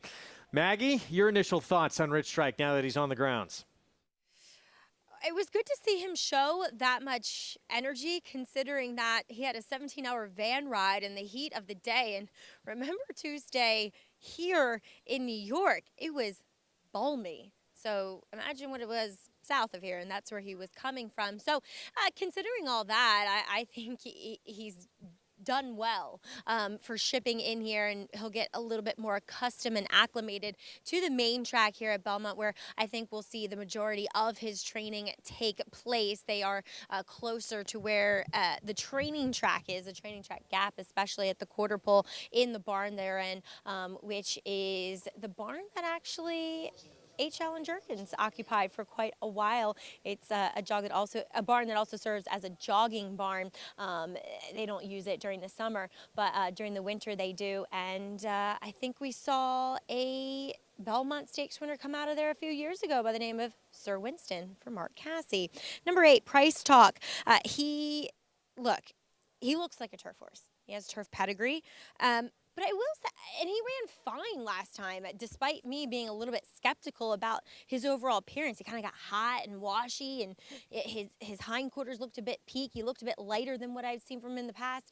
That's not the case today. He's very relaxed, not an ounce of, sweat on him, not that you want him completely dry, but he has a healthier look to him overall. So I don't know if there's any reason to believe that this guy can handle the dirt, which again, I'm skeptical of. At least he has a forward presence in his running style, which I think at least will help his chances, Greg. Maggie, thanks. 4-horse field, 3-2, 3-1 separates all of them. Mile and 1/8, surface switch now on the sloppy sealed main track. Let's go upstairs to John Imbrial for the call. They're in the gate.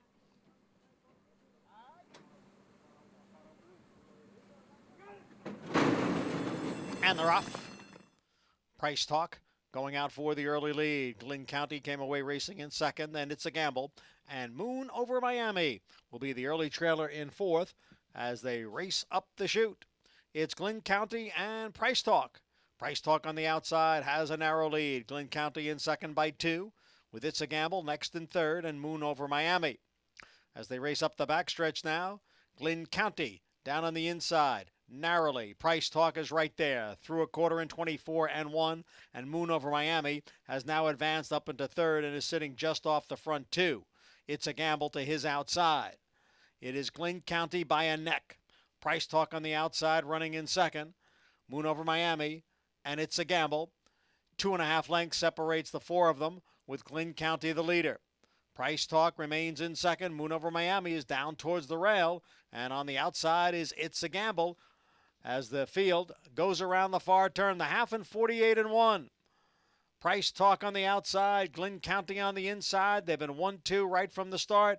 It is Price Talk with a head in front. Glynn County room on the inside. There goes Moon Over Miami. Moon Over Miami now makes his move up the inside and is up to challenge Price Talk for the lead. It's a Gamble now takes third. Glynn County is dropped back to fourth. 3/4 in 1:12-1. The field is at the top of the stretch. It is Moon Over Miami on the inside and Price Talk on the outside. And now the two of them hook up with 1/8 of a mile to the finish. It's Moon Over Miami and Price Talk. The two of them right together with Moon Over Miami now in front. Price Talk on the outside. They come for the finish, and it will be Moon Over Miami. Joel Rosario with his third win today. We'll see if we can get a look at that again. Joel Rosario, that was a tight spot coming through on the fence, and then still had to deal with a stretch stool. Some daring do by Joel Rosario around the far turn. He had a space just inside of Glynn County. He went for it. It was so tight. His horse actually jumped back to his right lead as he went to skin through there, and it was that decisive early move that won him the race. You can see he's staying close to the rail. He's trying to avoid getting inundated with kickback, and you can see there it's a little bit tight. Luis Saez on Glynn County, a little bit on one rein. Horse is trying to get out a little bit, but Joel Rosario is so good. Look, he's got his horse in his hands. Now he says, okay, here's my spot. I got to take advantage of it now. Watch his horse jump back to his right lead. He's on his right lead right here. He jumped his right lead for a split second, jumped back to his left lead. That's how tight it was when it started. He went through. Once he got through there, he gave his horse a little bit of a breather. That's one of the gifts of Joel Rosario. Even under pressure, he still stays cool, calm, collected. And he didn't really ask his horse for his best until they got well inside the 8th pole. Good run from Price Talk, who's just an honest hickory kind of runner. You can see here the head-on Ired Ortiz trying to keep him close, keep him tight, trying to intimidate his rival a little bit, but Moon Over Miami was having none of it. And this horse, by the way, Moon Over Miami, gave Bill Mott his 5,000th career victory with that win last, actually 2 years ago in Churchill Downs with Joe Talamo aboard, and that's per my friend Lee Einsiedler. We love Lee on this show. And this horse, how about Price Talk too? I know, in the end, Moon Over Miami too good, but this is first time on dirt for Price Talk.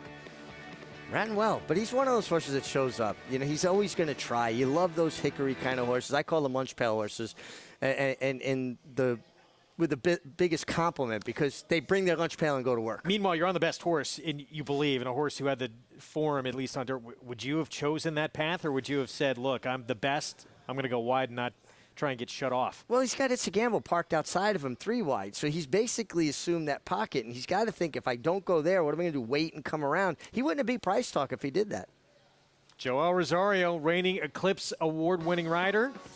Things getting tight, but it works out for him here. Long layoff for this horse and still able to get it done in this 4-horse field, but he had to battle down the stretch to put away Price Talk. Does so as the favorite. We'll have the prices when we come back.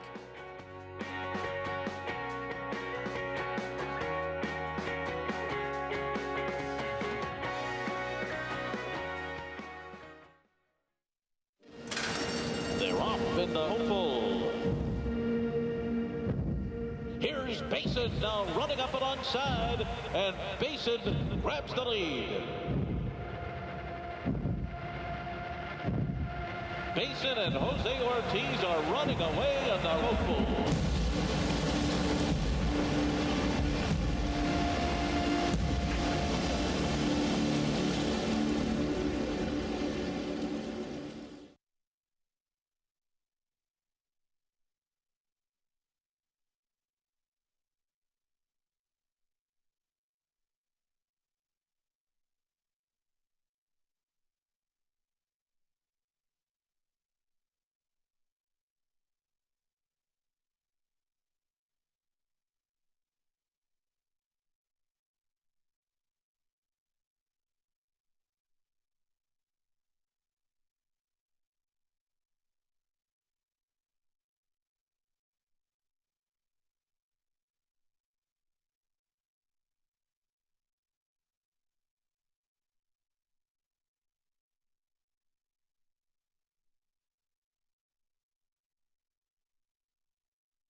We're back on America's Day at the Races. Good to have you with us on this Thursday evening edition of the program out here on the East Coast.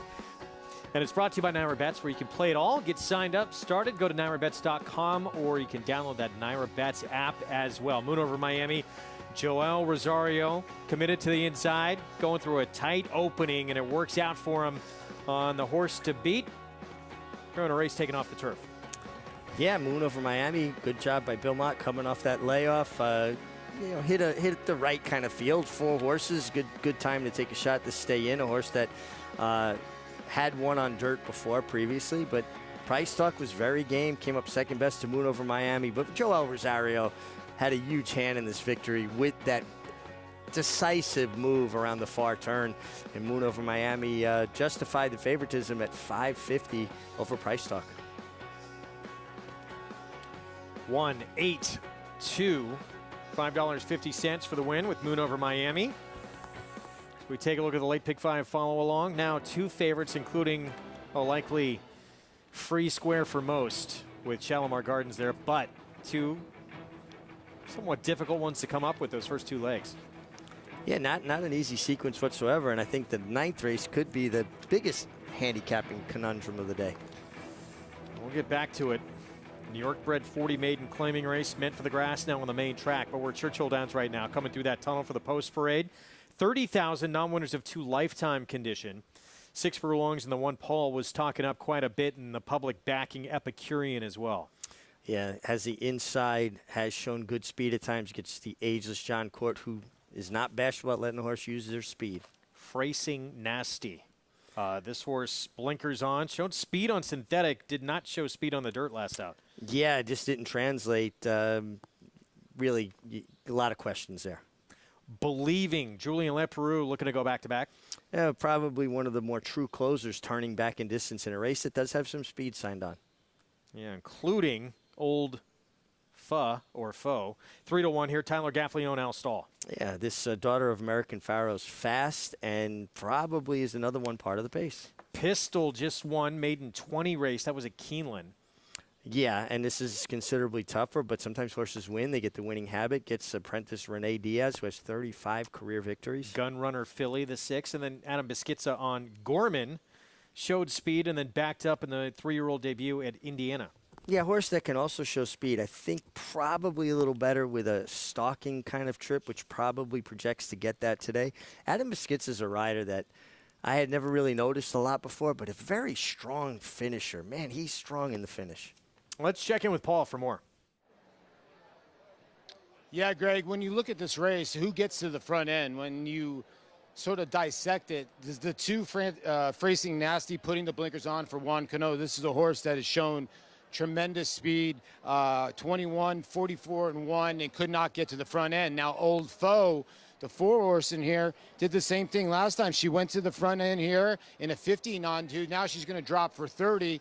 And she went to the front end. Now, when you look at the 1 Epicurean, she's got the best numbers in the race. Now, she hasn't broken well in her last 2 races. And physically, looking at her, she towers over this field. And I can understand why she sort of breaks slow from the gate.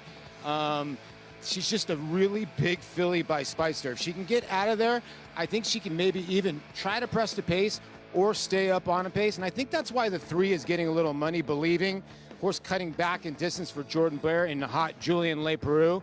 I just think a lot of people are thinking maybe they're going to go fast on the front end, and that's the horse that's going to come rolling. If I was going to use another horse in here, it would be 7 Gorman. You heard Mig say, Adam Beschizza likes to finish. When you look at this horse's best race, it was off the pace. And I think there's so much speed in here, Greg, that she's going to be off the pace, and that might be her best running style. But I need Epicurean to get out of the gate and at least stay in touch early, guys. All right, Paulie, thank you. 8-5 on Epicurean from that inside post, who is looking for her first win in her 4th try here at Churchill. I'm a bit torn here because I consider myself an Epicurean. You got Old Foe in here. And then you also got Old Foe's mother, Forrest, here. I won stakes on for Todd Pletcher. So I have familiarity with the family. Which ones you win? The Classy Mirage Stakes. Won allowance for some of the Classy Do you remember Mirage. every stakes win? No, the only thing I can remember with any clarity is horses. I did get hit in the head a lot. I took a race off the turf earlier today that was still on. 8-5 favorite Epicurean John Court aboard. Public and Pauly with them on this Donora Speedster, and plenty of speed certainly. It looks like to set it up here in this 5th at Churchill to kick off this pick 4. Let's go to Travis Stone.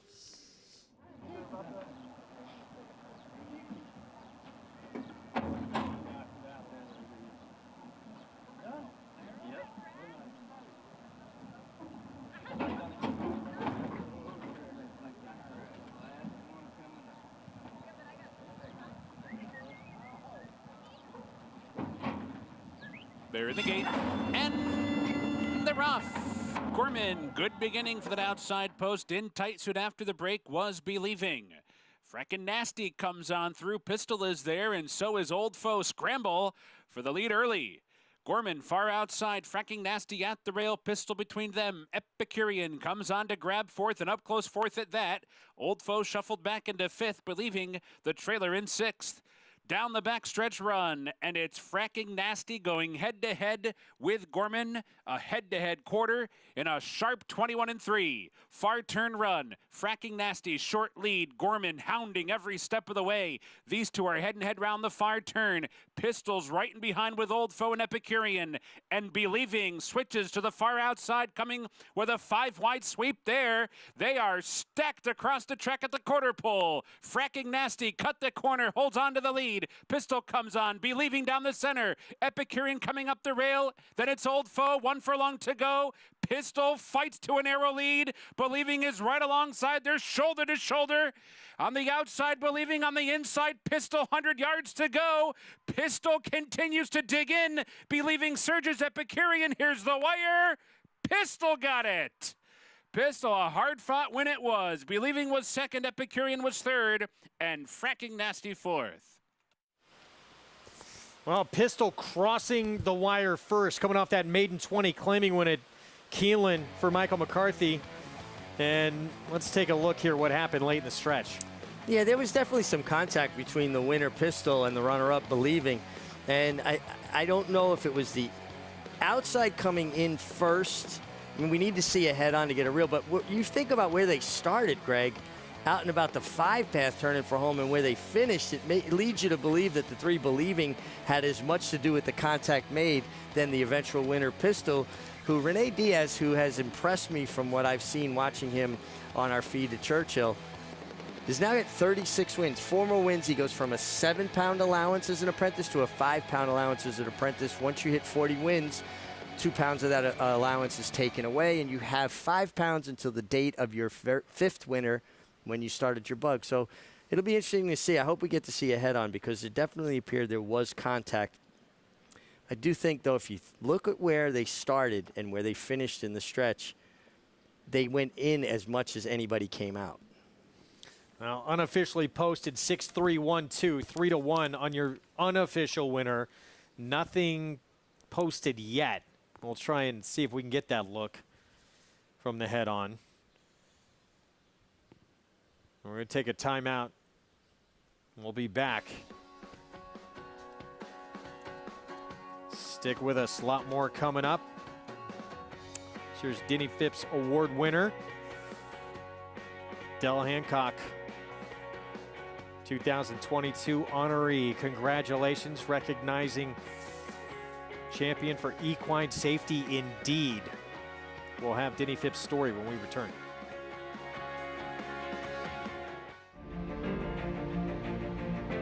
Idol perfectly timed. Idol gets up under Joel Rosario to win the big gap. It's known agenda for St. Elias Stable. Race and the race, scintillating performance in the TBG Del Mar debutant. And Clariere will win the cotillion. Down to the wire. Who's going to win it? It's Mala by a neck. Curling, the classic sire.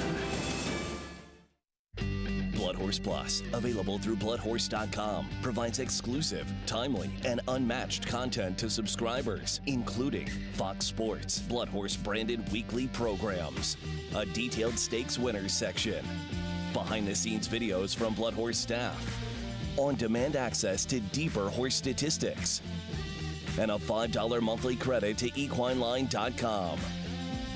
Upgrade to Blood Horse Plus today. A Grade 1 winner on both dirt and turf, War of Will became a classic winner with this victory in the Preakness Stakes and added a Grade 1 with turf credentials in the Maker's Mark Mile. From ages 2 to 4, this versatile son of War Front proved his class at the highest levels. Now his first foals have arrived.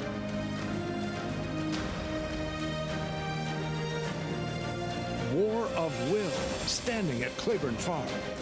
Racetrack Television Network brings you every race, from every track, on every screen, every day.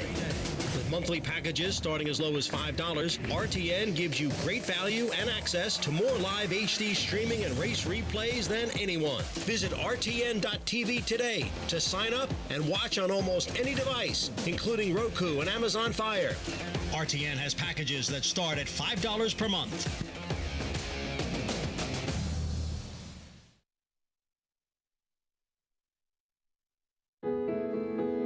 The Denny Phipps Award was created in 2017 to recognize those who have demonstrated long-standing dedication to equine health.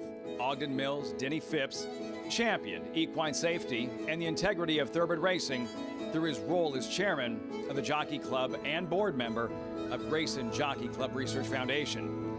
Previous recipients of the Denny Phipps Award are Michael Del Giudice, John Oxley, Frank Stronach, and the Phipps family. The award has been made possible through the generosity of Earl Mack, who has been involved in thoroughbred breeding and racing for more than 50 years and is the founder of the Man of War Project. This year's honoree is Del Hancock, chairman of the Grayson Jockey Club Research Foundation. Raised on historic Claiborne Farm as a member of racing's legendary Hancock family, Del is a lifelong horse lover. She joined the Grayson board in 1985 and was named chairman of the organization in 2004. Under Del's leadership, Grayson has become the largest private funder of equine research and provided more than $21 million to fund 231 projects, as well as nearly $500,000 to fund 30 career development awards. She is an active member of the Jockey Club and that organization's Thoroughbred Safety Committee. Del's advocacy on behalf of equine health embodies her mantra: if you take care of the horse will take care of you. Congratulations, Del.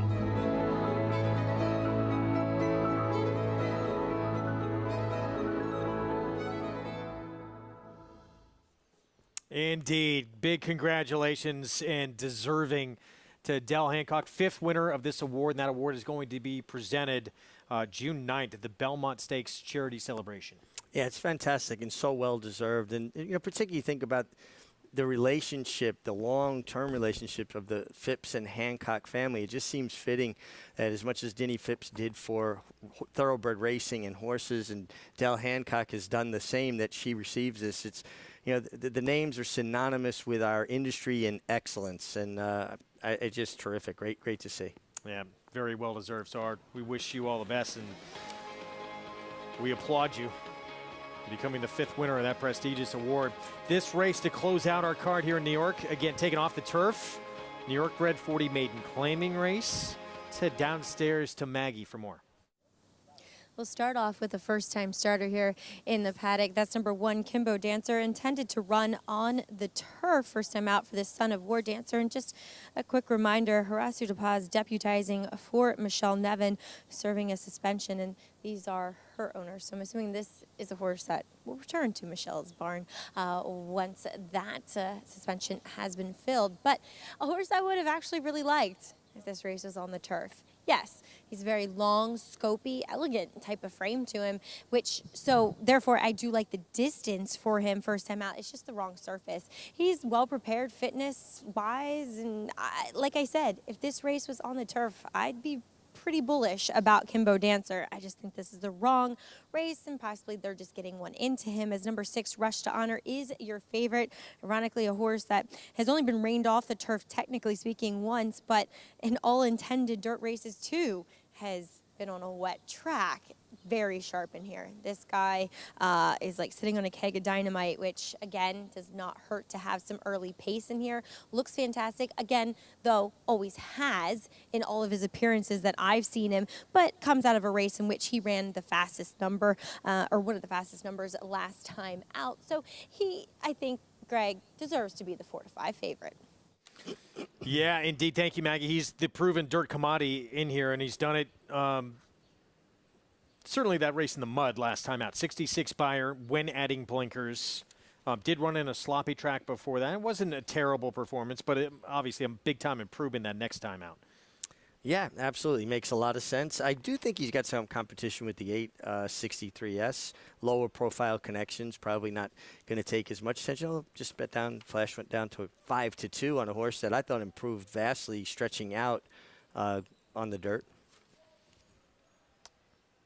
Yeah, he's 5-2. We'll get a look at both of these two coming up in a moment. We'll kick things off with that firster. Kimbo Dancer, 3-year-old son of War Dancer, debuting with Kendrick Carmouche. Yeah, I like that Maggie likes this horse, and it's a horse I'm definitely going to put down in my notes for when he does get a chance to get on the turf. It's going to break from post 2, or I should say 3 in here. This is the one who has the rail. Out of the woods, debuted on dirt at 25-1, did not show much. Yeah, really didn't show anything. Gets Lasix for the first time. Tough post going him on a 16th. Tough to see this one. Post 2 for the even money favorite. Rush to honor that third-place effort when adding blinkers in the mud. Yeah, picks up Hall of Famer Javier Castellano off a good effort, and sure they were very happy when they saw the race, come off the turf. Yeah, that was a race that in the money finished, and a race intended for that surface. 63S, yeah, big-time competition here, certainly to the even money favorite at 5-2. I mean, this horse chased a 22-4 opening quarter, going a mile and a 16th, and was still around at the finish. Beaten 4.5 lengths to BC Glory Days, but major contender. Red Jet. Mike Luzzy rides, the Exaggerator 3-year-old. Yeah, finally hit the board last time. Beaten 23 3/4 lengths, is going to have to improve. Tiz Snow, also eligible, gets in here. Jose Gomez for Chris Englehart. The only start on the dirt was essentially eased. And that's your field. Test of the Champion coming up. And Mo Donegal, Wood Memorial winner, running down. The horse who would eventually become your Preakness champion here in early voting. This race, what did you take away from it from Mo Donegal? I saw Mo Donegal as a horse that finally figured the game out, grew up as an individual mentally. It's pretty much see the same horse that I saw as a 2-year-old. He didn't change tremendously, but he would never run on the bridle. He was always having to be reminded of his job. This was the first time I ever saw Mo Donegal stay in the bit, stay in the bridle, carry his rider into the race. He took all that kickback. He angled out, so nimbly around early voting, and you could see the difference. Early voting clean. He's covered in dirt, and he comes finishing with that resolute stride of his that's so reminiscent of his sire, Uncle Mo. A horse to me that finally the proverbial light bulb went on. With his running style, it's sort of similar to your Derby winner, Rich Strike. What do you think about him in the Belmont Stakes? Well, I think they're both going to wind up laying up closer to the pace. You're just not going to get the kind of pace in the Belmont Stakes that you get in a Kentucky Derby. 21 and change is crazy for a 1.25 mile race. When do you see it? At times you see it in the Kentucky Derby. They're going to go much more moderated. They're going to be in hand. I think Mo Donegal can be right in behind the pace. I don't think he's going to be far away. It's going to be fascinating. Derby winner back, Mo Donegal back. Test of the Champion. Again, be part of the action. Get your tickets at BelmontStakes.com. That entire week of racing is tremendous. We're 3 minutes away here from this ninth. Let's go back to Maggie.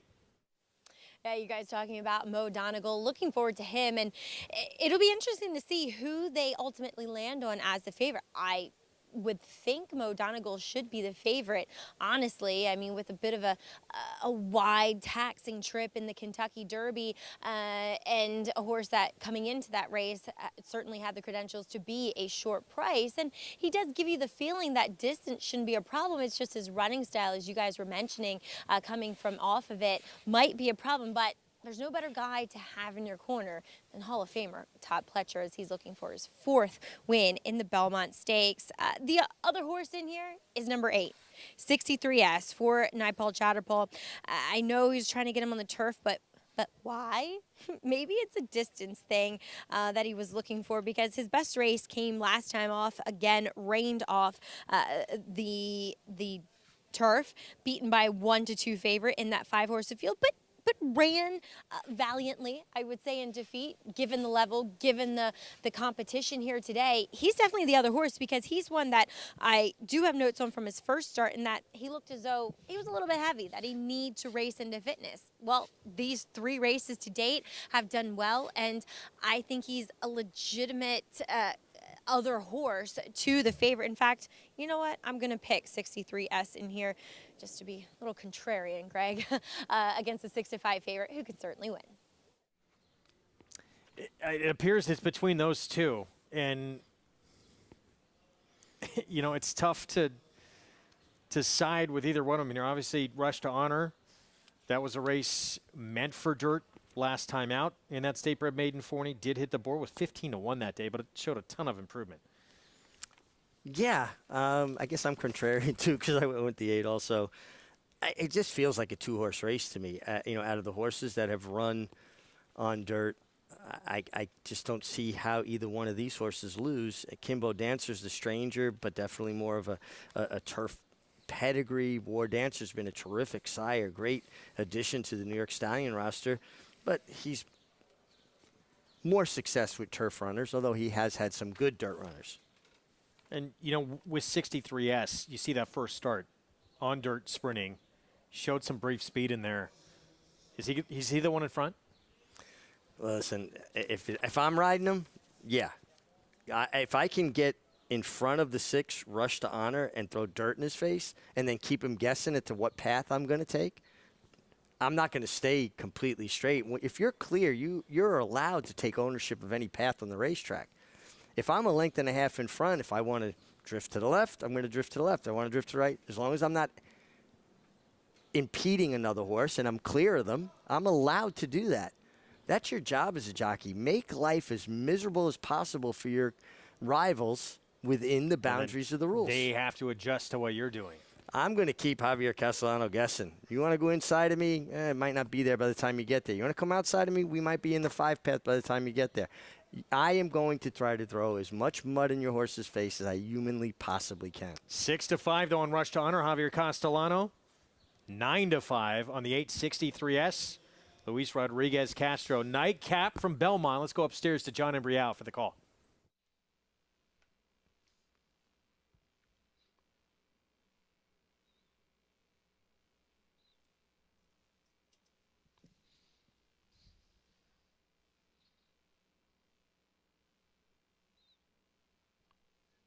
They're in the gate.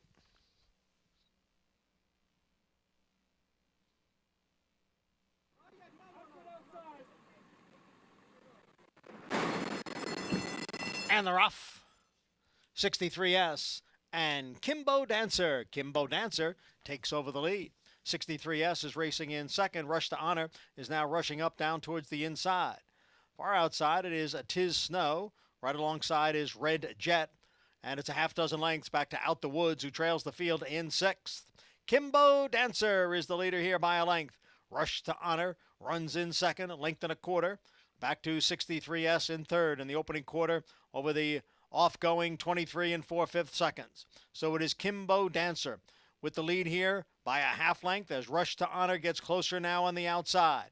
2.5 lengths to 63S in third. Then a break of 5 to Red Jet. 3 more. Back to Out the Woods. As the field heads for the far turn, Tiz Snow is away behind. It's Kimbo Dancer, still the leader here. Rush to Honor on the outside. 63S is down towards the rail, the half one in 47 2. First time starter, Kimbo Dancer leads here by a neck. Rush to Honor on the outside now draws right alongside. Rush to Honor and Kimbo Dancer, they are right together, with 63S sitting just off of them in third. And now there's a quarter of a mile to the finish. It is Rush to Honor, now to take the lead. 63S is moving up on the outside. Kimbo Dancer is back running in third as they move for the furlong marker. Rush to Honor and 63S. 63S has now taken the lead. Rush to Honor back running in second with a 16th to the finish. It is 63S on to victory here. 63S splashes home a 2.5 length winner. Rush to Honor was second. Kimbo Dancer held on for third. Red Jet was fourth. 63S the win is the second choice at 8-5. And here Luis Rodriguez Castro for Paul Chatterpaul. Yeah, Luis Rodriguez Castro was just drafting in behind the two leaders. He had his sights set on the 6. Rush to Honor every step of the way. I liked this horse. I thought he would win. I thought he'd be in front of Rush to Honor, and it was Javier Castellano doing a little bit of race riding, floating him out wide off the turn, but 63S gets a nice ride and gets the victory. And just to elaborate on what I mean, go to Webster's Dictionary, the meaning of jockey: to maneuver or manipulate by adroit or devious means. Devious. 8-6-1-11. Do what you can. Well, Javier tried. It didn't work. 63S, the victor, to close out the card here in New York. Very logical result. Looked like a race between these two. And the slightly bigger price at 8-5 with the win after two tough ones to come up with in the pick 5. Pretty formful there on out here in the sequence. And we'll have the payoffs coming up in a moment. Comes back just over $500. We'll have that official number shortly as we head back to Churchill Downs. Race 6 is approaching the 6-minute mark to post coming up. 9-5 favorite, Teo.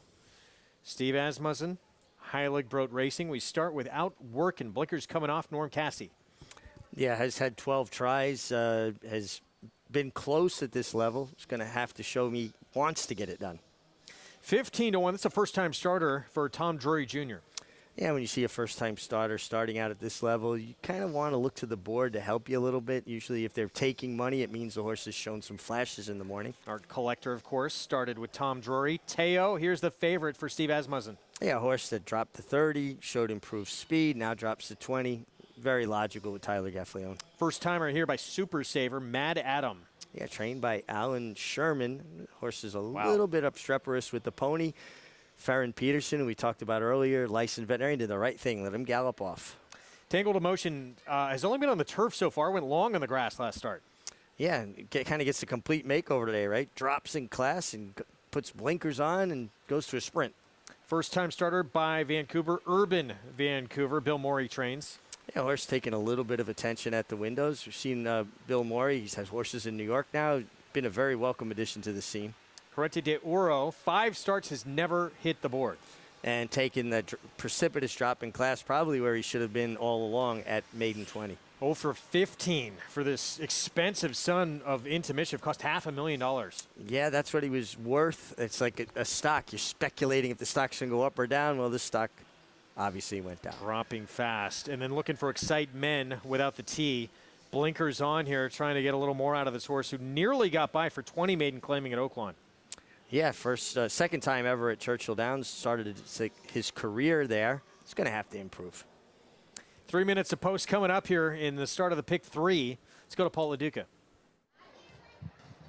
Yeah, Gregor, the start of the late pick 3 here. Right now the one Outworking is currently your favorite or your second choice to the 3 at 9-5 Teo. And those look like the two horses in here, the two Coulter Geldings, that are going to go towards the front end. Teo on the speed figures looks like is a little bit quicker than Outworking. The 5 is the interesting horse for me, for Matt Sherry. He's got very, very good numbers, but putting blinkers on, turf to derf. You get Gabriel Saez. You get a decent work 2-back. I would assume it was in blinkers, and maybe it wasn't. It was before the race. But the next one after that was good. He's 14%, 2 off over. So I thought it's 7-2. The public had it right. I'm a little against the 9 in here, and I don't understand why that horse is taking a ton of money in this spot. When you look at the 9, comes out of the Chris Hartman barn, who is on fire. I understand the blinkers go on.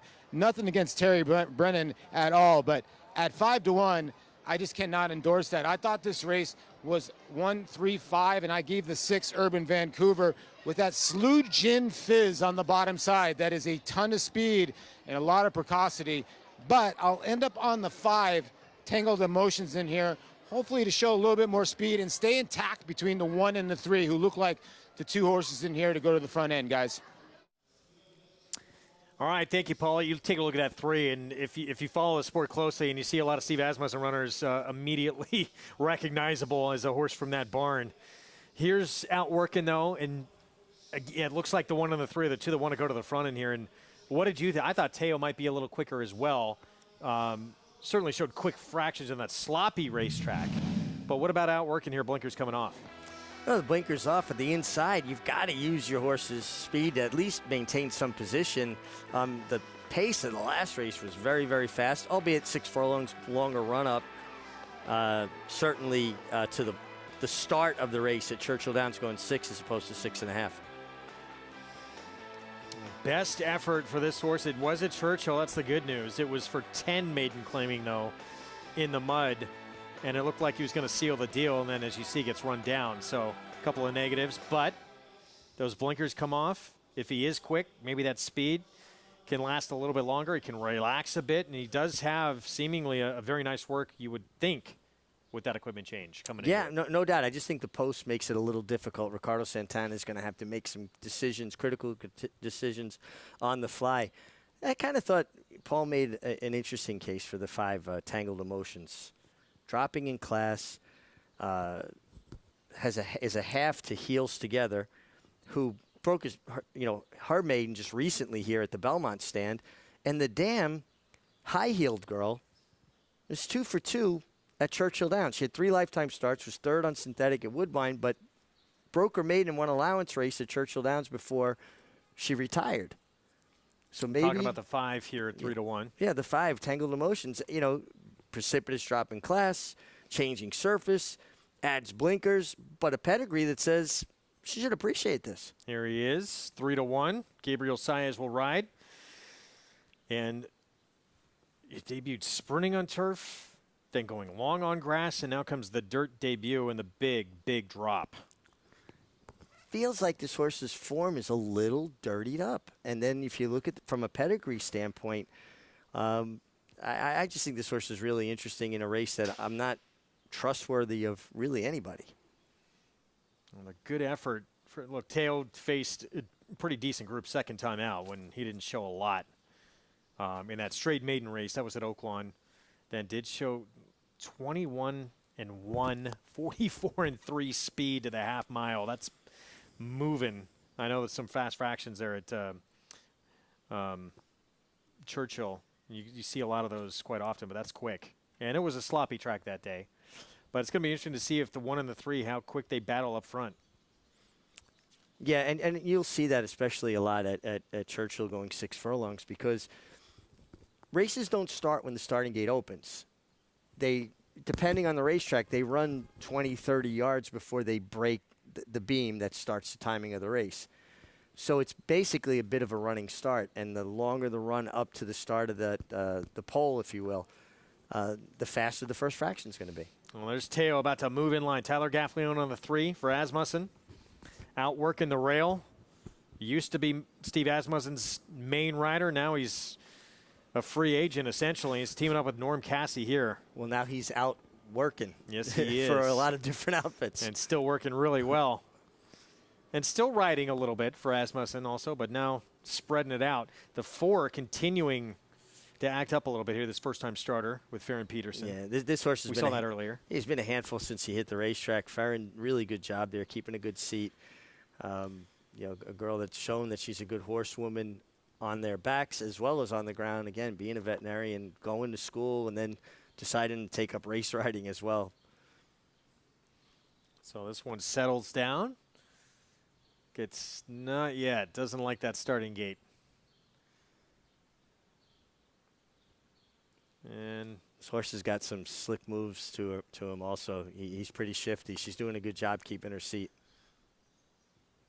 Gets right to it and then starts to go sideways as everyone else patiently waiting. Let's send it out to Travis Stone. Here's race 6 from Churchill. Waiting for Looking for Excitement.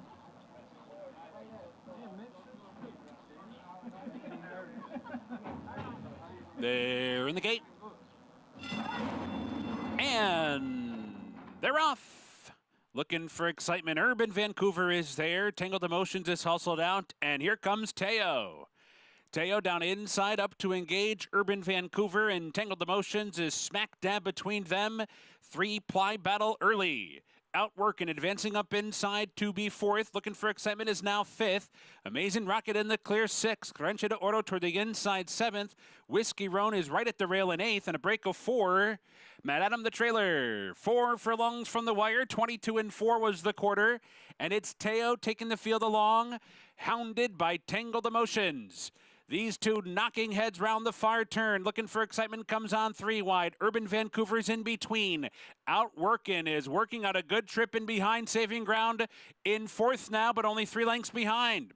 Amazing Rocket comes wide. Whiskey Roan, Carencha de Ordo, and Matt Adam. Top of the stretch. Tangled Emotion grapples with Teo. Teo fights on, but Tangled Emotions gets the upper hand. Tangled Emotions in front. Teo's back to 2nd. Looking for Excitement is back in 3rd. Final 16th. And Tangled Emotions has ripped away from the pack. Tangled Emotions streaking under the wire. 5 lengths in front. Looking for Excitement was 2nd. Teo managed 3rd, and Whiskey Roan was 4th. Tangled Emotions, I think we'll see him on the dirt going forward here. That was impressive against it. Look, it was a 20 maiden claiming group, but separates himself. No doubt. From this bunch. Greg, when you saw this horse basically head and head for the lead under a hold coming out of a mile and a 16th turf race, you knew he had foundation. You knew he was going to find more air. Who knew he was going to have that kind of speed? And this horse powered away. Yeah, I don't think we'll be seeing this horse on the turf anytime soon, because I think they found what this horse really wants to do. Much like Mama likes the Churchill Downs strip, and good call by Paul. Yeah, we'll see if Connections keep this horse in for that $20,000 claim. Goes off Co's second choice at 5-2. And the dirt debut, a winning one, Allied Racing Stable. Matt Shire and Gabriel Saez winning Connections here in the 6th at Churchill. Man, he just was, when he was that close, that easy, I was like, wow, this horse going long didn't dull this horse's speed. Kind of a gangly running style, too. I could see why they put him on the turf. Probably thinking they would smooth that stride out. Doesn't have to be smooth, just got to be fast. 5-9-3-2, we'll have those prices in a moment. Let's get back to New York and wrap up this card at Belmont. 63S going around. Rush to Honor for the victory here in the stretch. Yeah, drafted in behind the entire turn. They turned into the straight. Javier Castellano floated him out. Luis Rodriguez Castro, though, resolute. Tell you what, he was very, very confident around the far turn. Yeah. Just drafted in behind him, was unperturbed by anything. And the two logical horses put a lot of separation on the field. And first-time starter, you wanted a stranger third. You know when you're on a horse that you could probably take that route. Oh, yeah. And you have that much underneath you? Yeah, when a horse is, especially when a horse is traveling comfortably like that into the bridle for you. And honestly, this was essentially a 2-horse race on paper, and it ran that way. 63S, bet down to 8-5, beat you out your 6-5 shot. But so basically a pick 4 with Shalimar Gardens, a favorite, Moon Over Miami, in where there was 3 other runners that were, 2 of them were turf horses. There was really 1 horse to beat. And then 63S in a 2-horse field, you get $535 back if you can get those first 2 legs. First 2 legs were the tough part. The rest I thought was, very logical. And I mean, I would have singled the horse in the last. I just didn't like the runner-up as much as I did that horse. And I think that's how, when you've got, races decimated by scratches and off the turf races, you make money if you have a strong opinion about one. So card in the books here at Belmont. Of course, the Kentucky Derby winner on the grounds, arriving early morning on Wednesday, 1 a.m. We were there to catch it, and now settling in, got over the racetrack, and I think he likes it here at Belmont. Rich Strike, his chances in the test of the champion. We'll talk more about it next.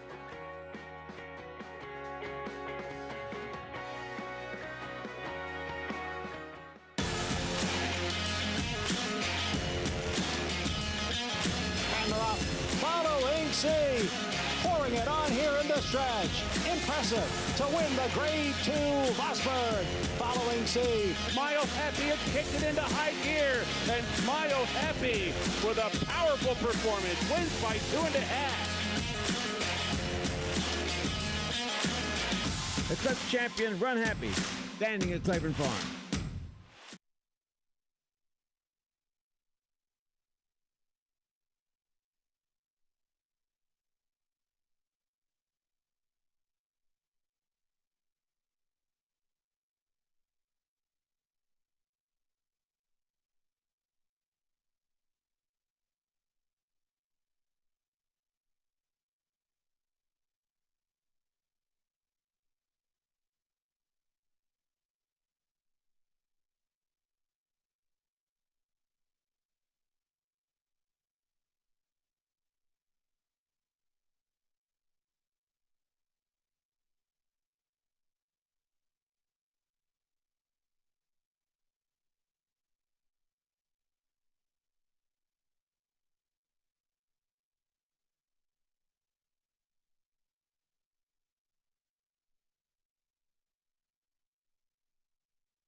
We're back on America's Day at the Races. Good to have you with us on this Thursday evening. Program brought to you in part by Hillendale at Alapa. 6th at Churchill, Tangled Emotions, getting on dirt for the first time in career, start number 3, and able to get the win, powering away from this group at this 20 maiden claiming level down the stretch. Yeah, a horse that put himself in the game, was right there on the pace coming out of a longer race on the turf, and just kept finding with a pedigree that, you know, hinted that this could be the case. And can't discount that big drop in class too. They're facing basically maiden allowance company horses that could be destined for bigger and better things. You get to maiden 20, you've kind of gotten down to where, you know, they've come to an understanding of what their horses are. 5-2 on Tangled Emotion, $7.60 for the win. Looking for excitement, Teo, 2nd and 3rd. 6th in the books, race 7. We move along, Mile and 16th on the lawn. $50,000 claiming race, 3-year-olds and up who have never won 3, or are 3-year-olds. And Kingmeister right now taking money. Steve Asmussen, I would expect we'll see speed from that inside post with Corey Lannery. It feels like the turf course that they put in at Churchill, they completely redid it. Mm-hmm. Speed's good. Horses that are forwardly placed are having a very good time of it, and you get an inside post for the horse with natural speed, kind of simplifies things. All right, well, more on that field coming up in just a little bit. 3rd and final leg of the Triple Crown Test of the Champion. June 11th, be part of the action. Again, going to cap this crowd at $50,000 on Belmont Stakes Day. That entire week, tremendous. And that day of racing, June 11th, loaded with Grade 1 action, Med Mile included. And it's one of the great race days at any track in the country all year long, anywhere in the world. Go to BelmontStakes.com to be part of it, because it will sell out. We got the Derby winner coming back in Rich Strike. We got a few horses coming back from the Kentucky Derby, including Mo Donegal. And we got some new faces as well, and potentially a filly for Todd Pletcher with Nest. Let's take a look at that Kentucky Derby. Rich Strike, Mo Donegal, Barber Road, and the trips that they had. Yeah, I mean, Rich Strike has to overcome post 20. He was number 21 with the scratch for 20. He broke out a little bit. Sonny Leone, it kind of gave him an opportunity to go right down to the fence. Mo Donegal was the most compromised at the break as far as I'm concerned. From the inside post, he just didn't break with it. He was a little bit sloppy leaving the gate, and he got jammed. So I thought he got hurt the most for it, although he was in a ground-saving position, even though Maybe not quite the way you wanted to get back there. Barber Road, a horse who would, a lot of people thought with more ground would continue to get better with those closing performances from way back at Oaklawn. And you can see. And then the different routes they take here. Well, that's it. I mean, you understand in a big field the urgency to want to give your horse a trip where you can get out in the clear and not be impeded, not have to slow your run down. I think being 80-1 allows Sonny Leon the luxury of saying, well, I'm going to take my chances and cut as many corners as I can, because if I get stopped, no one's really paying attention to me anyway. So let me do everything I can and take every edge I can, where if you're on a Mo Donegal or a Barber Road, more of a contender, you're probably driving a little bit more defensively. You're trying to give your horse that continuous run. Now, you see where Barber Road and Mo Donegal are out past the middle of the track, and Rich Strike cuts the corner. But I think more to the point, watch the contact that gets made between these two. The outside too, yeah. Yeah, I mean, when you're making contact with another horse, it was earlier up in upper stretch, it slows your forward momentum down. And I thought, Irad making some room for himself up there might have hindered both him and Barber Road. But let's give credit to Rich Strike. He overcomes post 20. He looked like a broken field runner. He was zigzagging in and around horses, and he finished best of all. And if you look at Trackus, he actually ran more ground, lost more ground than Mo Donegal, and only 4 feet more than Barber Road. Or 4 feet less, excuse me. That ride from Sonny Leon. Talk to us about the ride, what you thought of it. I think it's a highlight reel. I think the guy made every right move, and things are happening fast. Horses are stopping. You got instants to make decisions, and he made every right decision. If he makes one wrong decision, he loses. Look at the peak speed he hit as well. Much faster than Mo Donegal Barber of 44.2 miles per hour at one point. I mean, that speaks to the air that this horse gets, that he's able to finish like that. Now, listen, we can talk about the pace, which was crazy, and that there was somewhat of a meltdown. But this horse was able to throw in a period of time where he ran better than 40 miles an hour. That's flying for a racehorse. So let's check in with Paul LaDuca. Paulie, the horses coming out of the Kentucky Derby, lining up in this third and final leg of the Triple Crown. Who do you like? Well, I mean, it's so easy to say Mo Donegal, isn't it? And that's where I think everybody's going to go to. And it's just the human connections. Let's be honest. Todd Pletcher has won several Belmonts. That's just the bottom line. He seems like a horse that is truly fit for the Belmont distance. And when Todd brings one in, they usually run well. You could honestly say that Barber Road actually might run in the money. He's a consistent horse that never runs a bad race. But I'm going to go with Rich Strike. I'm sort of on the same train as Richie here. If you go back and look, I get it. Mo Donegal was compromised the most from the one hole. Listen, looking at Lucky, lost from the one hole, came back to win the Preakness. I don't care that the rails were out or anything. To win the Kentucky Derby from post number 1 is hard, but it's also harder to win it from post number 21. And when you look at the replay, it looked like to me that Rich Strike was always in the bit and was always carrying Sonny Leon throughout the pack, where Mo Donegal and Barber Road were asked. And if you do forget, earlier in the card, Jackie's Warrior was in the 6th or 7th path. So Epicenter, Zandon, all those horses that hit the front end at the top of the lane were all in the middle of the racetrack. Not one horse on Derby Day came up the rail, but Sonny Leon didn't know because he hadn't ridden a horse all day. So give this horse a little bit of credit, and you talk about the energy that this horse had at the end. This horse galloped out about 5 to 6 lengths in front. I got to see on the backside, and maybe I'm homering a little bit because I got to interview Eric Reed yesterday. But this horse came off the track, ate everything, went to bed, got up. He is more confident than I think his own trainer is. And I even think that, Sonny Leon is confident. My worry with Sonny Leon, and this goes to you, Mig, does he need a race over that racetrack? Because Belmont, of all races, we saw Calvin Burrell make an early move. on Mind That Bird. Does Sonny Leon really need to maybe a 2-turn race, get one in his system so he can realize when he needs to move Rich Strike? Absolutely, Paul. He needs to ride here at Belmont. It doesn't even have to be a 2-turn race. Just to understand, when you get to the far turn at Belmont Park, being a 1.5-mile racetrack, you're at the 5/8 pole. At mile racetracks, you're basically at the 3.5 furlong pole, depending on the length of the stretch.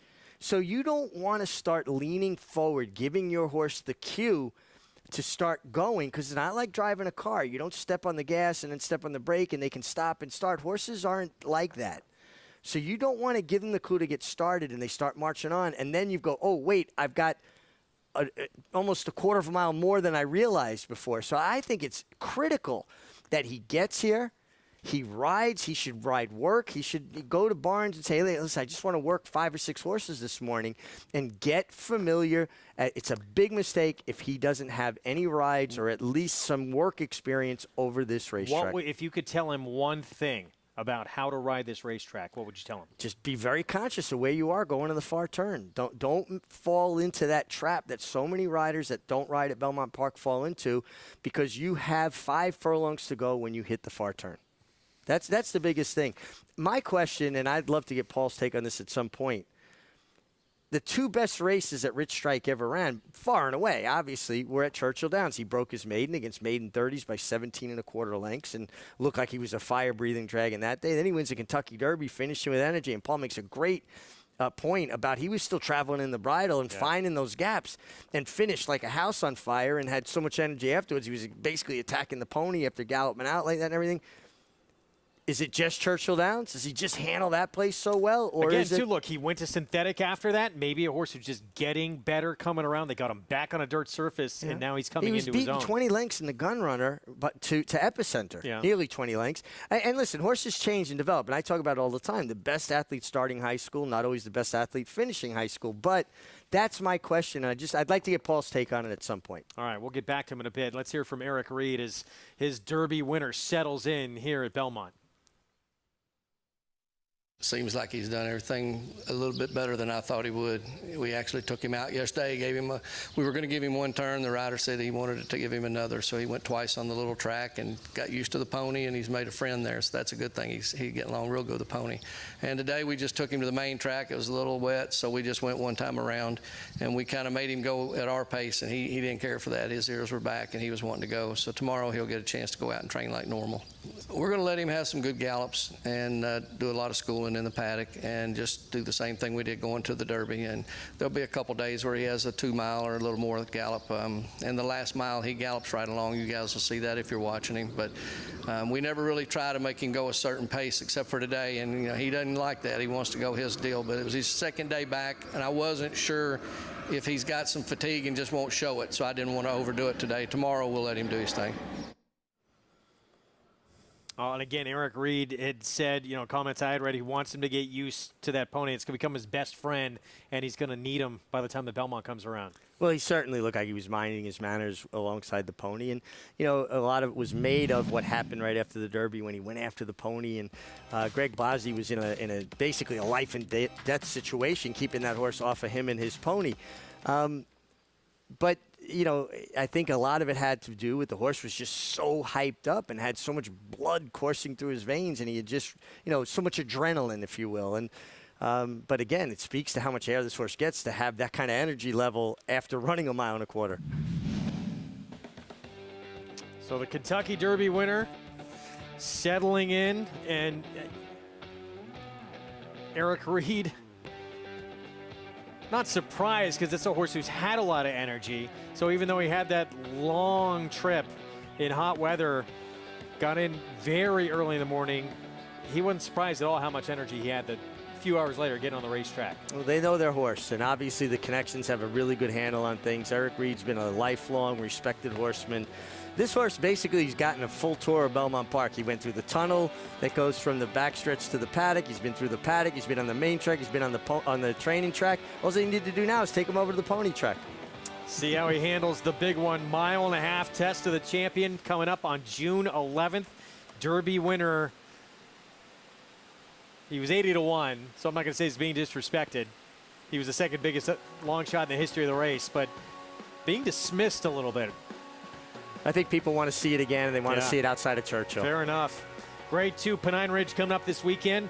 Chad Brown, he'll send out the undefeated Unanimous Consent and Napoleonic War coming off a win. We'll have Flavian Pratt. It's difficult to get a sire that can upgrade your mares like this stallion can. This horse does produce runners, very talented runners, 3-year-old runners, Derby contending runners.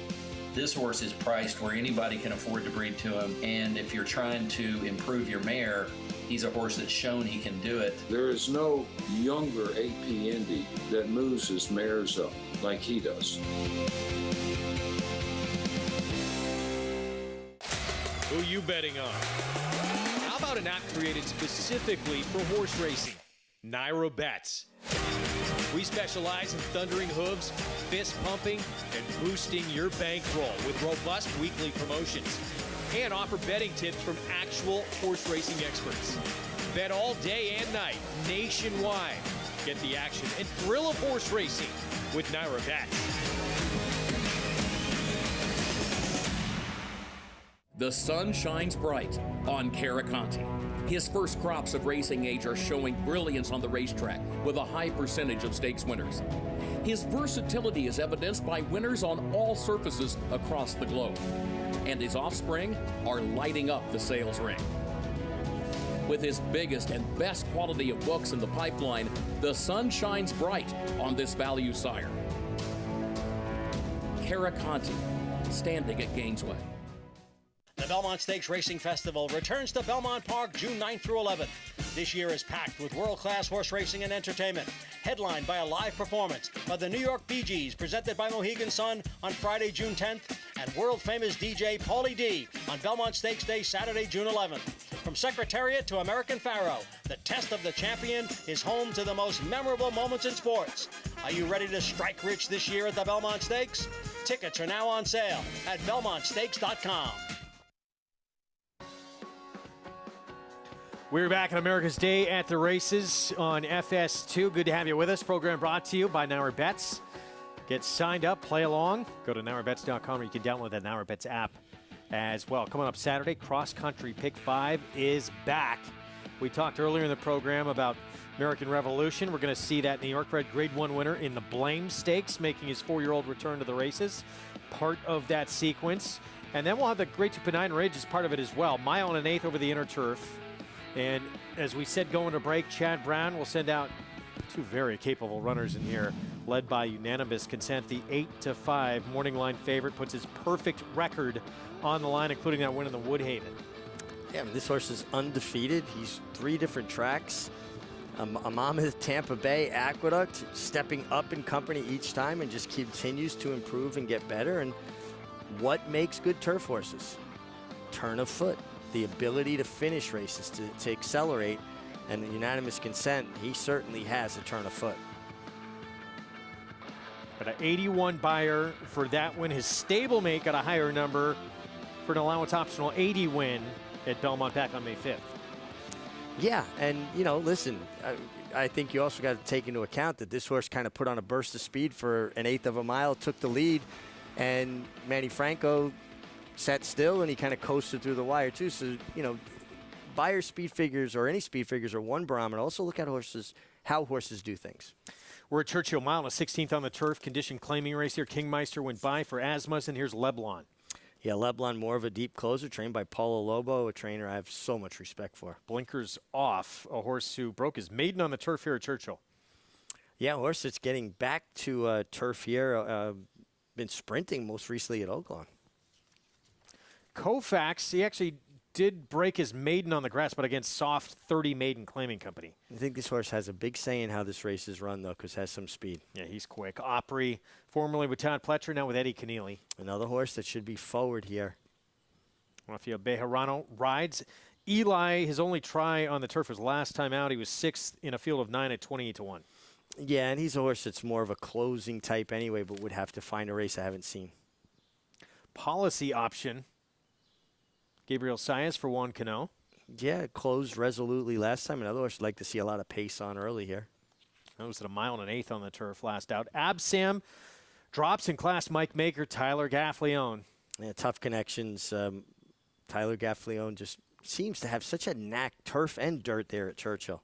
And a multiple winner on the turf, the 8, by the way. Savvy, big price, 26-1 outside. A horse that's stretching out of sprints. Could this horse be a part of the pace, too? I don't think a horse that has a chance, but certainly can have a say in how the race is run. Post time coming up for this 7th at Churchill. Let's go to Paul. Thanks, Greg. And I want to answer Mig's question that he was asking before about does Rich Strike just like Churchill Downs? Well, I will say this. Obviously, the horse does. With the couple wins that he's had over it and winning the Kentucky Derby, is that going to transfer to Belmont? As a professional athlete, there was a lot of ballparks I hated to hit in. And one of the best ones was Philadelphia. And every time I went to Philadelphia, I remember one year I hit 10 home runs. 7 of them were in Philadelphia, and they were probably totaled 310 feet, each one of them. But they had such a short porch. It was a great park to hit in.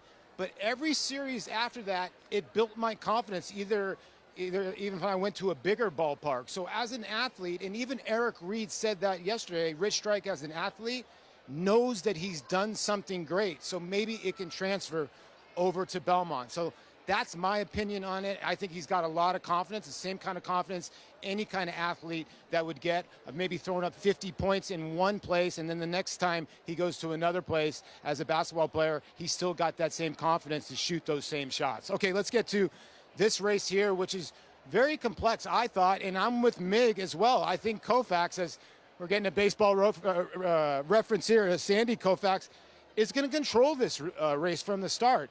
But is he good enough to really take this field all the way around?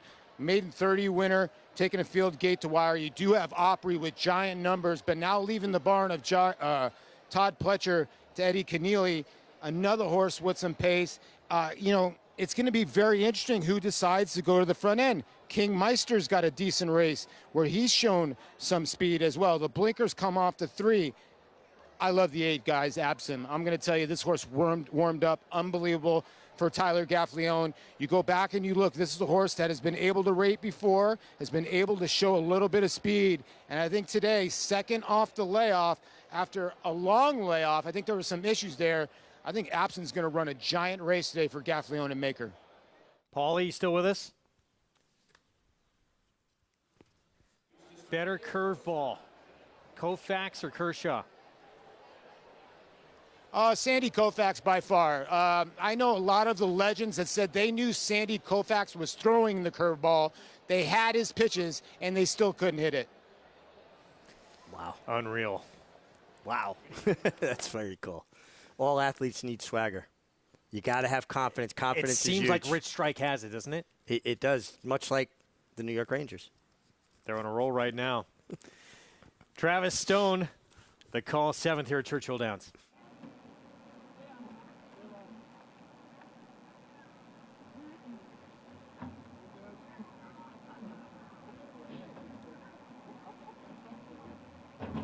They're in the gate. And they're off. Koufax comes out running.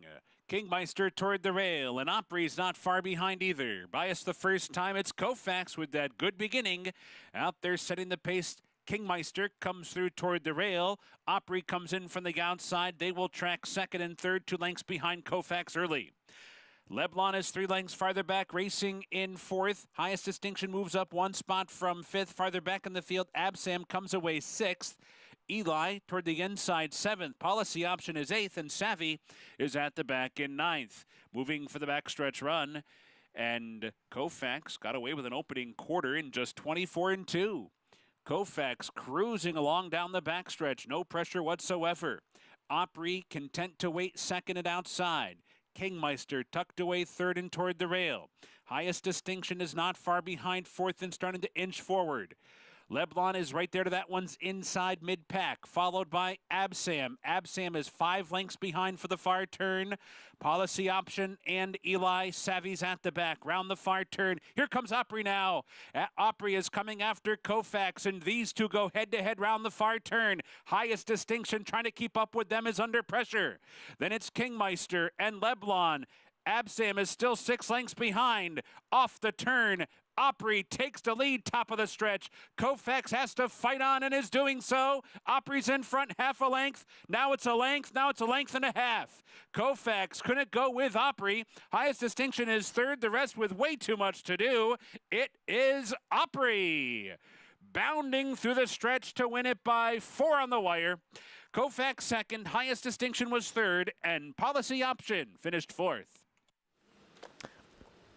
Opry overcoming the layoff and moving from a Hall of Fame barn. Eddie Keneally, very good trainer, but tough to move him up off of Todd Pletcher, and does off the bench. His 6-year-old gets his 3rd win on the grass. Yeah, it was just always attending the pace, stalking Koufax intently throughout, and kicked clear. It was very impressive. When horses put this much separation in turf races, they just really dominated their opponents, and Koufax kept on gamely for second. It kind of points out, too, this turf course, if you're leaning towards a closer or a horse that lays up closer, I think give a little bit more credence to the horse that lays up closer. This turf course has been very kind to horses that are close to the pace.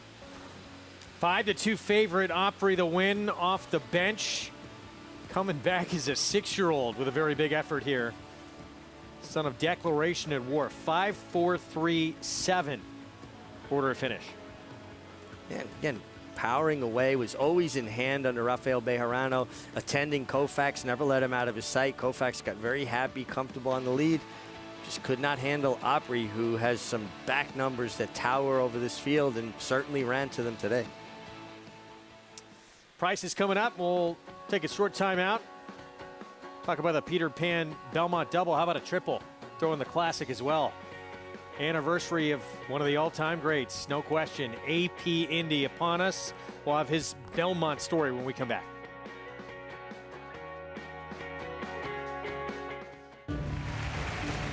Reach the starting gate. It's post time. Home front, the favorite comes forward. And they're into the stretch. Cold Front put to the test. Old Cash on the outside trying to go with him, but Cold Front kicks away. Cold Front 2.5. Cold Front does it again, wiring the field of the Amsterdam.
We're back on America's Day at the Races winning rider.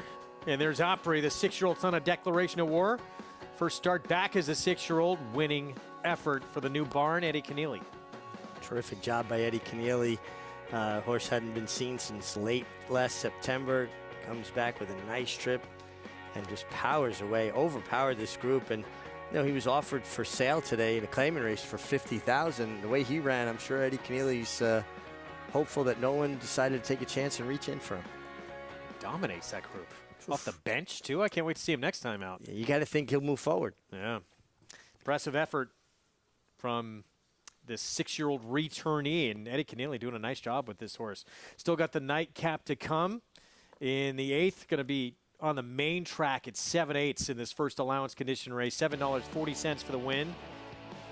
5-4-3 finish. Koufax, how about that at 11-1? Yeah, look at this exacta, 5-4, 87-80 for 2, and that was a 2-speed number. 2 horses that looked like they could dominate up on the front end. All right, so let's set up the 8th for you here. Going to close out this Thursday evening card on the main track, 7/8 of a mile. Entry-level allowance race. Pharaoh's Heart, Steve Asmussen, Corey Lannery, off since April to Oaklawn. Some pretty good horses. It was actually in a grade 2 out on the West Coast last year. Yeah, I mean, this is a real competitive race. And it's just funny, some of the things that jump out at me when I look at races. Corey Lannery getting kind of a big shot with Steve Asmussen's Marn with the 5, Pharaoh's Heart. It's almost like an open casting call, right? He doesn't have his number 1 or main rider, go-to rider anymore, but he's kind of spreading it out, spreading the love a little bit. Get these opportunities, too, for big barns. You want to impress. We'll get more coming up, including the post-parade. Let's head back to Paula Duca.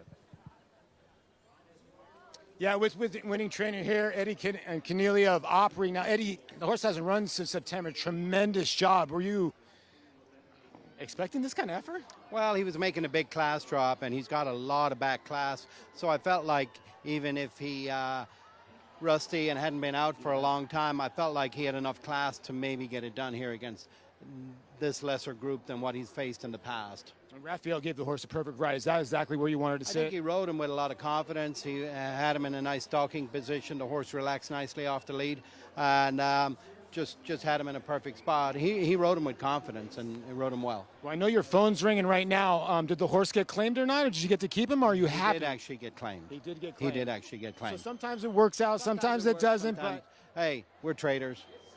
We're okay. We're okay. That's you got to put them in where they can be competitive. Yeah. And he was certainly competitive in this spot today. Well, Opry gets the job done. A great chaining job by Eddie Keneally. We'll go to another barn. Got to feel good, too. I mean, take a horse off of a Hall of Fame trainer. Eddie Keneally's a very good trainer in his own right. Tremendous. But to get this done off the layoff for an older horse, too, that was impressive work. Well, he said something, that I talk about. Even if the horse is fit, they still can be a little bit rusty. You got to shake off a little ring rust, get back into a rhythm, and he didn't look too rusty. So Opry, your winner in the 7th again. Our nightcap still coming up. The son of a Triple Crown champion, AP Indy, after back-to-back Derby prep wins, never got his chance in the run for the Roses. Scratched the morning of the race with a bone bruise. But the wait for his Triple Crown moment was well worth the wait, with only his grandsire, Secretariat, running a faster winning time. Perfection is nearly impossible to obtain, but for AP Indy, it was effortless. 30 years ago, the Bay held off the late surge of my memoirs to win the Belmont Stakes in 2 minutes, 26 seconds, equaling easygoer's final time for the second swiftest in Belmont history. Only Secretariat, his grandsire, ran faster. AP Indy surges to victory in the Belmont Stakes. AP Indy entered the starting gate at Belmont Park on a 6-race winning streak, including the Peter Pan 8 days before the Belmont. The 1992 Horse of the Year and 3-year-old Male of the Year after capturing the Breeders' Cup Classic to conclude his career. AP Indy wins the Breeders' Cup Classic! AP Indy was the sport's leading sire in 2003 and 2006 and was among the leading sires 6 other years that decade. He was the leading broodmare sire in 2015 and finished among the leaders in that category 7 other times. His champions include Classic winner Bernardini, Horse of the Year Mineshaft, and Champion Honor Code. AP Indy is part of the only 3-generation sequence of Belmont Stakes winners in American racing history. His sire, Seattle Slew, won the Triple Crown in 1977, and his daughter, Rags to Riches, became the first filly in more than 100 years to win the Belmont in 2007. And it's going to be a filly in the Belmont. Rags to Riches has beaten Curlin. AP Indy was inducted into the National Museum of Racing and Hall of Fame in 2000, the same year as his trainer, Neil Drysdale.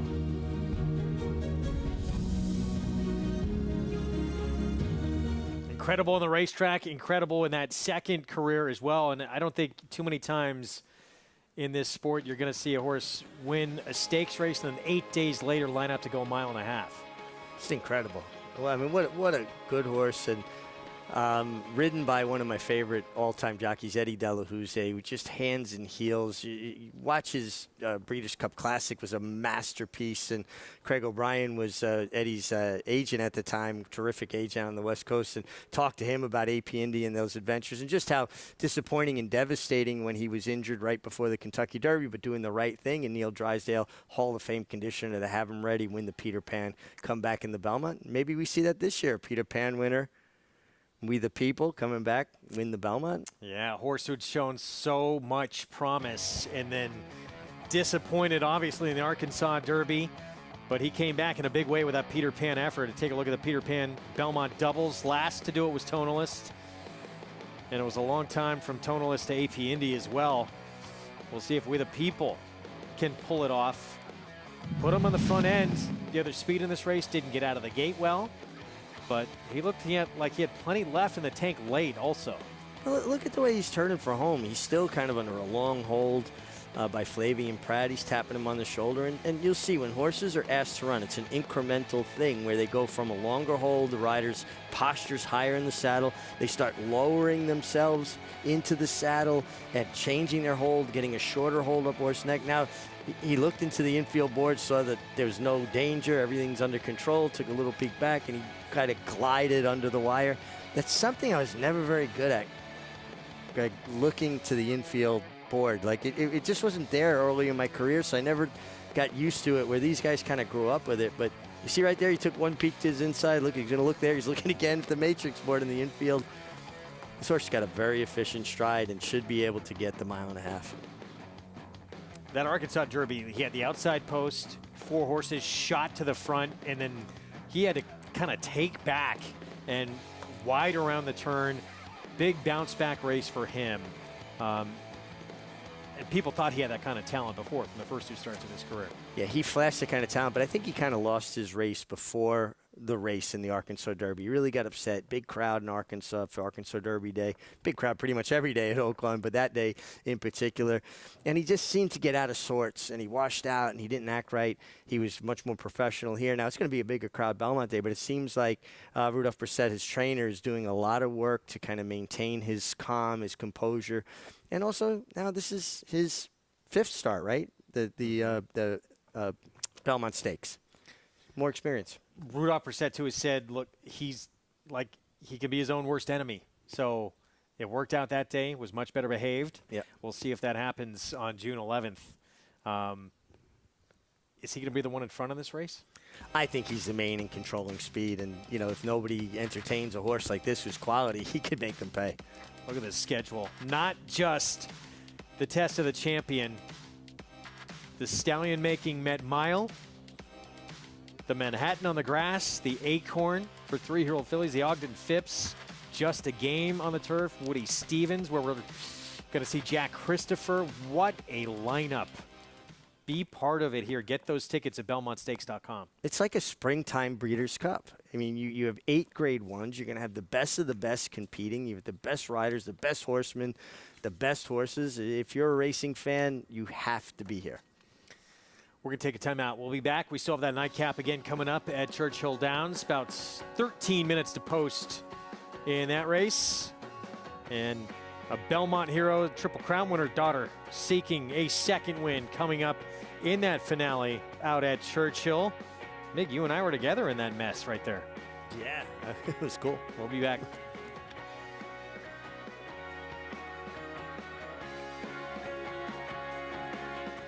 Daredevil, returning to stud on U.S. soil. The only first crop sire to see 2 offspring win the Grade 1 Kentucky Oaks and the Grade 1 Preakness Stakes in the same year. She dares the devil, taking the Kentucky Oaks and the Grade 2 Azeri Stakes, and champion Swiss Skydiver, winning the Preakness and the Grade 1 Beholder Mile Stakes. With more exciting prospects on the track and multiple 6-figure sales in the ring, Daredevil's career is just getting started, only at Lane's End.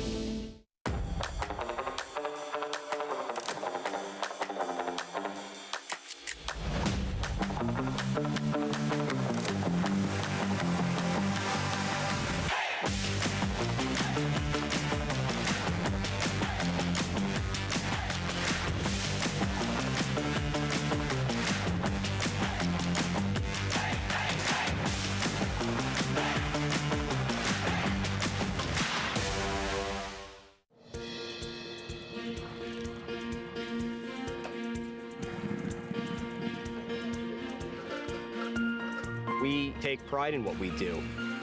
For me, it's more of a passion than actual work. I'm an assistant trainer. Carpenter. I'm a peace officer. I'm a jockey. I'm a gardener. I'm a groom. Clocker. Assistant starter. Trainer. ESL teacher. I love what I do. There's so many jobs that come together every day. It's a collective effort that really makes this ball go round. We are New York Racing! I couldn't imagine working anywhere else. For me, riding horses in the morning is the best thing I can do. New York Racing helps support my small business. It's extremely important to the New York economy. Like my dream come true. This is like a big family. We are New York Horse Racing.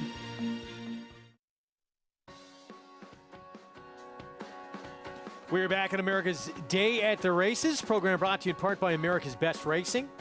For the love of the race, visit americasbestracing.net today. Good to have you with us on FS2. Greg Wolf, Richard Migliori, Paula Duca out in Louisville. And they're going to close out this Thursday evening card at Churchill at 7/8 of a mile main track. First allowance condition race. And Pharaoh's Heart, we talked about the Triple Crown champ and his daughter going for her second win coming up. 4 seconds and 6 starts for Pharaoh's Heart. She's a 7-5 favorite.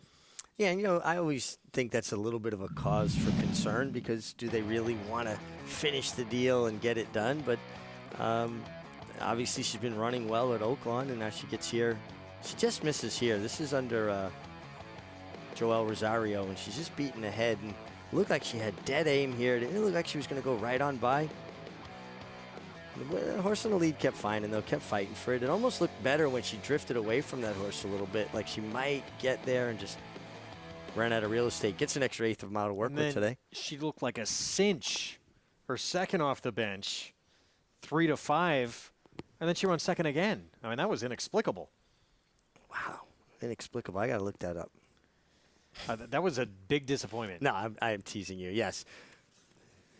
3-2 right now. Can she overcome the second-itis? Does she want to win again? We're going to find out. Churchill Downs debut coming up on the gray daughter of the Triple Crown champion, American Pharoah. We'll have the post parade for you when we come back. Stay with us. Finales next from Churchill.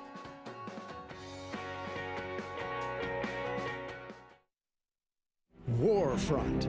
This son of Danzig ranks among the world's elite sires. Ranked #1 by percentage of stakes winners, graded stakes winners, and Grade 1 winners. No stallion has a better strike rate. Recent top runners include Group 1 winner Homesman, graded stakes winners Master of Foxhounds, Ancient Rome, and Bombard. Plus Annapolis, who became his sire's 100th stakes winner. In the auction ring, his progeny continued to command top dollar. Warfront, standing at Claiborne Farm.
We're back. Good to have you with us.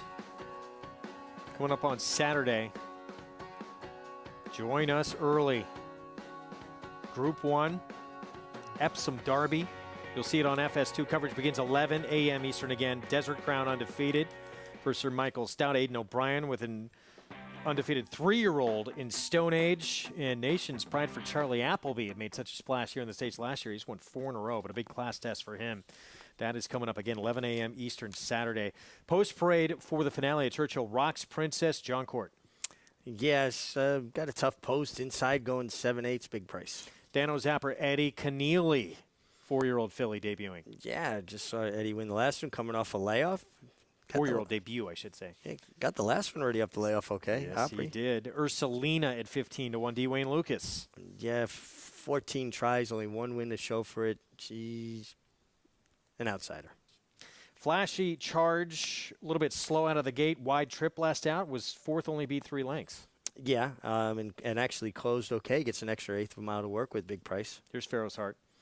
Yeah, filly that's compiled 4 seconds. Obviously has ability. Does she want to win? This filly's quick. She's coming off the bench for her 4-year-old debut. Yeah, she's quick. 7/8, tough race to return at.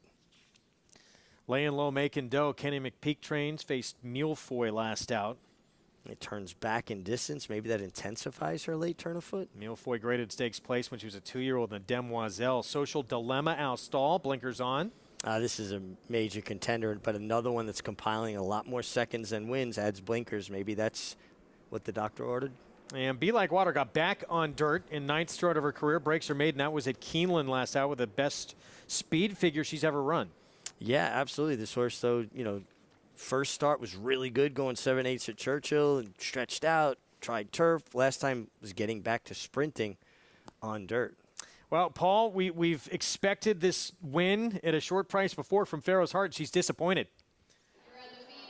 Yeah, she really has. She has 4 second-place finishes. But before this race, guys, they had a race on the turf course for all the firemen in the local area, and they ran about a mile, I would say 1.5 miles. They were running for a long time, and I've now realized that the inside is live. It was the re-rally of a lifetime. The second-place finisher let the guy in the neon shirt go right on by, and he said, hey, watch me. I'm going to be Usain Bolt the last 100 yards as the inside of the turf course took him home to victory in one of the best re-rallies we've seen all meet. All right, on to race number 8. I cannot believe the 4 right now is 27-1. If you look at the last race, the 4 was 3 lengths behind the 8 horse in here, who's 3-1. And a horse that is the most lightly raced filly in this group. You get Florent Giroux aboard. This horse has had issues at the gate. Hopefully Flo can get this horse out of the gate. I understand Pharaoh's Heart, by far the horse to beat. But if you want to get out with a long shot, 27-1, go with the 4 Flashy Charge, or don't go with the guy with the neon shirt. I watched that entire marathon of a race, and that was the re-rally of a lifetime. He had nothing left. He got past the stretch, and he was done. It was just pure will. He was playing possum. Oh, that was incredible. You know what that reminded me of? People should go to YouTube and pull it up. Buck Passers Flamingo. They called it the Chicken Flamingo. They wouldn't take betting on it. It was like a 13-horse field. Abe's Hope opened up 2 on him inside the 16th pole. Buck Passer looked up and said, oh, I got a horse in front of me, took off and caught him. That's what it looked like. Well, and it shows you again, that inside of the turf course is love playing it. well. Look at this. And so he's in front here. He had a huge lead, but then he just gets dog-tired late. And, big front runner. And once he gets past here, and you could tell now he's hurting. He's gassed. He's definitely gassed. He's got nothing Look how left. easy Yellow is behind him here. Well, how easy he's going. All right. I personally think that this was homage to Pat Day, who used to give his horses breathers and let guys get in front of him and then make them look bad and come back. I think this is a Pat Day move. The guy said, I'm at Churchill Downs. I'm going to pull a Pat Day. Also, why didn't the guy in the yellow, when he passed him, drop over in front of him? Discourage him. Don't stay out in the middle of the course. Go down to that good stuff over there. Had he gone to the rail, might have been a different story. Make him come out around you. Yeah. Use some tactics. I think this guy in the lead pulled up a little bit, too. He thought he had it won, and when this guy with sheer guts and determination, because watch when he looks over his shoulder, he's like, uh-oh, wait. He's right here. He's like, I got this. I got this. You can see he's just pounding the turf, too. I mean, the leader's going so much easier. Yeah, but he's easing up. He thinks he's got it won. And then, here he is. Boy. Now I got no momentum. Look at this. Now he's laughing because he knows he messed up. He should have bored down and kept going. Oh, what a comeback. That was sensational. Wow. He pulled the Pat Day. Well-earned rest after that winning performance. Even money here on Pharaoh's Heart. Look, way the horse to beat, not necessarily the one to trust. I agree with that. And I listen, Paul's been hitting well all day, no pun intended. And he likes a long shot right inside Flashy Charge. You get Florent Giroux. 18-1, I'm on board. I didn't think to get a piece of it, I didn't think the one was impossible. She's 41-1 right now. Had to face Center Isle last time out, who's extremely talented. Jerry B came out of that race to win as well. Won her debut, so layoff should not be a problem. I don't know if she can win, but might be able to get a piece of it. What about the outside horse, Be Like Water? And who said Be Like Water? Who? Bruce Lee. Be like water. He was incredible. Got to be fluid. Did not like, what was the movie with Leo DiCaprio and Brad Pitt? Did not paint him in the best light. Oh, Once Upon a Time in Hollywood? Yeah. Yeah. Bizarre scene. Even money favorite is a filly who was an odds-on favorite. And if you'd seen that race, too, prior at Oaklawn, when she got bet down to that price, she looked like a cinch on form coming into it. Second off the bench. She was second to Crystal Ball, who's a graded stakes winner. We'll see if she can get it done today. Asmussen, Corey Lannery, Little Red Feather Racing. Short price again. She's odds on here at 4-5. Nightcap at Churchill Downs. Let's go to Travis Stone. Social Dilemma and Be Like Water.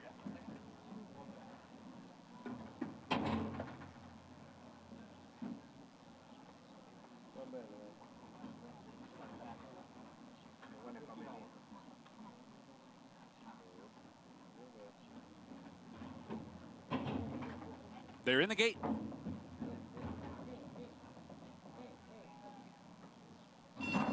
And they're off. Pharaoh's Heart bobbled at the start and is off last. Ursulina broke in stride and is racing for the lead. Minute Waltz comes on to grab second, and Be Like Water's up on the outside into third. Thanozapper toward the inside is fourth. Chasing Ursulina down the backstretch. Minute Waltz moves alongside to prompt the pace from second. Be Like Water up into third. Social Dilemma in the clear, racing into fourth. Thanozapper with a good spot covered up inside fifth. Flashy Charge is sixth. Pharaoh's Heart has moved up to be seventh and is 5 lengths off the lead after that beginning. And another 4 to Lay and Low, Making Dough. Rocks Princess the trailer. The opening quarter in 23-2. They're on the far turn. Minute Waltz cranks up the pressure on Ursulina, and Social Dilemma keeps pace with them, 3 wide third.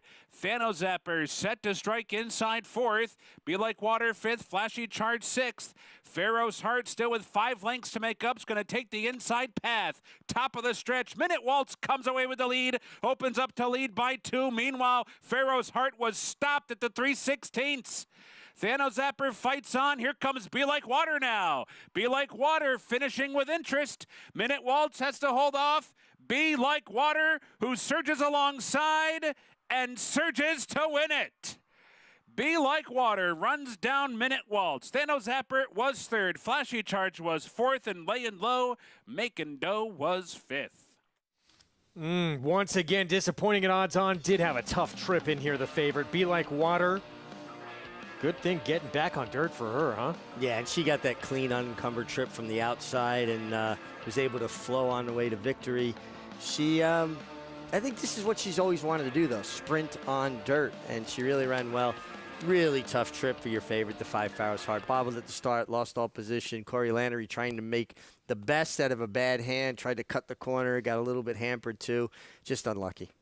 tough trip, no question. And still looking for that second win of her career. Going to get a ton of money next time, too, with a trouble trip. Yeah, people see that trip and they go, oh, well, today will be the day, particularly if she gets an outside post. We're back with a 12:30 Eastern start time on Friday on FS2. We will see you then. It was Moon over Miami. Joel Rosario, tight opening along the rail. Committed to the inside, got through and able to get that win on that sloppy sealed racetrack. And how about Opry and the job Eddie Keneally does with this 6-year-old off the bench. Coming to him from Todd Pletcher's barn, the victory off the long laugh. We'll see you tomorrow, 12:30 Eastern again on FS2. Hope you enjoyed it.